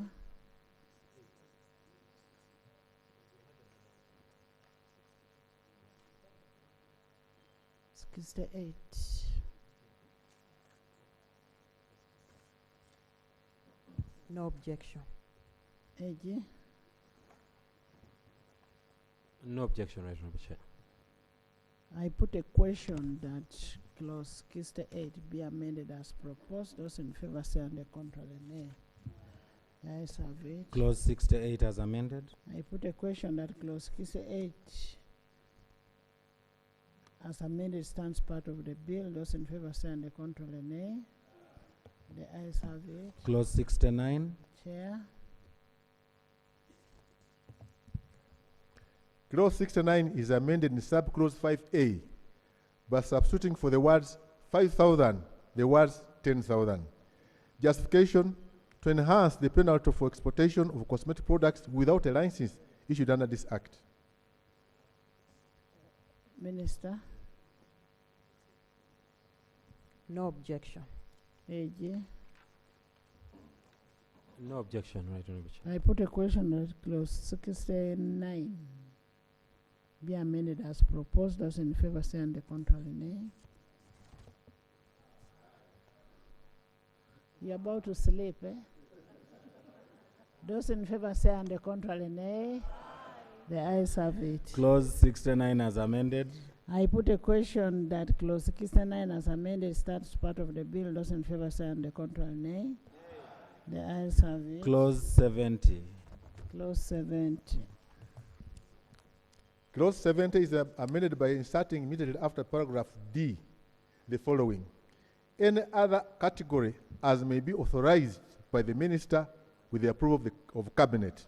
Justification: provide for an avenue for emerging public health products that may require categorization under this section. I submit. Minister. No objection. AG. No objection, Right Honorable Chair. I put a question that clause 70 be amended as proposed. Those in favor say and the contrary nay. The ayes have it. Clause 70 as amended. I put a question that clause 70 as amended stands part of the bill. Those in favor say and the contrary nay. The ayes have it. Clause 71. 71. Clause 71 is amended A, by substituting for the subclause 2 the following. 2. Notwithstanding subsection 1, the authority may for a specified purpose and subject to conditions the authority may deem fit authorize the manufacture, distribution, importation, exportation, or supply by wholesale or retail a public health product which is not registered, notified, or listed by the authority. A, where the public health product is required by the authority for purposes of registration, notification, or listing of the medical device under this act. This was public health product. B, where the public health product is required for purposes of conducting a clinical trial. C, with respect to importation, where the public health product is imported for personal use. D, where the public health product is required for compassionate use. E, where the public health product is required under extraordinary circumstances as may be prescribed in the regulation made under this act, or where the public health product is required for approved scientific education and research. In subclause C, in paragraph A, by substituting for the words 5,000, the words 10,000. And in paragraph B, by substituting for the words 5,000, the words 500, the 500, the words 5,000. Justification: to empower the authority to authorize the manufacture, importation, exportation, or supply of public health products which are not registered, notified, or listed under exceptional circumstances. 2, to enhance the penalty for manufacture, importation, exportation, or supply of public health products which are not registered, notified, or listed by the authority. I submit.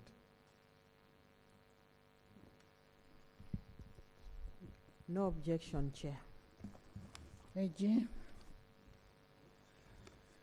No objection, Right Honorable Chair. I put a question that clause 71 be amended as proposed. Those in favor say and the contrary nay. The ayes have it. Clause 71 as amended. I put a question that clause 71 as amended stands part of the bill. Those in favor say and the contrary nay. The ayes have it. Clause 72. 72. Clause 72 is amended in subclause 6A by substituting for the words 5,000, the words 10,000. Justification: to enhance the penalty for the manufacture of public products without a license. I submit. Public health products without a license. I submit.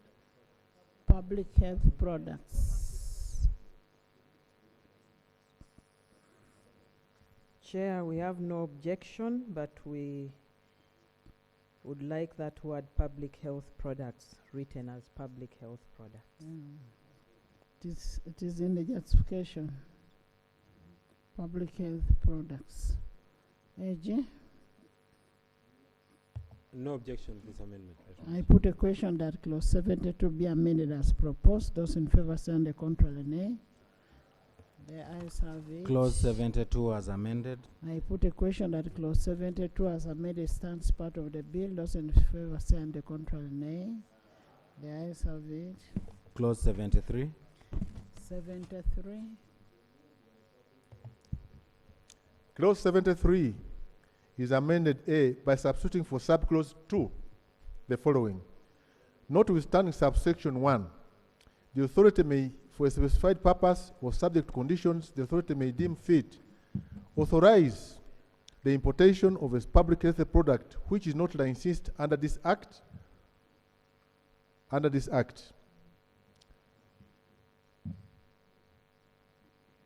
A, is required by the authority for purposes of registration, notification, or licensing or listing of the medical device under this act.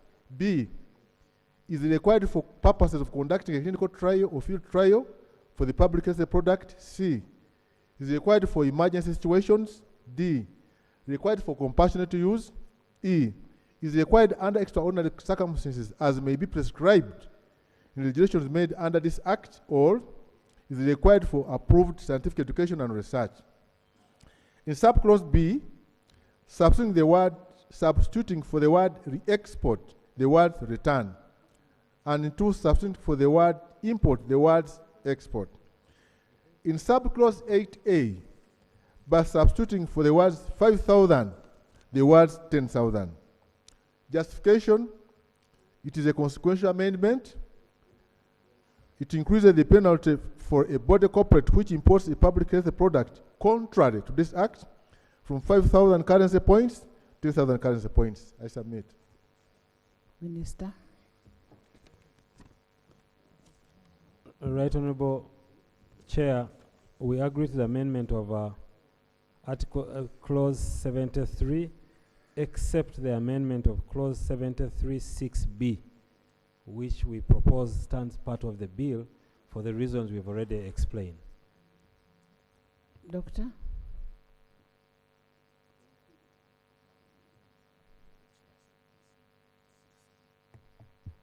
I concur with the Attorney General. Chair. 76. I concede. 6B. I concede subclause 6C. Concede. I concede. I put a question that clause 73 be amended as proposed by the committee and further amended by the Attorney General. Those in favor say on the contrary, nay.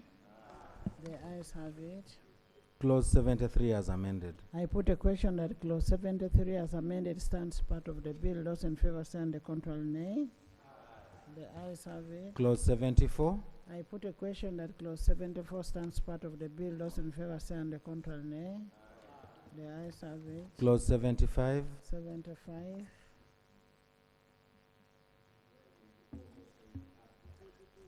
Clause 75 is amended in subclause 5A by substituting for the words 5,000, the words 10,000. Justification, to enhance the penalty for exportation of a public health product without license. I submit. Doctor?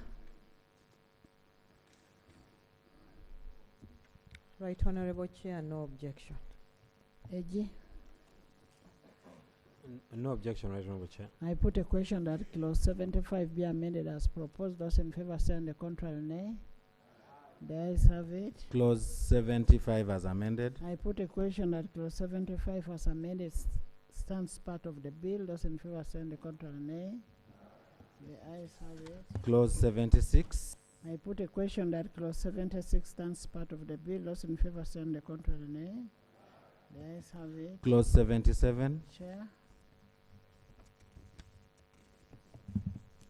Clause 77 is amended by substituting the subclause to the following. Notwithstanding subsection 1, the authority may, for a specified purpose or subject conditions, the authority may deem fit, authorize the manufacture, distribution, importation, exportation, or supply by wholesale or retail of a nutritional supplement which is not registered, notified, or listed by the authority. A, where the nutritional supplement is for purposes of registration, notification, or listing the nutritional supplement under this Act. B, where the nutritional supplement is required by the authority for the purposes of registration, notification, or listing for nutritional supplement under this Act. C, where the nutritional supplement is required for purposes of conducting a clinical trial. D, with respect to importation, where the nutritional supplement is imported for personal use. E, where the nutritional supplement is required for compassionate use. F, where the nutritional supplement is required under extraordinary circumstances as may be prescribed in regulations made under this Act, or where the nutritional supplement is required for approved scientific education and research. In subclause 6, in paragraph A, by substituting for the words 5,000, the words 10,000. In paragraph B, by substituting for the words 500 the words 5,000. Justification, it is a consequential amendment. I submit. Doctor? Right Honorable Chair, no objection. AG? No objection, Right Honorable Chair. I put a question that clause 77 be amended as proposed. Those in favor say on the contrary, nay. The ayes have it. Clause 77 as amended. I put a question that clause 77 as amended stands part of the bill. Those in favor say on the contrary, nay. The ayes have it. Clause 78. Chair. Clause 78 is amended in subclause 6A by substituting for the words 5,000 the words 10,000. Justification, to enhance the penalty of a corporate body that manufactures a nutrition supplement without a license. I submit. AG? No objection, Chair. No objection, Right Honorable Chair. I put a question that clause 78 be amended as proposed. Those in favor say on the contrary, nay.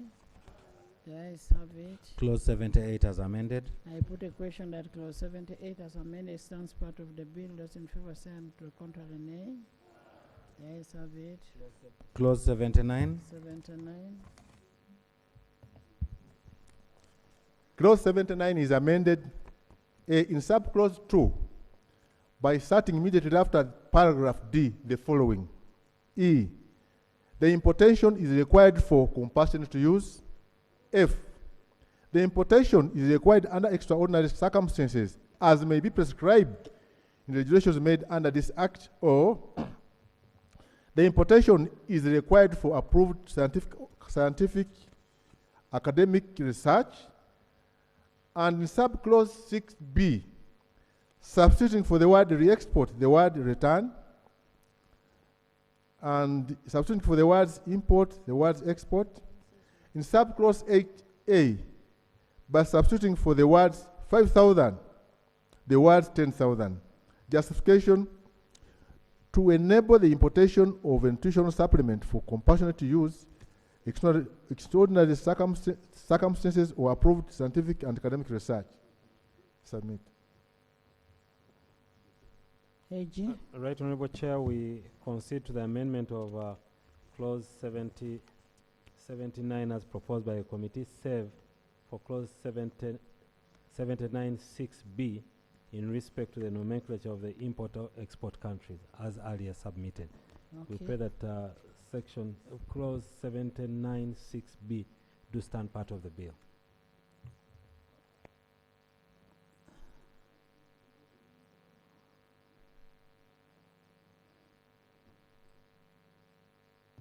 Right Honorable Chair, and I've had extraordinary circumstances in this bill, and I'm tempted to ask whether it is defined.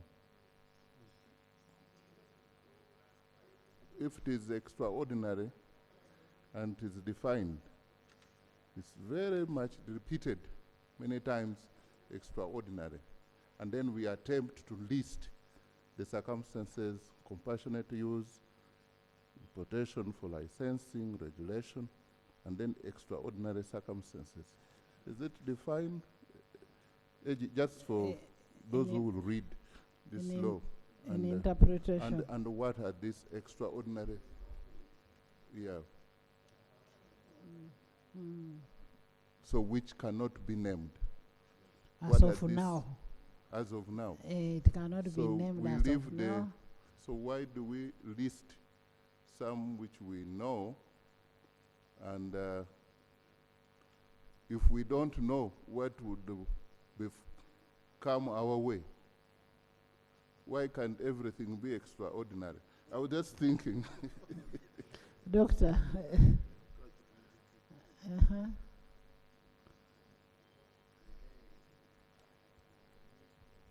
Right Honorable Chair, the listing was required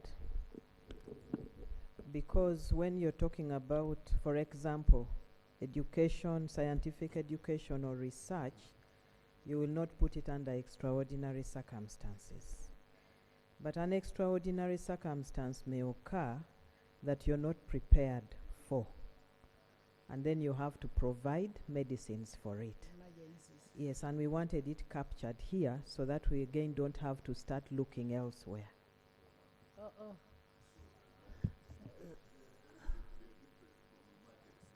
Yes, it is different from emergencies, extraordinary. I had to be schooled by the Yes, doctor. Yeah. yes. Thank you. So are you in agreement with the amendment? Right, Honorable Chair, we are in agreement with the amendment. Okay, I put a question that clause 79 be amended as proposed by the committee and further amended by the Attorney General. Those in favor say and the contrary nay. The ayes have it. Clause 79 as amended. I put a question that clause 79 as amended stands part of the bill. Those in favor say and the contrary nay. The ayes have it. Clause 80. 80. Clause 80 is amended in subclause 5A by substituting for the words 5,000, the words 10,000. Justification: to enhance the penalty for the distribution of nutritional supplements without a license issued under this act. I submit. Minister. No objection, Right Honorable Chair. AG. No objection, Right Honorable Chair. I put a question that clause 80 be amended as proposed. Those in favor say and the contrary nay. The ayes have it. Clause 80 as amended. I put a question that clause 80 as amended stands part of the bill. Those in favor say and the contrary nay. The ayes have it. Clause 81. 81. Clause 81 is amended in subclause 5A by substituting for the words 5,000, the words 10,000. Justification: to enhance the penalty for exportation of nutritional supplements without a license under this act. I submit. AG. No objection, Chair. I put a question that clause 81 be amended as proposed. Those in favor say and the contrary nay. The ayes have it. Clause 81 as amended. I put a question that clause 81 as amended stands part of the bill. Those in favor say and the contrary nay. The ayes have it. Clause 82. I put a question that clause 82 stands part of the bill. Those in favor say and the contrary nay. The ayes have it. Clause 83. Clause 83. Clause 83 is amended A by substituting for the heading note the following: conformity to standards of authority.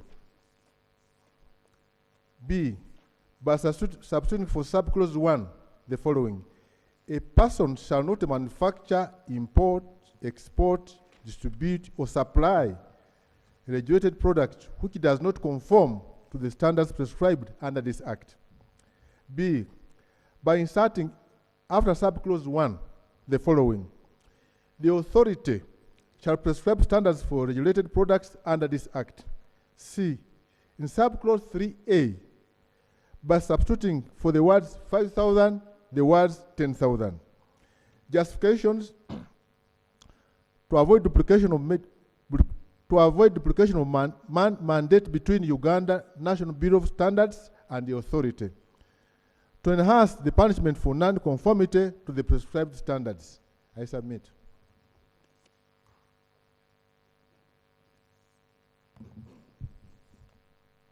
Right Honorable Chair and Honorable colleagues, I just need to get to understand the principle that we are following here.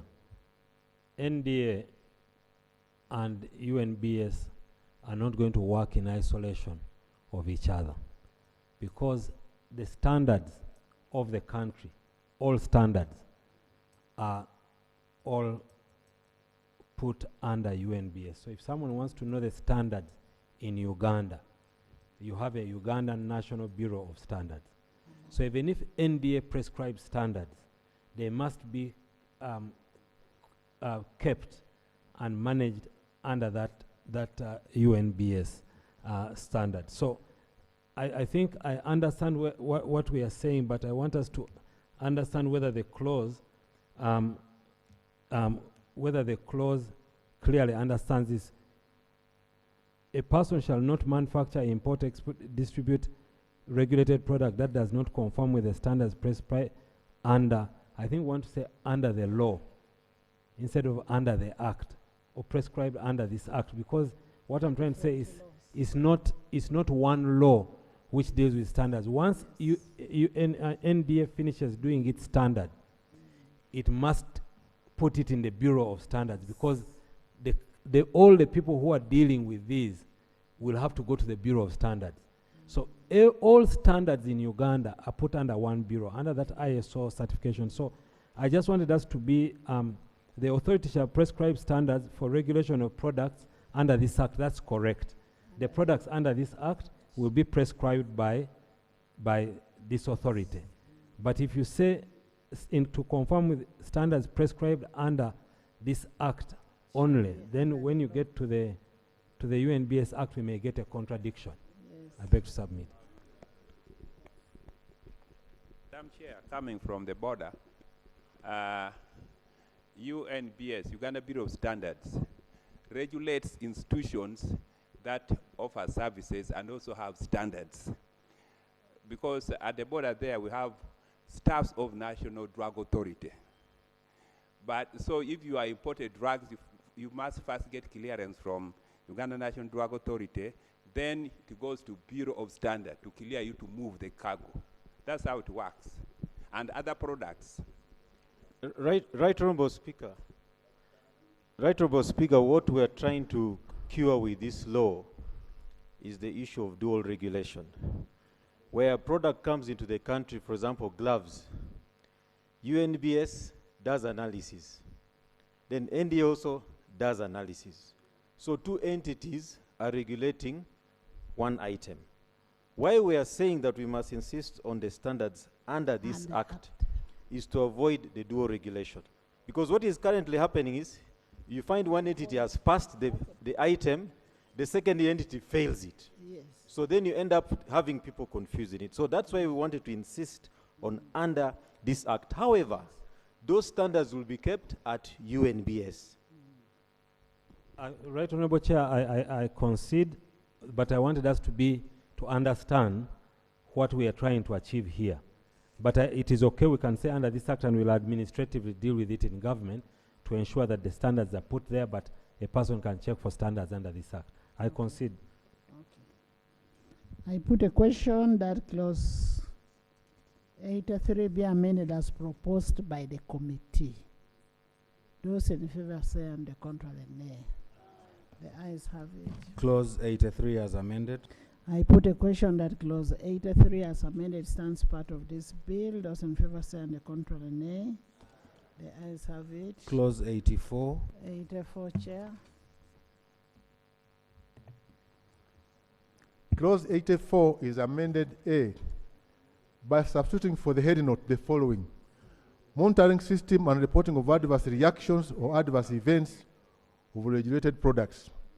B, by inserting after subclause 3 the following: where a manufacturer, distributor, or importer of a regulated product becomes aware of any adverse reaction or event or adverse event arising from the use of the regulated product, or which reveals any defect in the regulated product, the manufacturer, distributor, or importer shall, in a form prescribed by the regulations made under this act, make a report to the authority. In subclause 5, 1, in paragraph A, by substituting for the words 5,000, the words 10,000. In paragraph B, by substituting for the words 500, the words 5,000.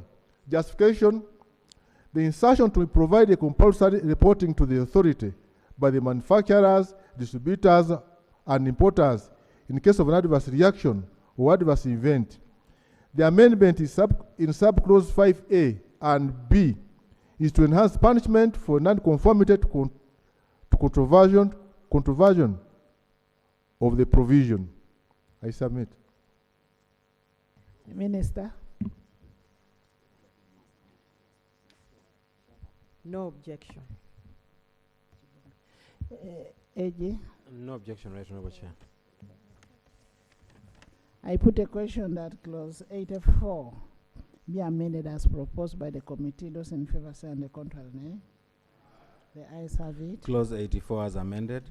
I put a question that clause 84 as amended stands part of the bill. Those in favor say and the contrary, nay. The ayes have it. Clause 85. Clause 85, I put a question that clause 85 stands part of the bill. Those in favor say and the contrary, nay. The ayes have it. Clause 86. I put a question that clause 86 stands part of the bill. Those in favor say and the contrary, nay. The ayes have it. Clause 87. I put a question that clause 87 stands part of the bill. Those in favor say and the contrary, nay. The ayes have it. Clause 88. I put a question that clause 88 stands part of the bill. Those in favor say and the contrary, nay. The ayes have it. Clause 89. I put a question that clause 89 stands part of the bill. Those in favor say and the contrary, nay. The ayes have it. Clause 90. Clause 90, Chair. Clause 90 is amended by inserting immediately after subclause 8 the following. 9. This section shall not apply to a clinical trial or a field trial conducted by the ministry in public interest. 10. Notwithstanding subsection 9, the ministry shall, while conducting a clinical trial or field trial, conduct a clinical trial or field trial in accordance with good clinical practices prescribed by regulations made under this Act. Justification: to facilitate the seamless execution of the mandate of the Minister of Health. I submit. AG. No objection, Right Honorable Chair. Doctor. No objection, Right Honorable Chair. I put a question that clause 90 be amended as proposed. Those in favor say and the contrary, nay. The ayes have it. Clause 90 as amended. I put a question that clause 90 as amended stands part of the bill. Those in favor say and the contrary, nay. The ayes have it. Clause 91. I put a question that clause 91 stands part of the bill. Those in favor say and the contrary, nay. The ayes have it. Clause 92. I put a question that clause 92 stands part of the bill. Those in favor say and contrary, nay. The ayes have it. Clause 93. I put a question that clause 93 stands part of the bill. Those in favor say and the contrary, nay. The ayes have it. Clause 94. I put a question that clause 94 stands part of the bill. Those in favor say and the contrary, nay. The ayes have it. Clause 95. Clause 95. Clause 95 is amended in subclause 3. See, in paragraph A, by substituting for the words 5,000, the words 150,000. And in B, by substituting for the words 5,000, the words 20,000. And for the words 5 years, the words 15 years. Yes. Justification to enhance the punishment since the deception of consumers directly affects the decision of the consumers and consumption of such products could lead to fatal results. I submit. Yes, AG. Right Honorable Chair, it will be remiss of me to oppose a proposal made by the representatives of the people on how to deal with the people. I concede. I put a question that clause 95 be amended as proposed. Those in favor say and the contrary, nay. The ayes have it. Clause 95 as amended. I put a question that clause 95 as amended stands part of the bill. Those in favor say and the contrary, nay. The ayes have it. Clause 96. Chair.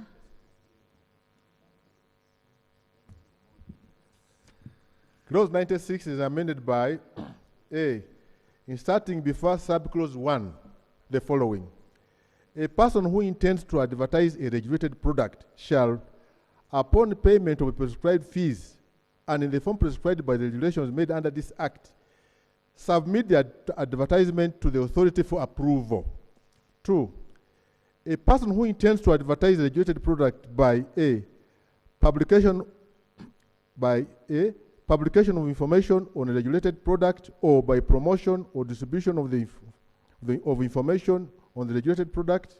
B, bringing to the notice of the public information on regulated product by causing or permitting to be published, promoted, or distributed information on the regulated product. C, bringing the notice of the public information on regulated product in any manner, or sponsorship or promotion of regulated product shall comply with the requirements prescribed by regulations made under this Act. In subclause 1, substituting subclause 1 with the following: a person shall not, a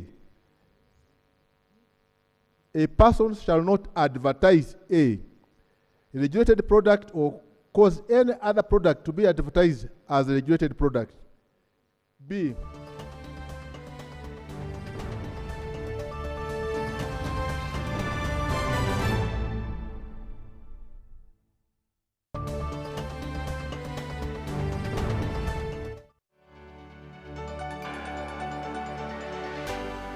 UBC, inspiring Uganda.